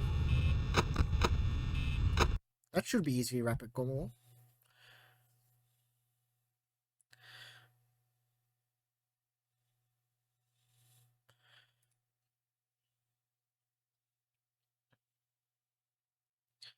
Okay. Yeah, everyone is confused as well. They were also thinking the Pirates Cove thing.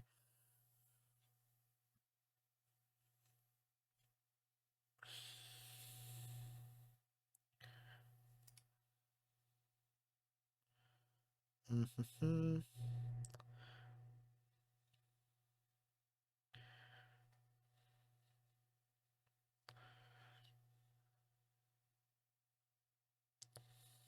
Let's see.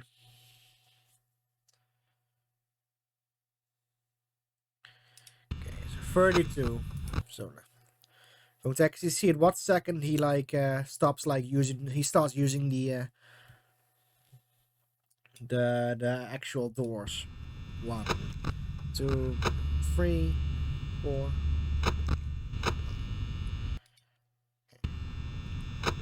Yeah, so doesn't he start with 32?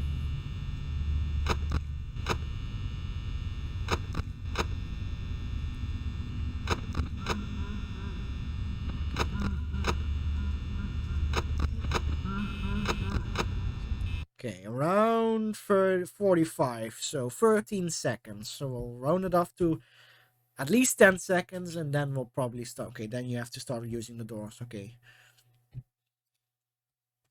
Cool. So I think with this handy little tool, we might be able to conquer this whole beast. Let's see. But okay, so my initial instinct was actually correct and oh, damn it. Oops. Forgot this game fucks up my windows, so we'll just do this and then we'll switch. Yeah, so my initial theory on how to do it is actually right. Like camera, light, camera, light, camera, light, camera, light. Okay. So let's see if we can manage to do it. Oh wait, so we'll wait 10 seconds at the very least.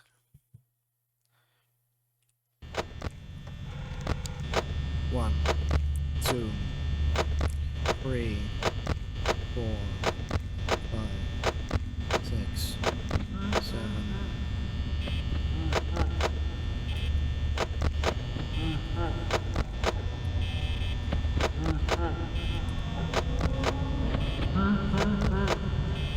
Ready there?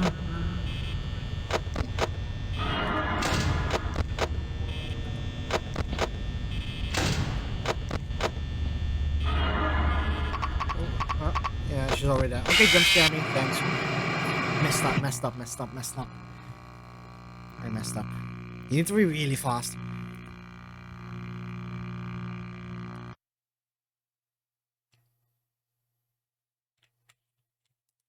Alright, let's try this again.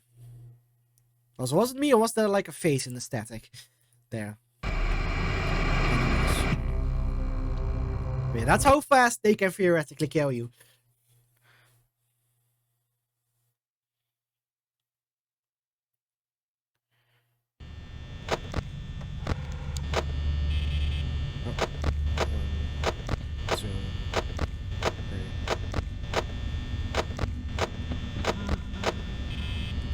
Just go with the when Freddy laughs, then we'll.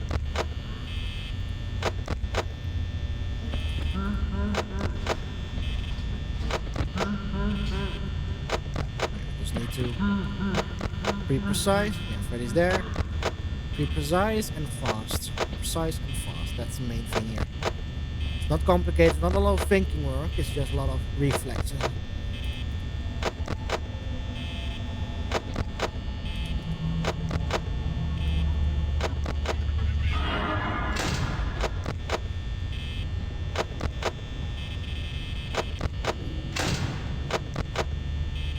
Lucky there, went out of order.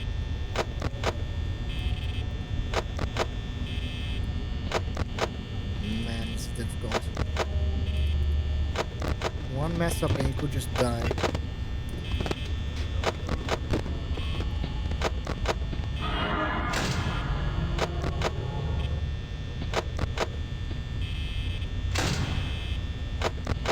Shouldn't waste so much time.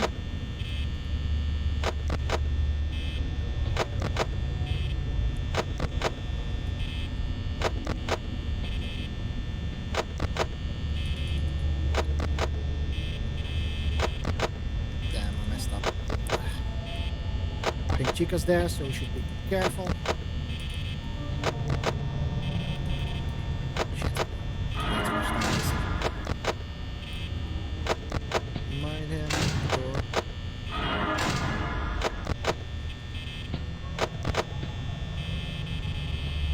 Shit. Ugh.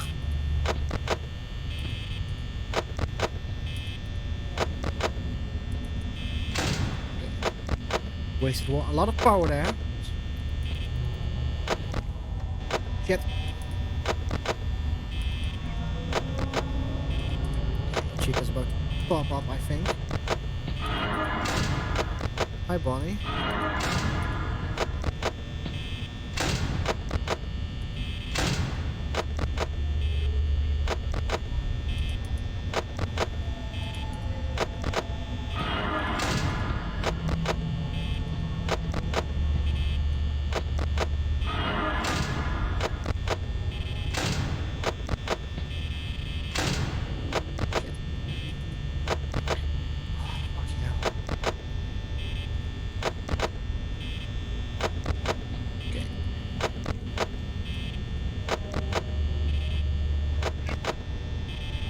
Harder than it looks.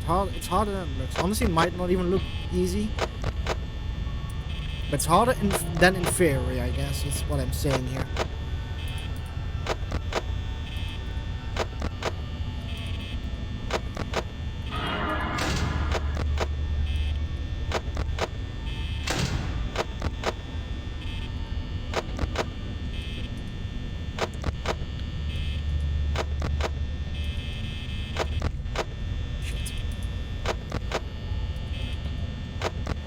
Only at 2 AM. This sucks.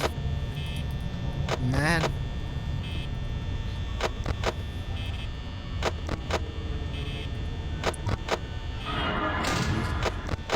Chica's there. Jesus Christ. He's gone. Gone.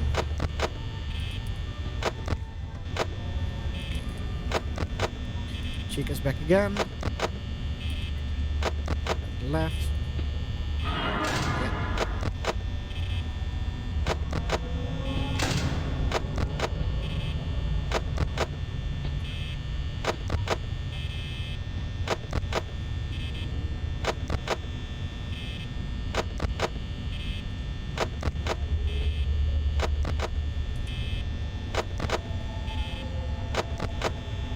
Chica's back.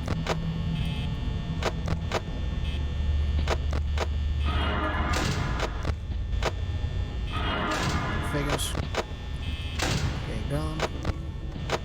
Chica's probably done as well. Yep. Still there though.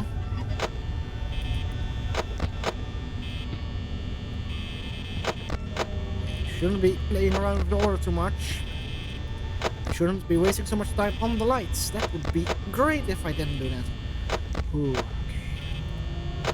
So far, so good.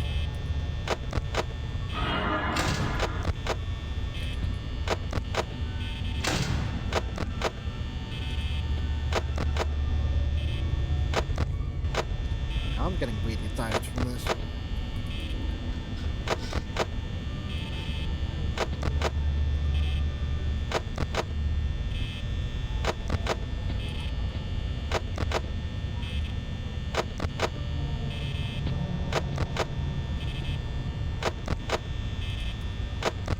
But yeah, apparently at one time the fox did kill me. I just didn't watch the cams enough. And it's just a really short window of time that Foxy gives you in this mode, which makes sense. That's kind of the whole thing of 2020 mode.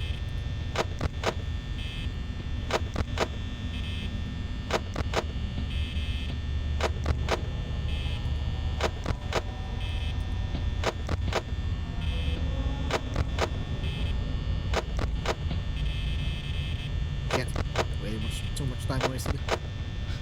Okay, 4 a.m. and 30%, so we're actually doing really good. It's you, yes, sure. Gone.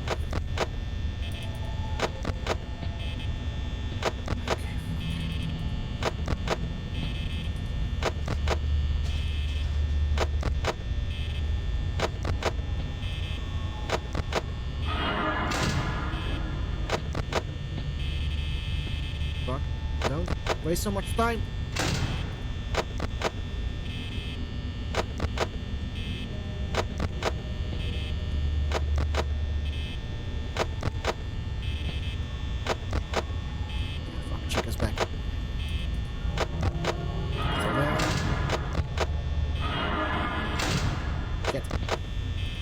Gone. Shit.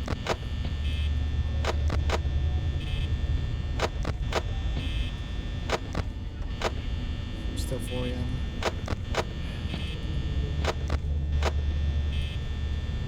My arm's getting tired. What the fuck?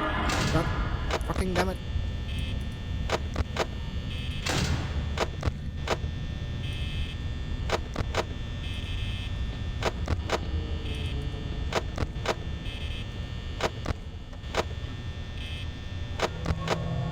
Shit, Chica's back.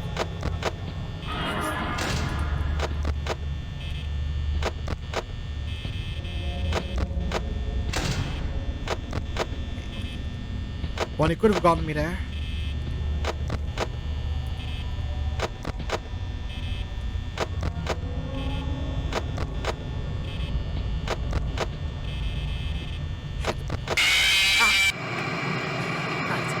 Damn! Foxy!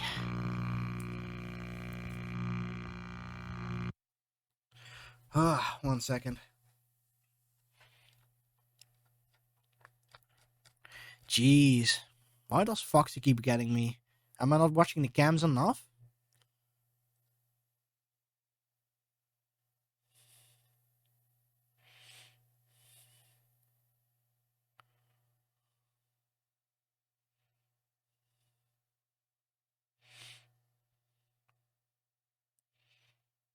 Let's see. Anything about Foxy?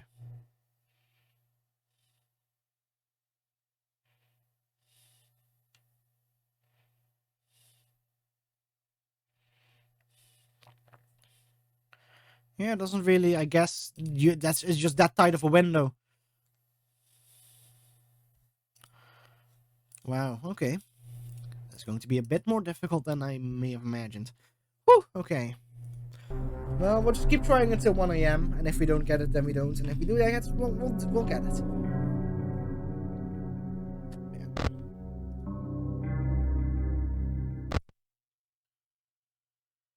Okay.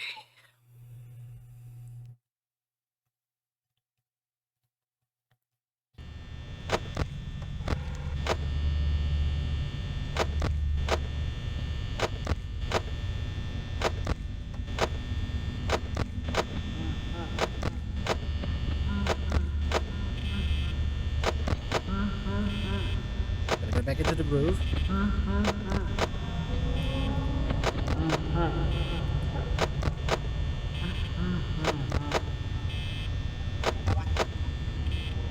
Jig's already there.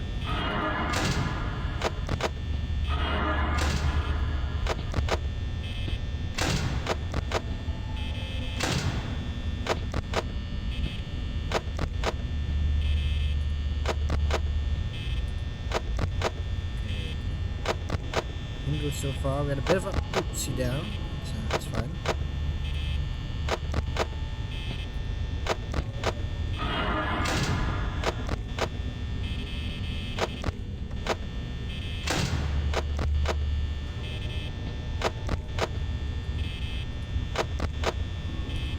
It sucks that apparently even the camera is really tight, so you can't spend too little time there.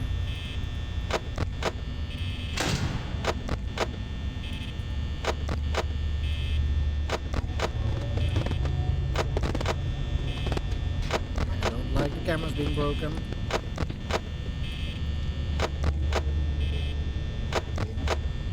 Chica's there. Chica's still there. Figures.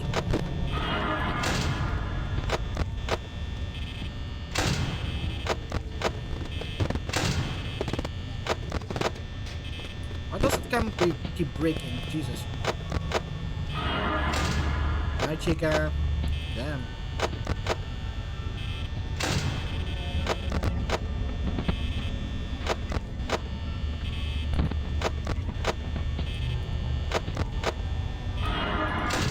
Again? Damn, girl. You're thirsty tonight.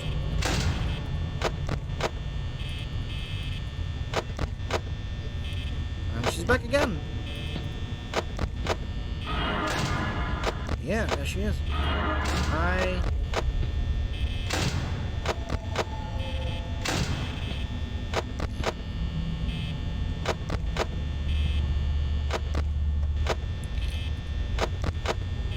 When I think I can afford it, I'll just watch the camera a tiny bit longer. Maybe that'll help with Foxy.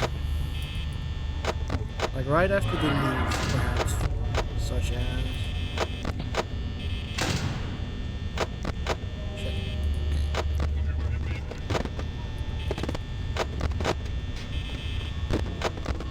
that little bit makes a difference here.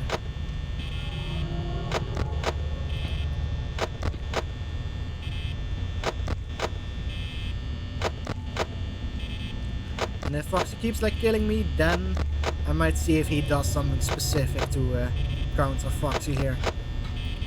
But I don't think he does because it's just camera usage, right? So it can be anything else. Shit.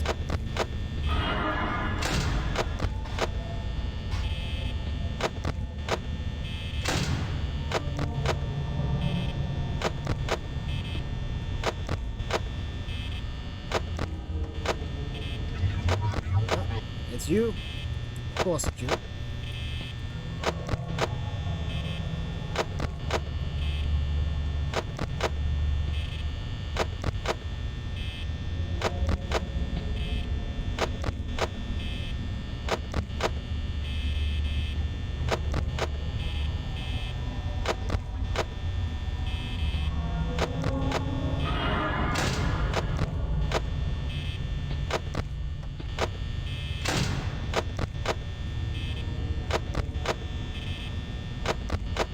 Okay. Looking good. just take like 1 second to just stare at the camera and just see if that hopefully keeps Foxy away. Ah shit, Chica's back. She's here? No. He's here though.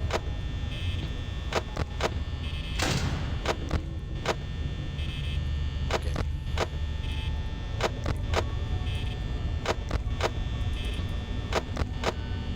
Looking good so far. Not too much power wastage. Clicking well, not misclicking too much. And we're making use, we're trying to look at the camera as long as we can, at least right after the animatronics leave, to hopefully make sure Foxy doesn't show up.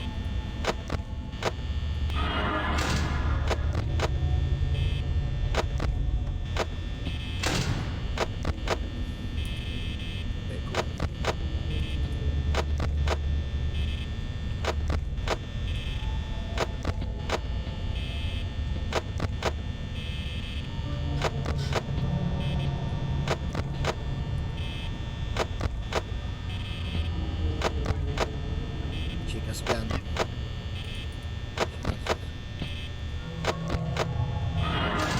Fingers. She's gone.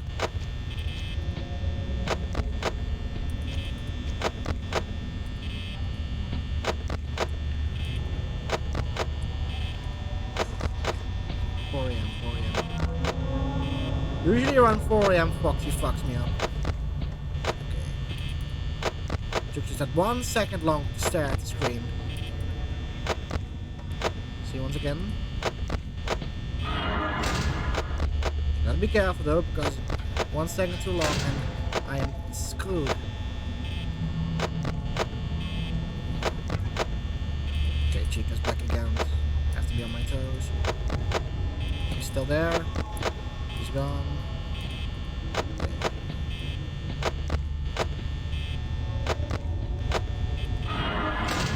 Ooh. Right.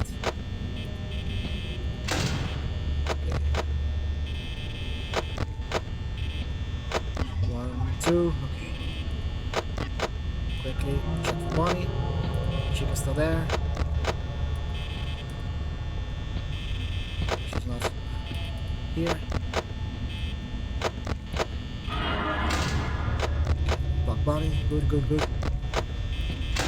One is gone. 19%.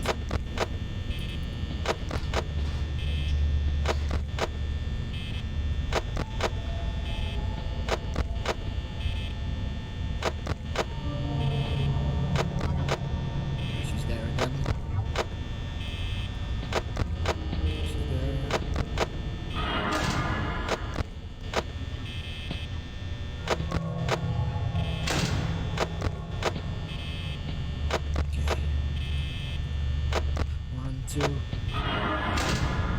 Way too close. I shouldn't be fucking around with that.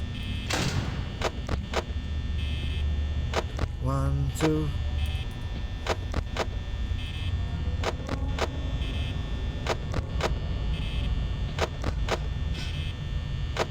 One, two. Fuck. Sometimes I feel like I have to cop. Still there. 1, 2. Wasting power. It's 5 AM. We almost made it. Foxy isn't here yet, so I think my new tactic kind of worked. But it's going to be a close one. It really depends on if anyone's going to show up and fuck my door up now. Such as... Quickly.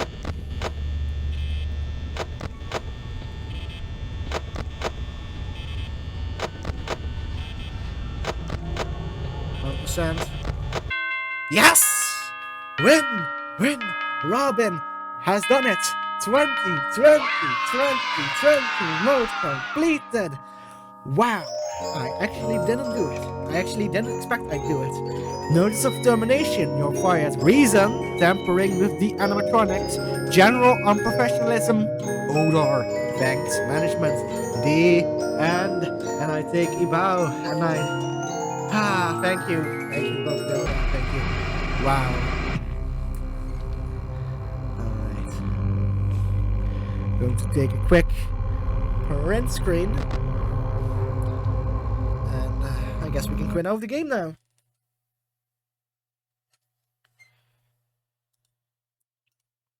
There we go.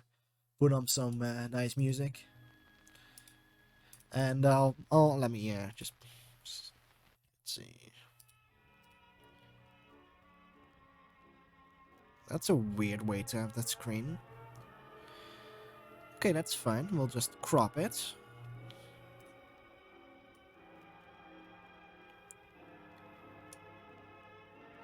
Canvas. Oh, no. Canvas crop by selection. Where is it? Trim. There you go.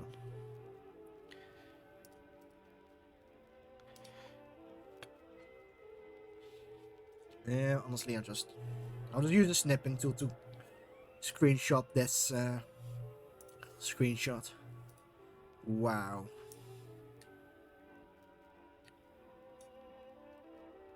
There we go. I'll post it on Twitter because I'm vain like that.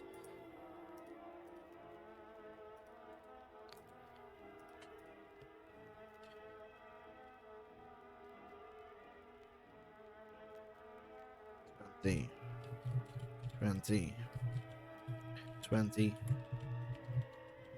Load. Beaten.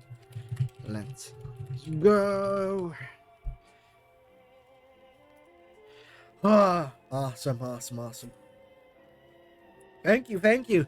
It's quite tense, especially because I was like literally at 1%. I was just about to run out of power. Wow. Wow. So, we still have 10 minutes left. I wanna, now because we're that close to mainstream starting, I wanna raid into her. So what I'm going to be doing, ruin FNAF. How long is that one video?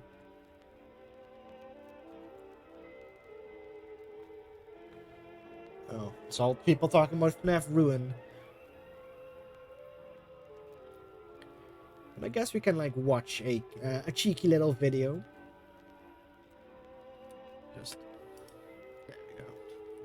Yeah, it was harder than I thought it'd be, honestly, because it's just really high reaction speeds, and like the fact that you have to kind of like you can switch between the. You have to kind of pay attention to have at least like a little more camera usage than you might normally, because Foxy will just wreck you if you don't pay attention to that. So I had to like wait for like 2 seconds sometimes, and I'd be like, right as the animatronic would show up, I'd be like going out of my cams.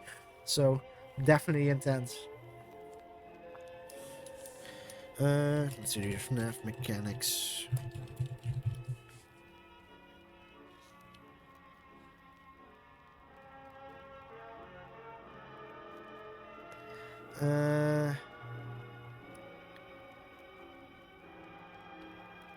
Something around 10 minutes.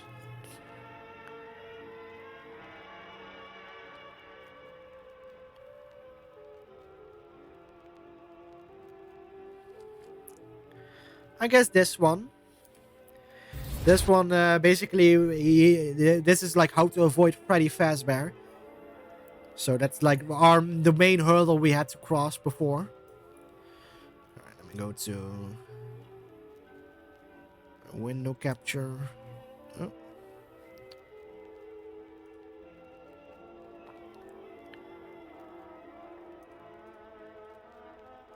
There we go. Let's turn off the game overlay. There we go. Let's watch this together, shall we?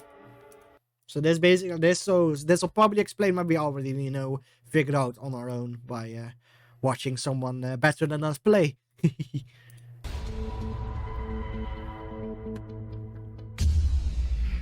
What's up, everyone, and this is the Elfect. Today I'm going to be sharing some information regarding Five Nights at Freddy's 1 and 2, and we're going to be talking about how to avoid Freddy Fazbear and what's his pattern, where he goes, how to avoid him, all that stuff you need to know in order to not get killed by him or not get a jump scare, I guess. So first off, in front of your screen, you guys can see that Freddy's over there, and he's just gonna be in Five Nights at Freddy's 1. We're gonna be talking about Five Nights at Freddy's 1 right now. Yeah, you know what? I think let's watch something else. No offense to that guy, but we already knew what he was going to say anyway, so.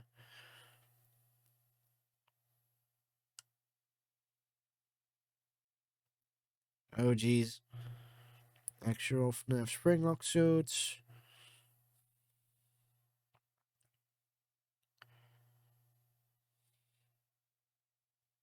I want to watch something around 10 minutes, roughly. Oh, here. How to build a real FNAF animatronic tutorial. That seems fun.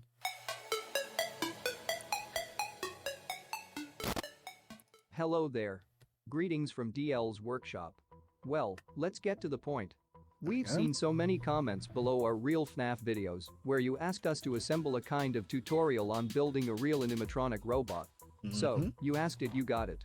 In this video we gonna build a simple animatronic character along with you, showing you all the work process and explaining every detail and trying to make this journey as interesting and entertaining as it possible. Let's go. In this video we're going to build a simple prototype animatronic doll, which will be able to move around and perform basic gestures and movements. You can study robotics a bit deeper and create more complicated characters, fun. I like this. but the purpose of this tutorial is to show the very basics. Yes, this is something like a detailed instruction for very beginners. So you maybe build something like me and then get your soul stolen. Robot. There are two ways to make your animatronic move: hydraulics, pneumatics, and servos. I use hydraulics personally. Also, give me 1 second.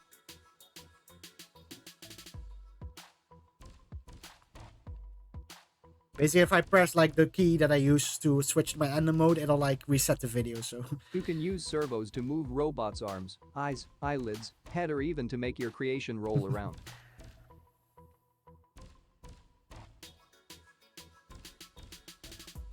Any electronic device must receive power. Otherwise, it won't work at all. To power any device there are 2 poles used. Batteries are used as a mobile power source. For our project I recommend using a 6V battery. And at least 3 Ah. Servo has 3 wires, 2 of them should be connected to any sort of power supply, while the third one is used to control the rotation of the servo. To control it we'll be using Arduino. Arduino is an open source controller board, and it's easy to write a code for a few servos. You have to purchase a board itself and download Arduino IDE for your PC, so you will be able to program your character. Let's assemble our first circuit and load a first program. This code makes your servo to rotate from the 90° position to 180° and back. You can add more servos to the program's code.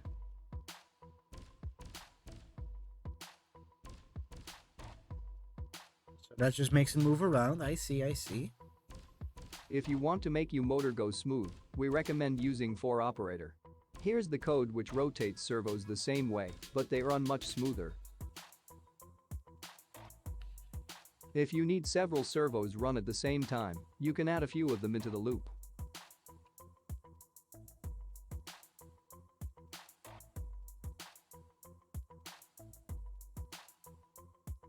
Congratulations!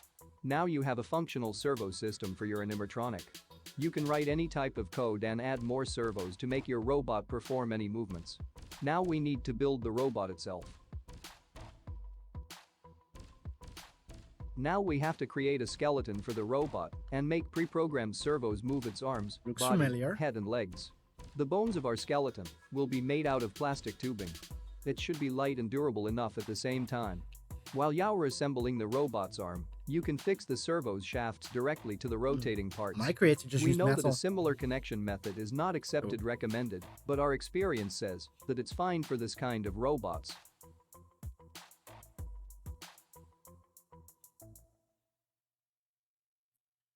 These are the jolts.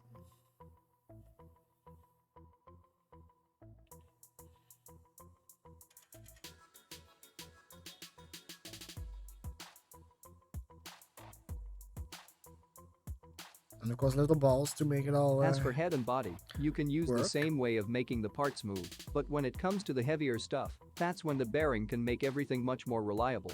Ooh. To fix the servo in the skeleton, we usually carve a special block out of wood, where the rotating mechs will be fixed. This is how it looks.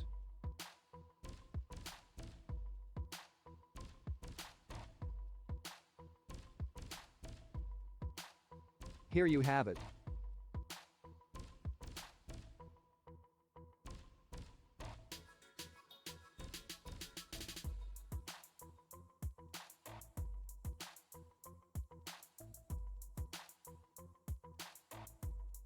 Alright, so they also use wood in these.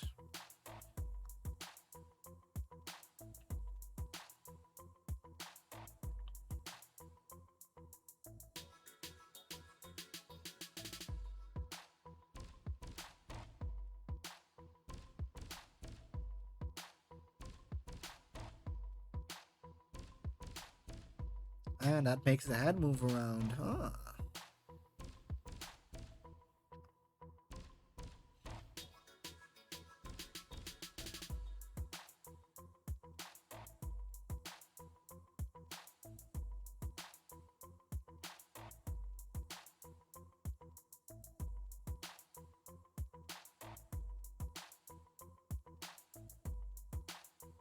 Now Okay, it's yeah, time to that's build the the mode from legs for the before. robot.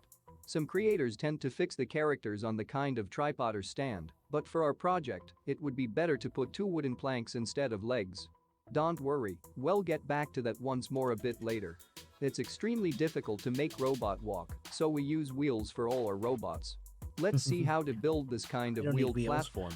This time you just have to make 2 rotating mechs and put them together, adding wheels.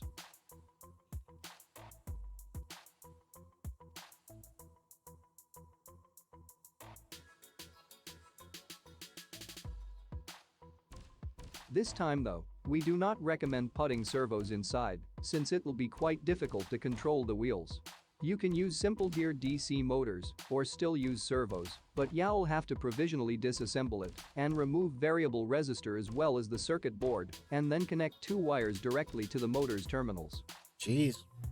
Sounds like a lot of work.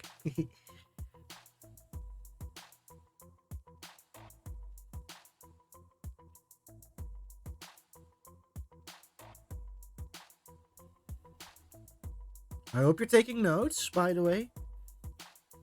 I'm expecting an animatronic army by next week, this same time. To control the motors by program, you can use any sort of drivers or shields.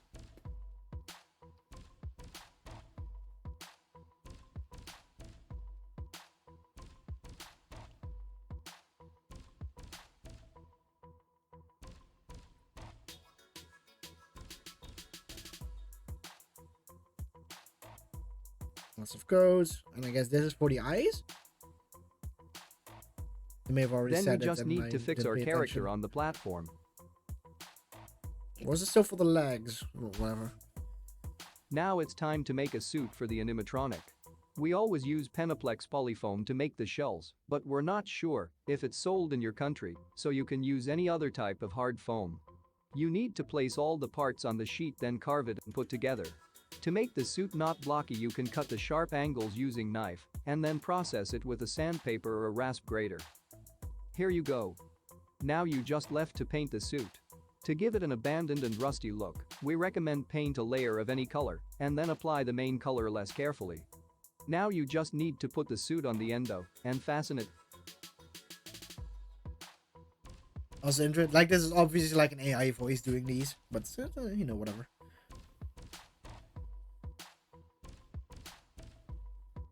Kind of looks like bread, right? Like, kind of looks like a loaf of bread is being put around the thing.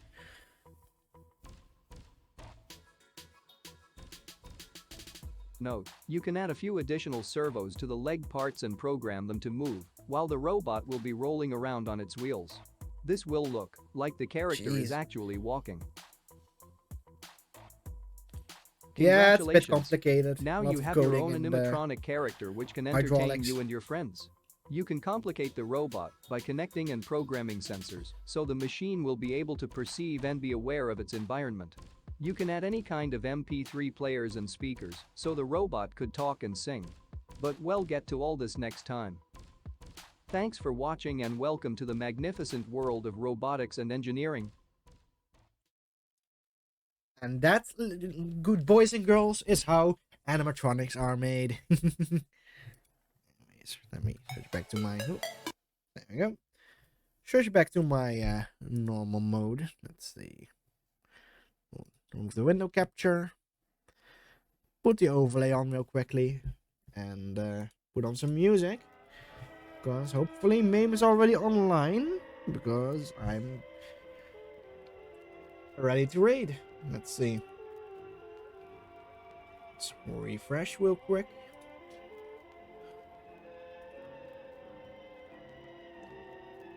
Lots of people online. Meow is online.